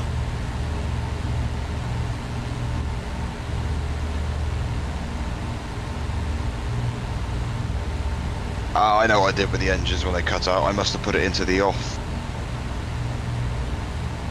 That'll do it. Let me go by the way. There we go. That's modelled.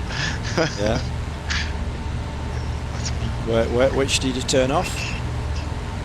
So when I went from tank 2 to tank 1, Yeah. I must because I was obviously trying to fly. I must have just flicked it once. Oh, to the off position. Yeah, you got to And keep. to the off, Yeah. yeah. Yeah. You got to go through that to the other side. Yeah. I must have thought I clicked it twice, but obviously didn't. Yeah.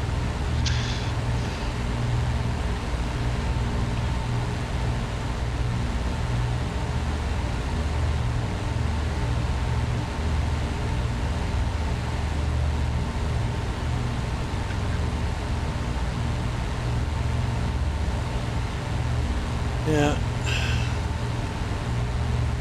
This auto control's not working.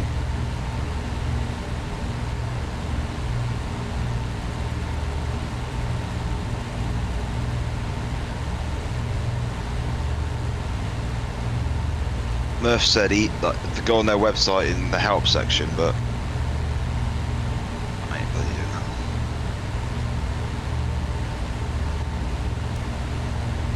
It's things like that. Surely they would have picked up with beta testing.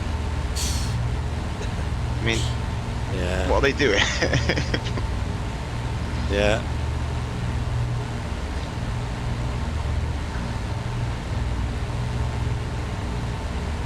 No, this thing won't work. Come on, get the gyro working.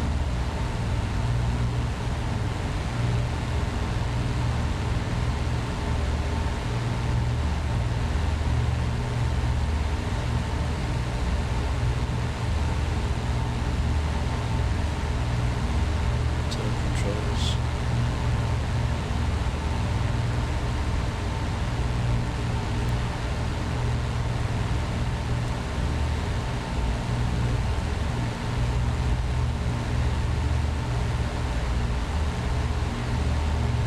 Got a click spot there, so it's like Yeah, it's there. If it needs to trim out before.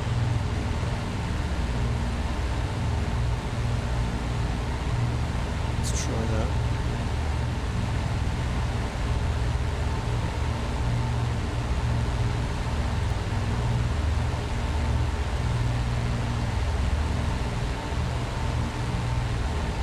Ah, cracked it. I don't know why, but it's done it. But now we're heading downward. So What did you press? I gave it a lot of up trim. Oh, okay. A lot of up trim.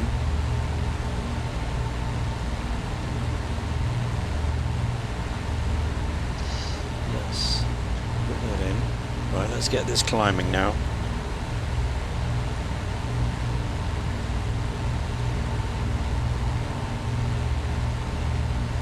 Right. Yeah, it was obviously... I don't know why, but it just locked. It wouldn't engage. Now you see it's engaged. There's the handle right up. Yeah. And I can put this one up as well. So now I can use this for climbing. And I can use this for left, right. Ah, right. And with that, ladies and gentlemen, I'm going to retire and get a beer.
Better.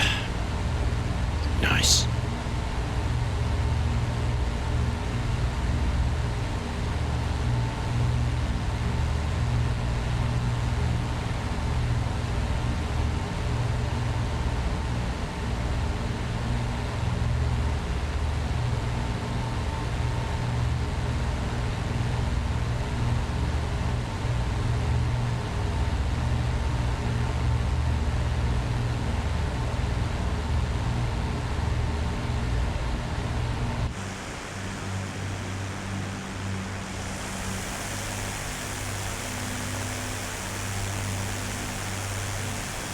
Okay, there's Carlisle.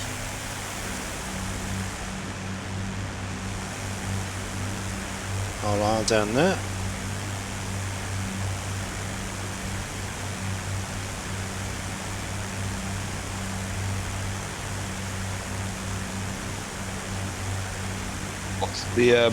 What's the route after Taller? Are we going up What did past you Edinburgh fancy? or Yeah, we can where go. are we getting back at? We're going back to Conisby. What's it called? What's the time? Scampton. Yeah, or we could land up at somewhere up here, you know, Lossiemouth or Okay. you know, one of the RAF bases up here. Yeah, that's fine by me. Nothing mouth, right. Yeah, Lossiemouth. EGQS. Yeah. Yeah, So perfect, mate. if we go Taller and if we head towards Glasgow, Yeah, and then we can go up over the Loch Lomond, up through there, Glencoe, Fort William, along Loch Ness to Inverness, and then round to Lossie. Maybe yeah. by Ben Nevis.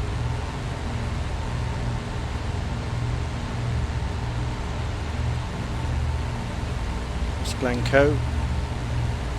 or we can go up the other way through the Cairngorms, Aviemore and that way, whichever you fancy, really. But I'm happy going up and cutting across towards Inverness, up and around. okay. So TLA, Glasgow, Loch Lomond, Glencoe, Fort William, Port Augustus, Inverness, Lossy. Yeah, perfect. Perfect.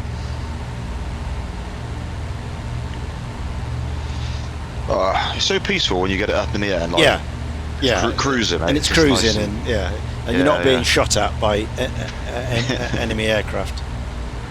And you're not trying to heave it around the sky. The border soon, mate. So to the Scots, yeah, we could be getting shot at soon. yeah.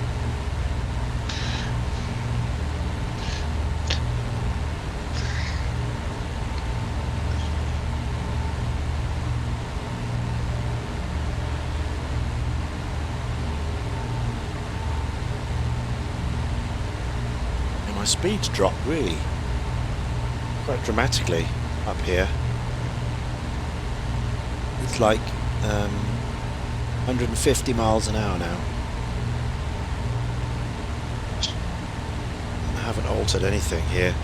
Still on 8 boost and 2700 RPM,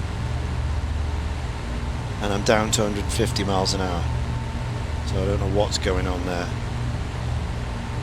Mine, I'm about 230. 230 miles an hour. Yeah. Wow. What's and your? I've got my boosters on just below 20. Is that broken? Yes. You're well past the red line. The red line is at 12.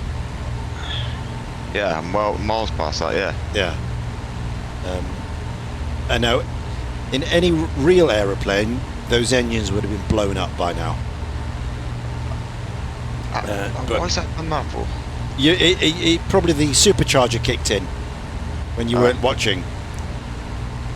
Supercharger. What is that? I see the switch. See the left. The left. Oh, mine's up. Yours is up, is it? Okay. Yeah. I think that's what it is. But the different models, some of them have superchargers over here on this side. Yeah, I've got like a little switch. It's a supercharged MS. Yeah. So I'll put it down. Yeah. I'll put it down, see what it does. But yeah, so you should be no more than like 8 boost, because if you look after 8, you're in the red. Yeah. Between 8 and 12 is emergency power only for about 3 minutes. So I have it at 8 boost, 2700 RPM, and I'm doing 150 miles an hour. Is the boost controlled by the throttle? Yes. Yeah. Yeah, but but when you get to a certain altitude, there is a supercharger that kicks in. Okay. And that's obviously what's happened to you. Pushed it right past. I'll bring it back into the. You need it below the red. Below the red, okay. Yeah, because you don't want it in the red. Red is no good. Well, I've got it on 8. Yeah, that's what I've got it on. 8 and 2700. But knowing aeroplane heaven, nothing will happen if you run it flat out.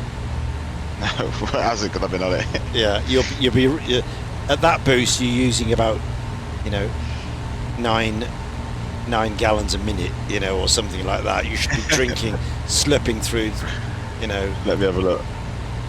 The fuel burn is working, mate. If you bring up the Microsoft tab, mine's going through it.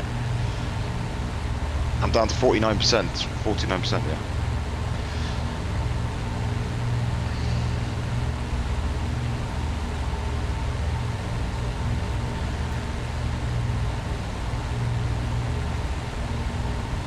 Fuel, I'm at 27%.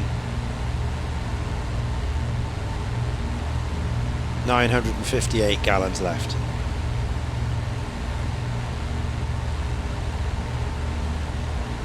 Got 4,700 kilograms. Let's have a look. Switch to kgs. 2,601 kilograms. Oh. but it says I've got the same in the tanks. I've got 720 in tank 1 and 530, 578 in tank 2. But if I look at the actual gauges here, they're all different. All 4 of them are reading different things. Oh yeah, my ones haven't moved Really? in the actual aircraft. Yeah. Yeah. These are moved, but they're not reading what they're saying in the tablet. 263 number ones. So the number 1 starboard is only like 170 now, and it should be 262 according to the tablet. So this is just balked, isn't it? Really, you know, it doesn't tie up at all. What's your my oil temp is at 90. What's yours at? 80.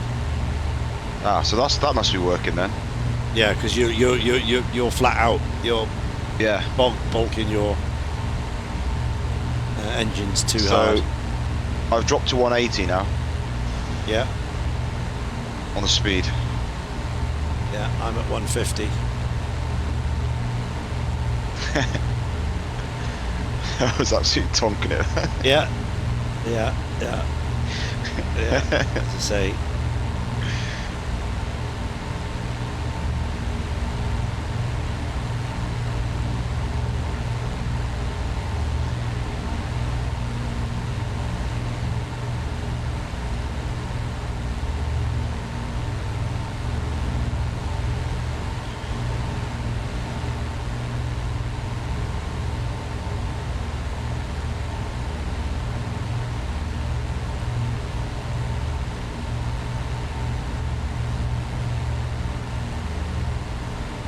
Right, let's try and level off at 16,000.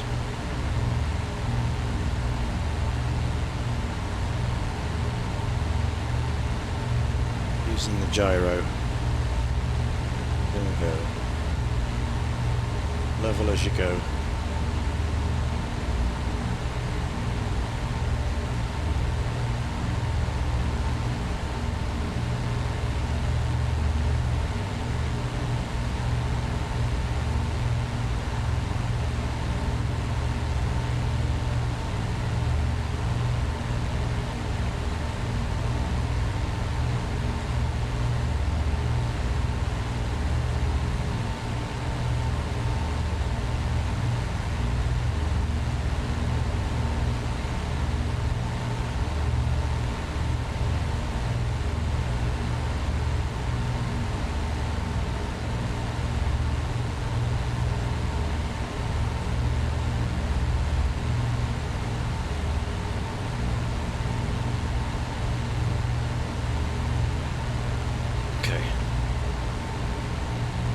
Level-ish.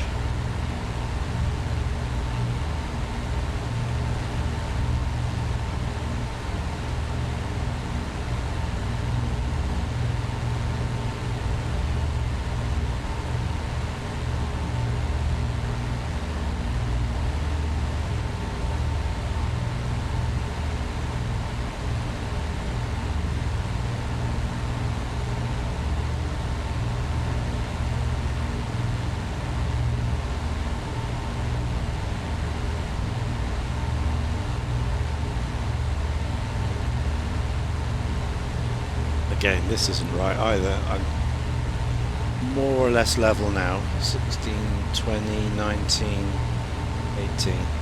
And this is showing like a 100-foot descent. So that's wrong. That's meant to be 0. The list is growing. Yeah.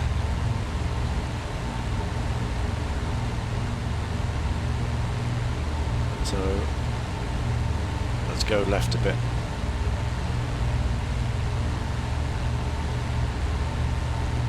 Get back on course. TLA right in the nose for us.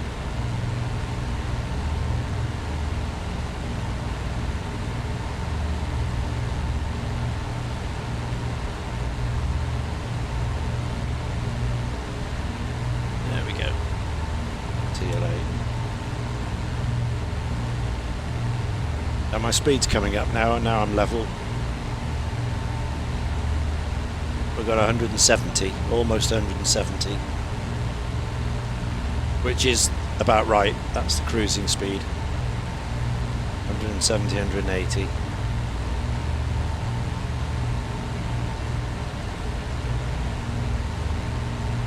Obviously on the longer missions, they would lean it down and put it down to boost 4 or 2, 2600 RPM, and then they'd put the mixture down to lean.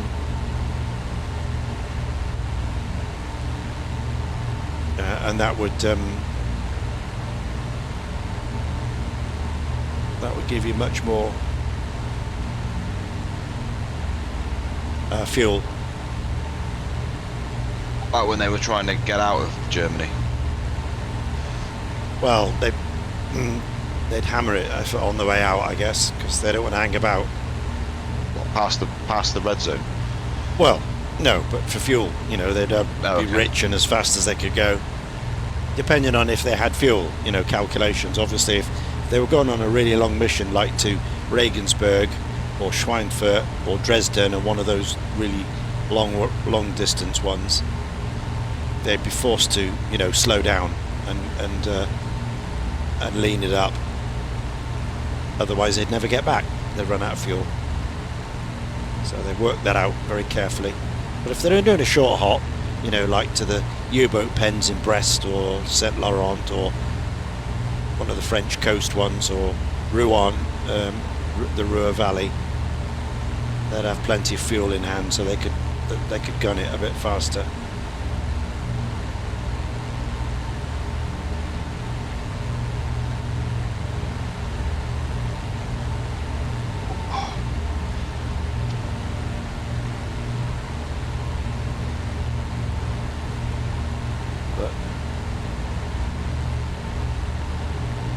Yep, there we go. A nice, is it Connington in Peterborough? Airport just been released. Oh, right. Murph's showing it, it looks quite nice. That's old RAF as well. Yeah.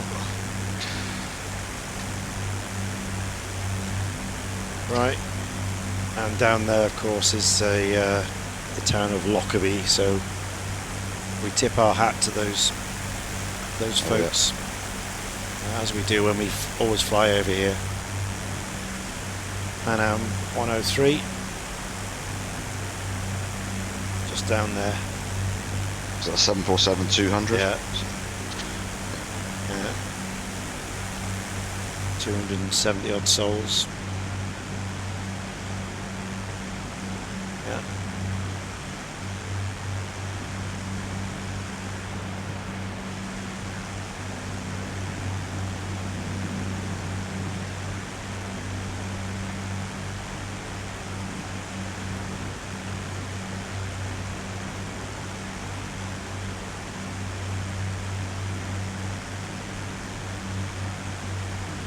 So, this is like Kielder Forest area, Galashiels, Peebles, up from Northumberland National Park, and in the Scottish Lowlands, Scottish borders.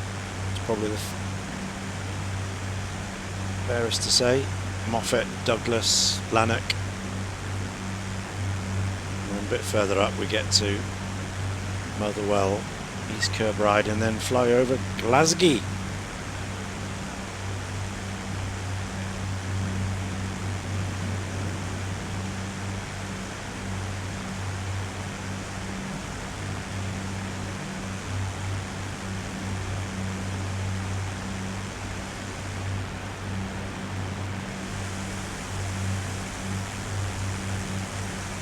Goose Bay.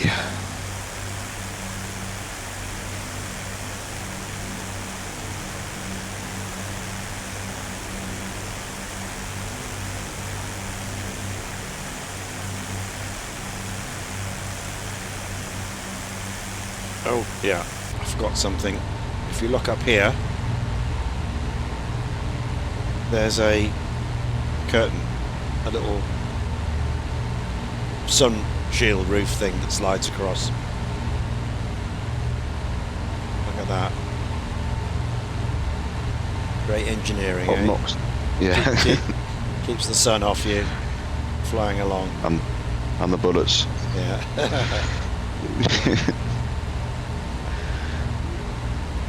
Yeah, I think I'm right in saying that the pilot was the only person in the crew that had armor plating armor behind them, like the seat. Video. I may be wrong in saying that.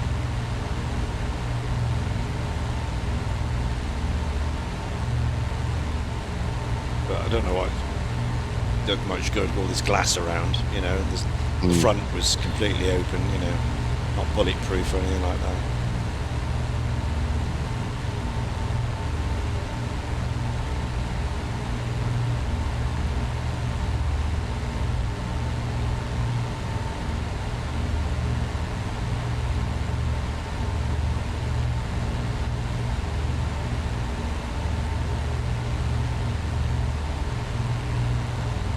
So we've settled down into about 168 miles an hour. Yeah. 168.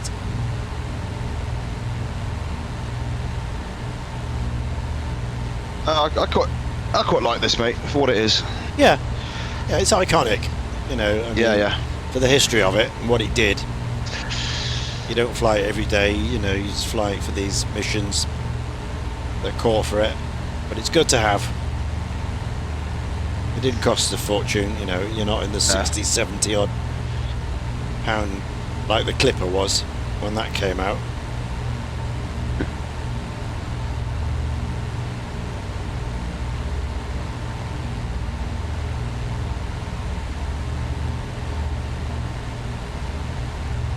Yeah, no, this will be good for the Dams raid next May. And the Tirpitz raid and any other missions that we can come up with.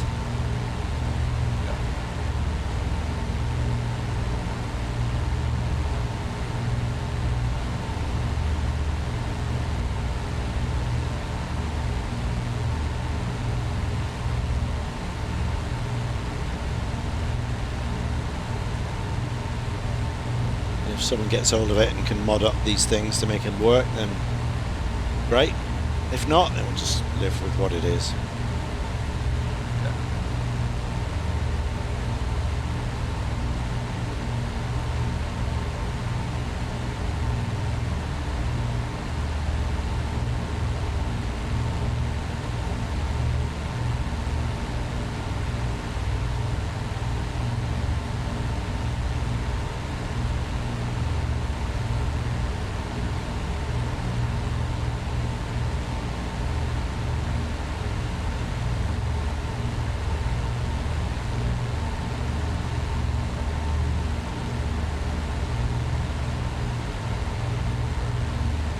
Sitting in the bombardier's position, just watching the Yeah.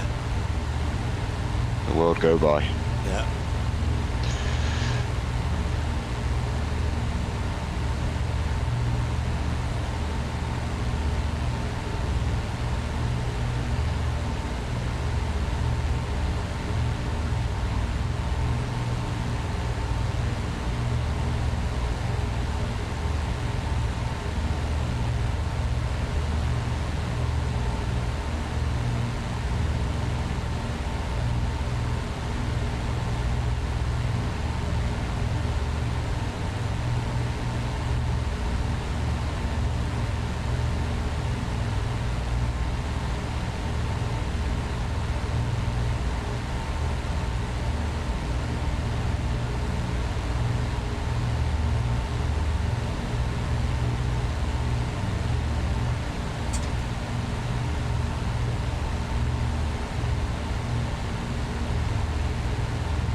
I'm just looking through Twitch, Yeah. and let's just keep going. Basically, there's one person streaming the Lancaster. Really? Yeah, and that's me Okay. in 2024. I don't know if there's anybody in 2020. Let's have a look.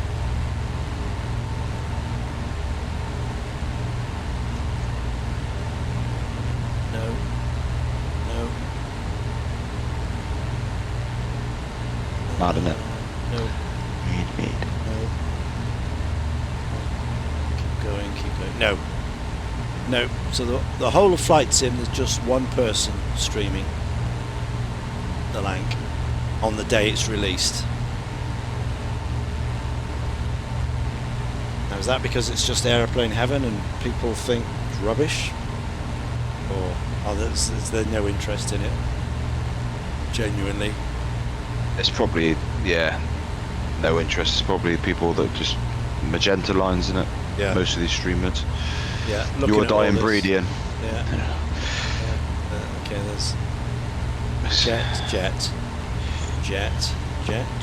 Oh, no, there's a 182 here, a 172. Major par. Then we go jet, 320, 320, 320, 320. Up 350, 3. Oh, there's a Beaver.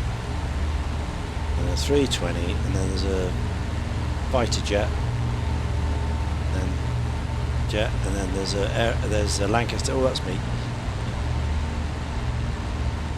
And a jet, and a jet, and a jet. Oh, and there's an Aerostar. Don't know what that is. Jet. Jet 2 holiday. 320, a 320, 320. It's like a starship thing. Yeah, so there isn't.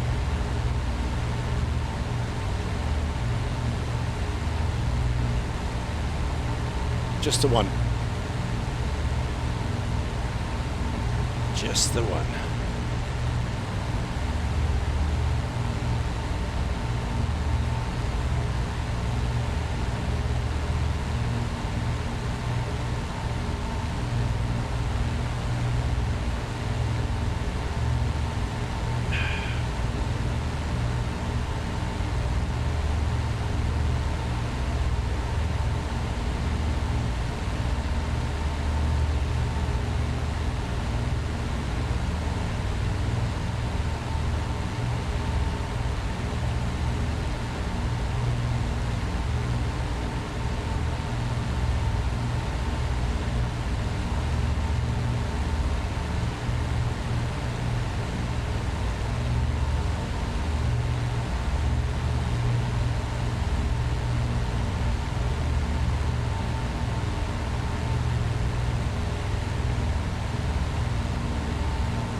Okay, so Glasgow off to the left, Edinburgh off to the right.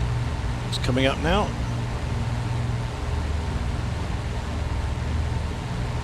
So we'll aim for Loch Lomond, just north of Glasgow. Fly above Loch Lomond. And then head towards Glencoe, Fort William, Port Augustus, Inverness, and then round.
poetic about these aircraft flying towards these mountains. It looks a bit stunning. Yep.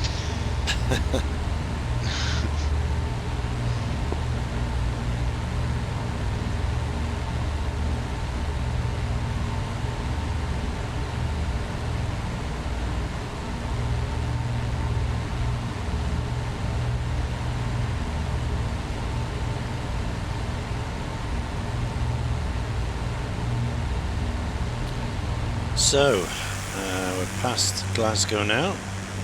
So down here, to our left, there's Loch Lomond. You'll take the high road and I'll take the low road. There it is, Loch Lomond.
No Empire tonight.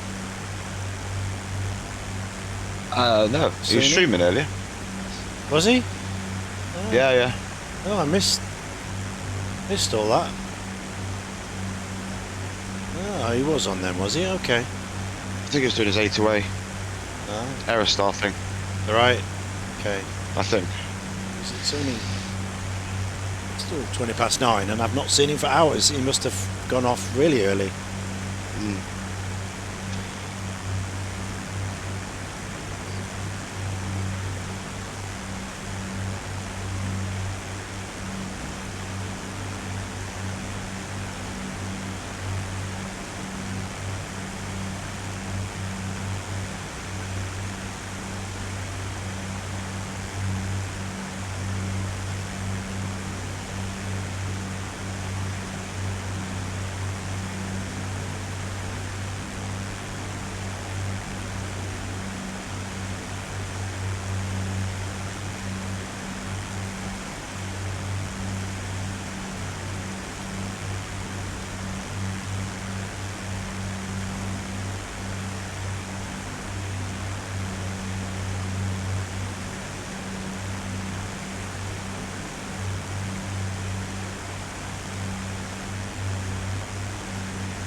Right, we're starting to get into the Highlands now. we are. First bit of Scottish Highlands.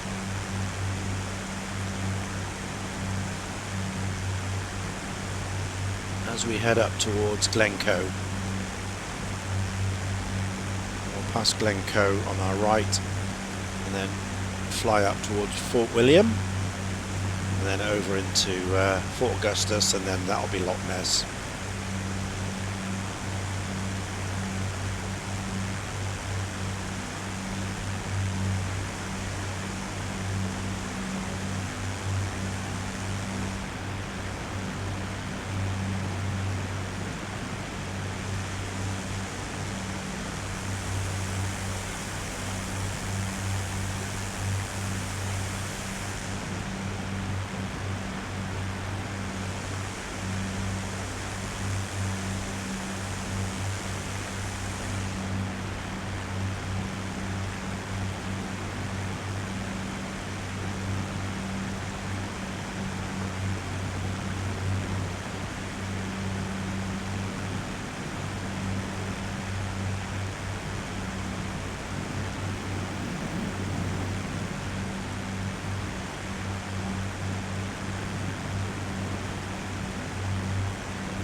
Right. There's Glencoe, everybody. That's the famous skiing resort on the west of the country. And there's Ben Nevis there in the background. Great Britain's highest mountain. Ben Nevis.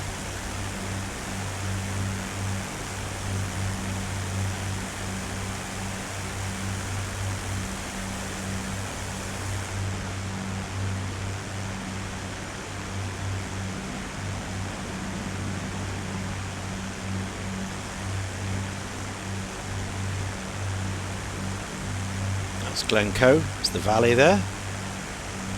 People are based there for the skiing in the winter. All this stuff here is ski runs.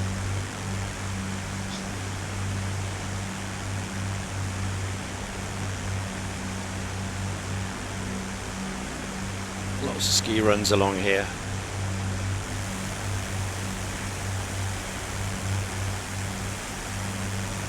Stewie. Hello, mate. Yeah, it's alright, as long as you don't get too close. I mean, it's typical aeroplane heaven. It looks alright, but there's no substance to it, really. It's slightly better than my P3D version. Sounds and the gyros slightly better.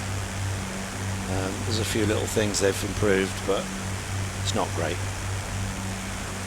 Still got plenty of issues with the weight and it's the detail, you know, the weight, the fuel.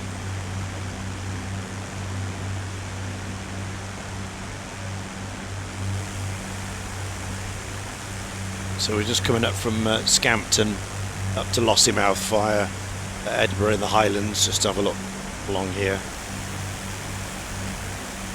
We went through Derwent Valley, did some dams training over the lakes there. And once we get down here, we'll drop down over Loch Ness. Yeah, it is a shame that no one's done it really properly. But I guess it's a, you know, it's a niche market, isn't it? They're not going to sell a huge amount. Not like an A320 or something.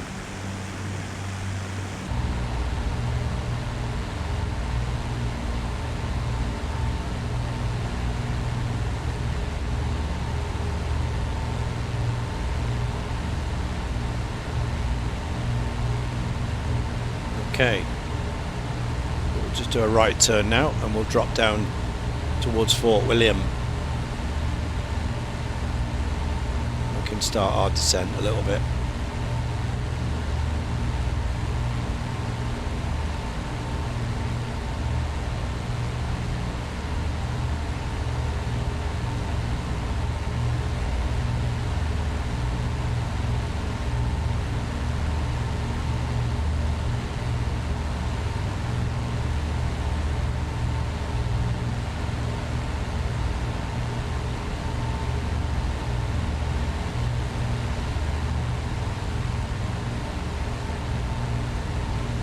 Right, I'm going to turn now towards Inverness.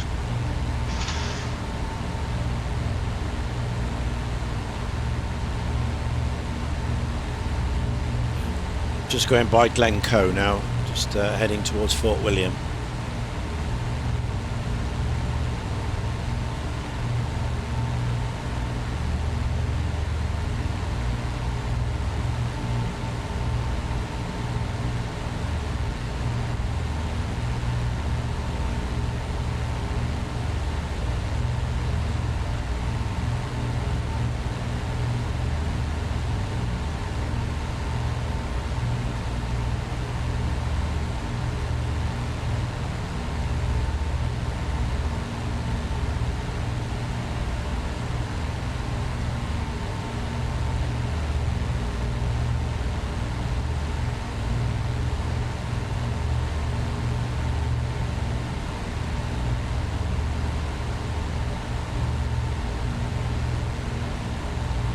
This is on display in Australia, is it? G. George? Okay.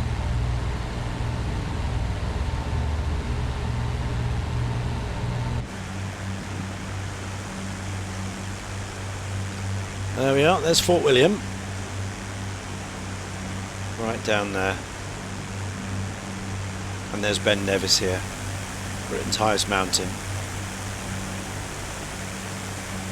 And Glencoe, beautiful part of the world.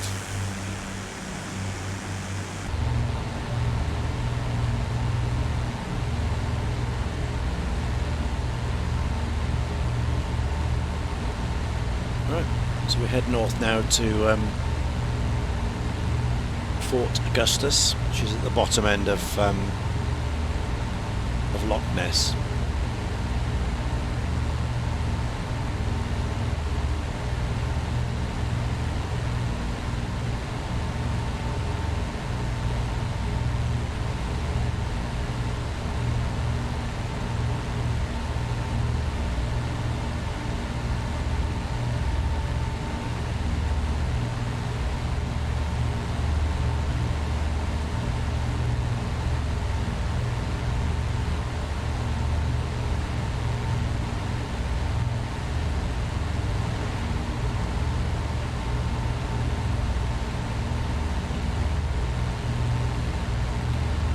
Missions over Germany. Yeah, amazing. Yeah, there's a few that made it through, but sadly the vast majority didn't. I think this, and together with the 8th Air Force, as well as the RAF, in the early parts of the war, 1942-43, the attrition rate was 75%. So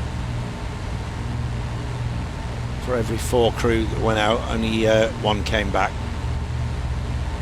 And then later on in 44, it was about 50-50, your chance of surviving. And then when the long-range fighters came in at the end of 44-45, long-range P-51s, it was 25%. So your odds were 25% finishing, of getting shot down rather, 75% of coming back. Wasn't great.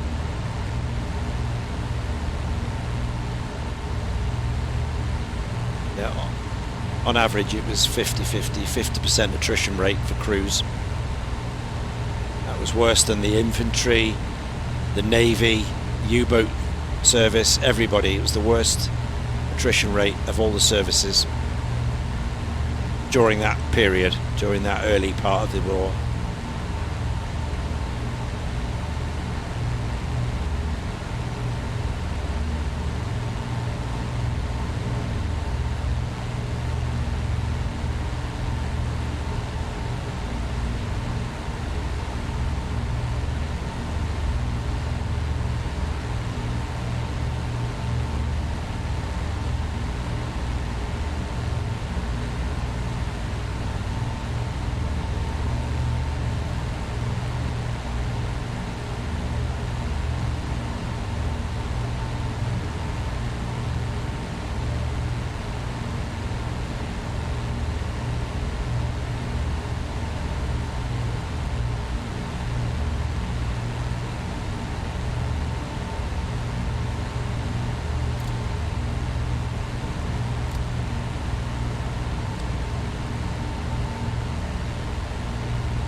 Okay, there's the Loch Ness.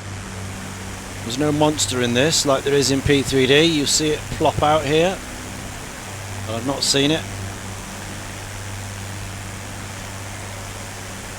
P3D definitely have a Loch Ness monster next to that castle there.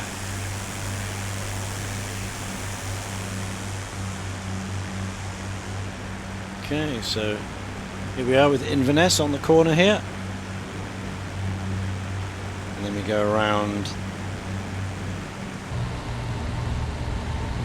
There we go. So we've got RAF Kinloss is first, and then Lossiemouth is on the top. Lossiemouth, of course, is the one of the two bases for Britain's air defence. Got the Typhoons based here, quick reaction force.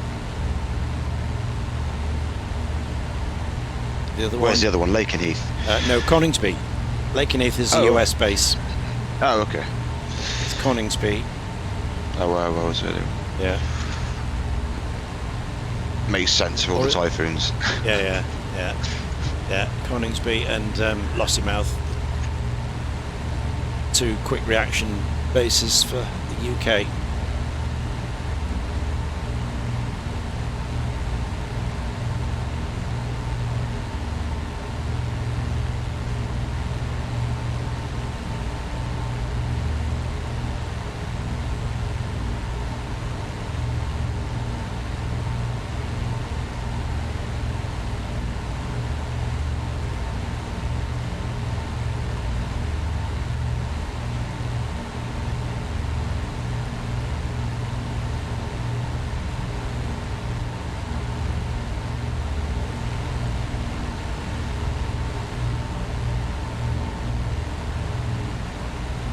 And the gyro's popped back out again.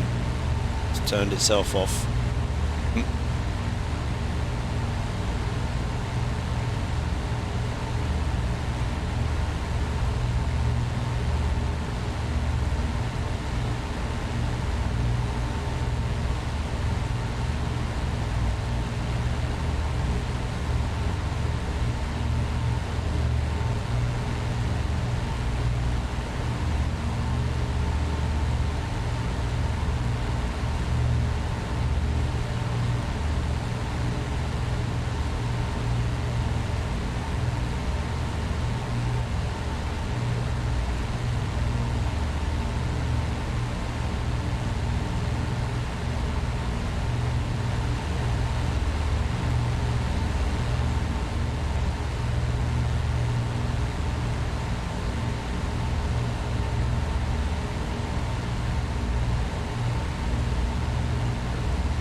Open bomb bays, yeah, we can do that.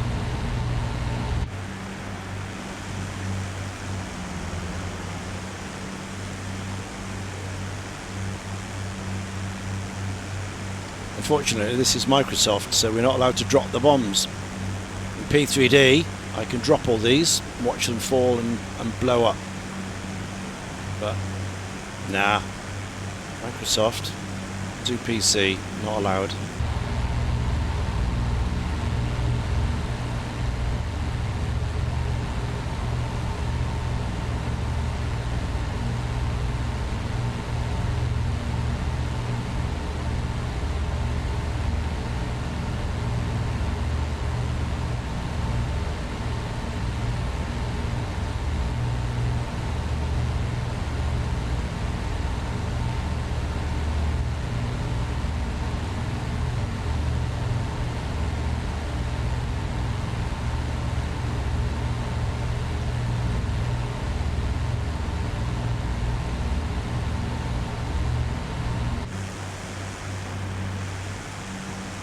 So that's Inverness, just there on the coast.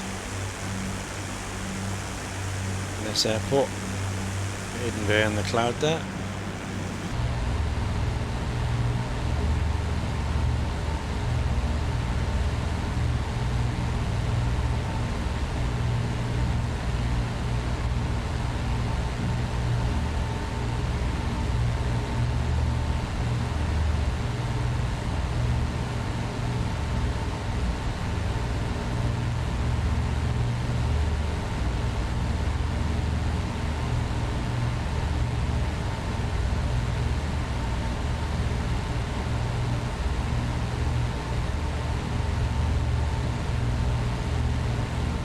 20 miles to run. Yep. The airport in sight.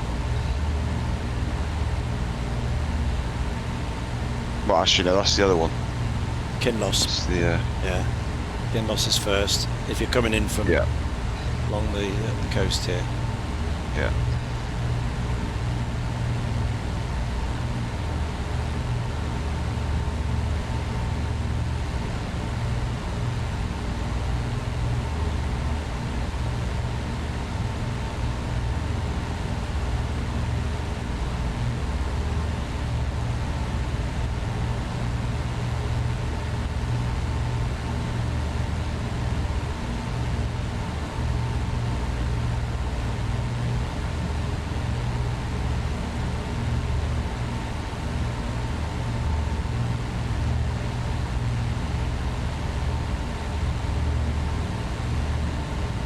What's the landing speed in this here? I think it's touchdown 80, approach is Okay. 120, over the fence 90. Okay.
Okay, I'm about 12 miles. Just turning final.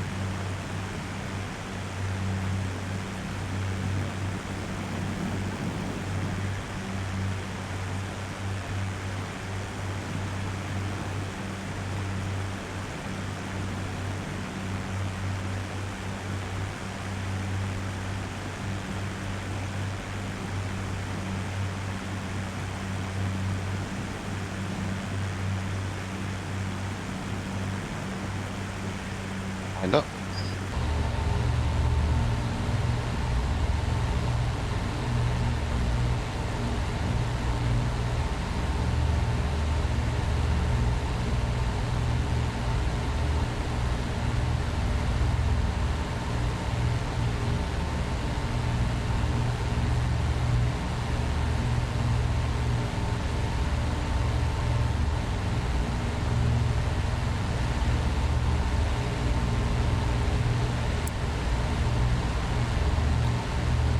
Okay, fuel pumps on.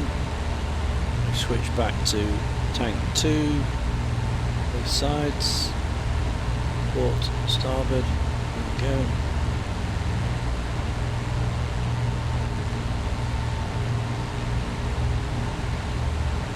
There's only like 20 gallons left in that one, and I haven't been on it since I took off, so it's bizarre.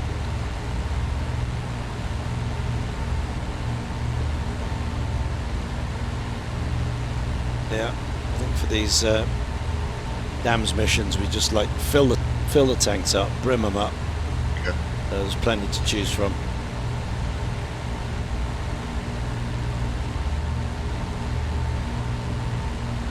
Okay, I'm about 4 miles out. Runway in sight.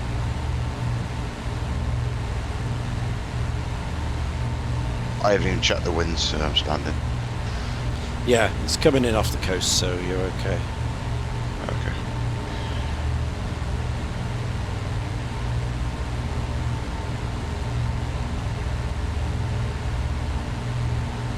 Yeah, it's 90 at 11.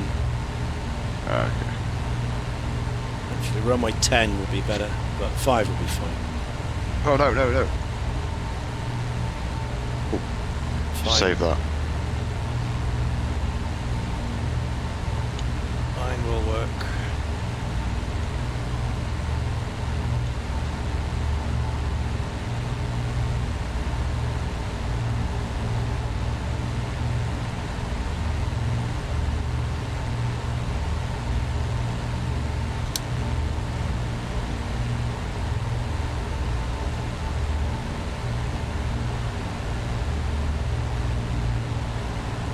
Here we go.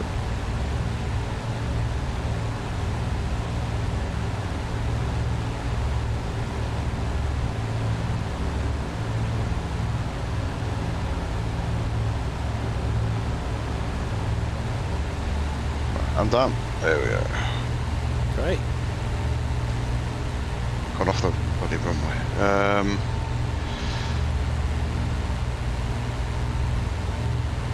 I'll just park over to the right here.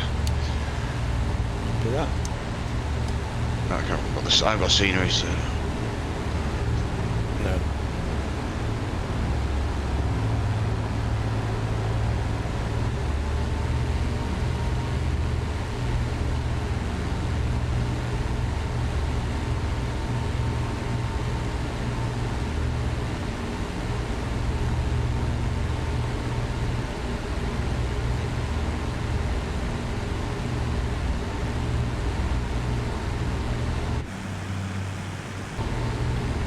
Okay, gear down, 2 greens, flaps full, mixture rich, props forward, 110,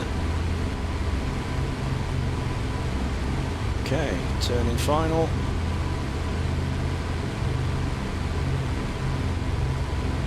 okay, now we go.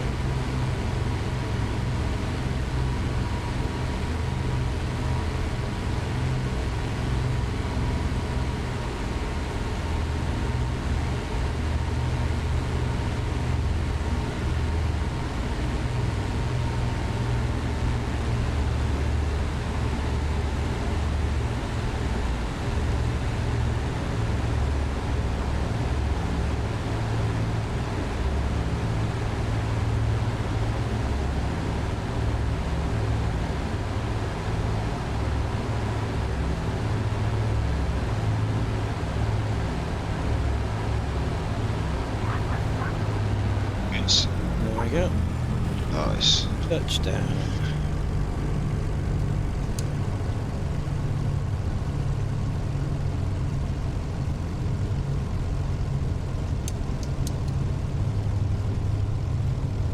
Gentle on the brake. That's it.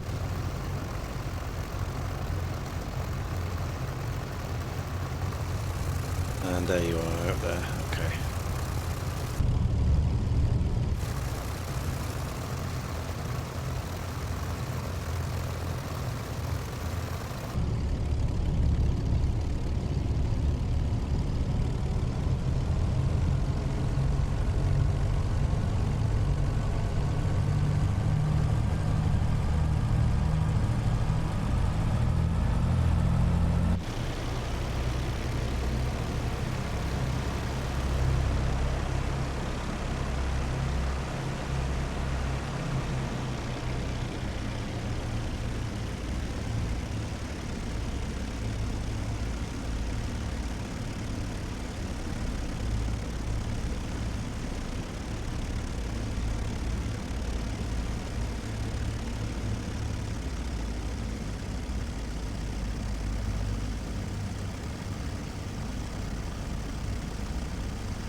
Nice.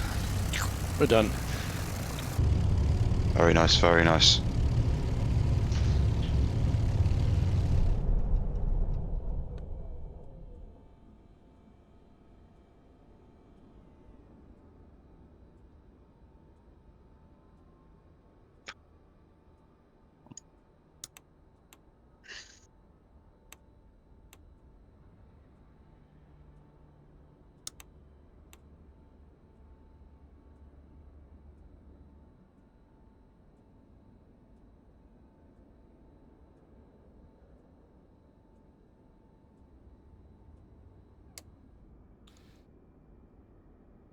Okay.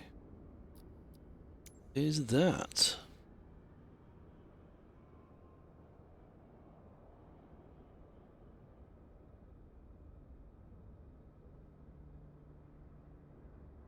Do-do-do.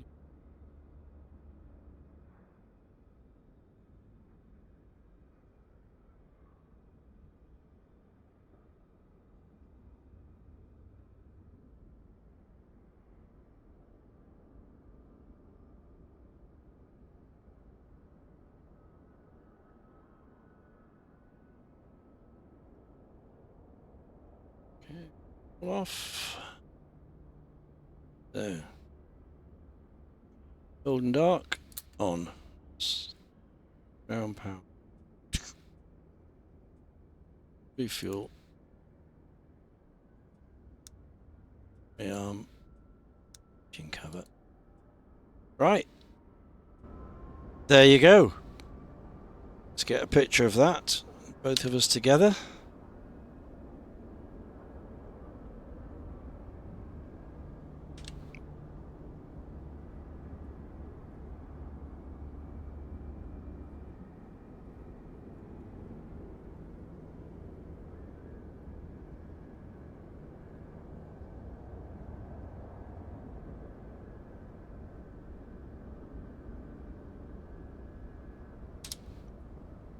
Great.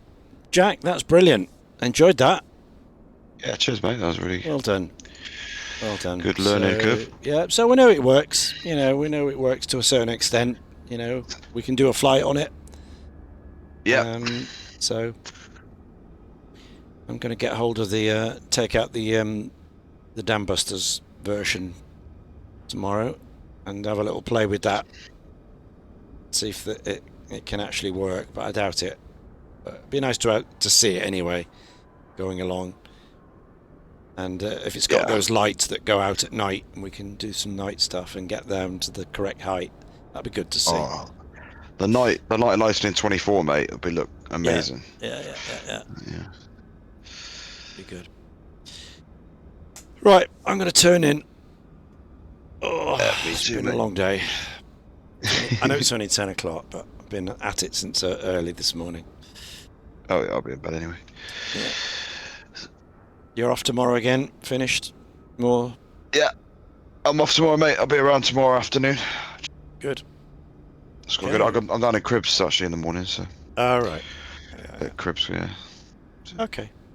We'll check in with you then. See you later, mate. All the best. Bye. Bye-bye. Take care, mate. Bye, bye.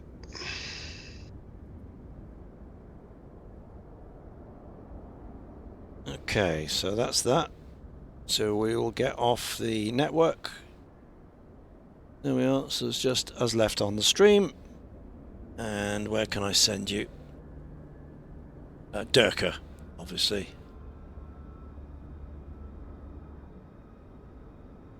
Durka it is. Let's send you to Durka.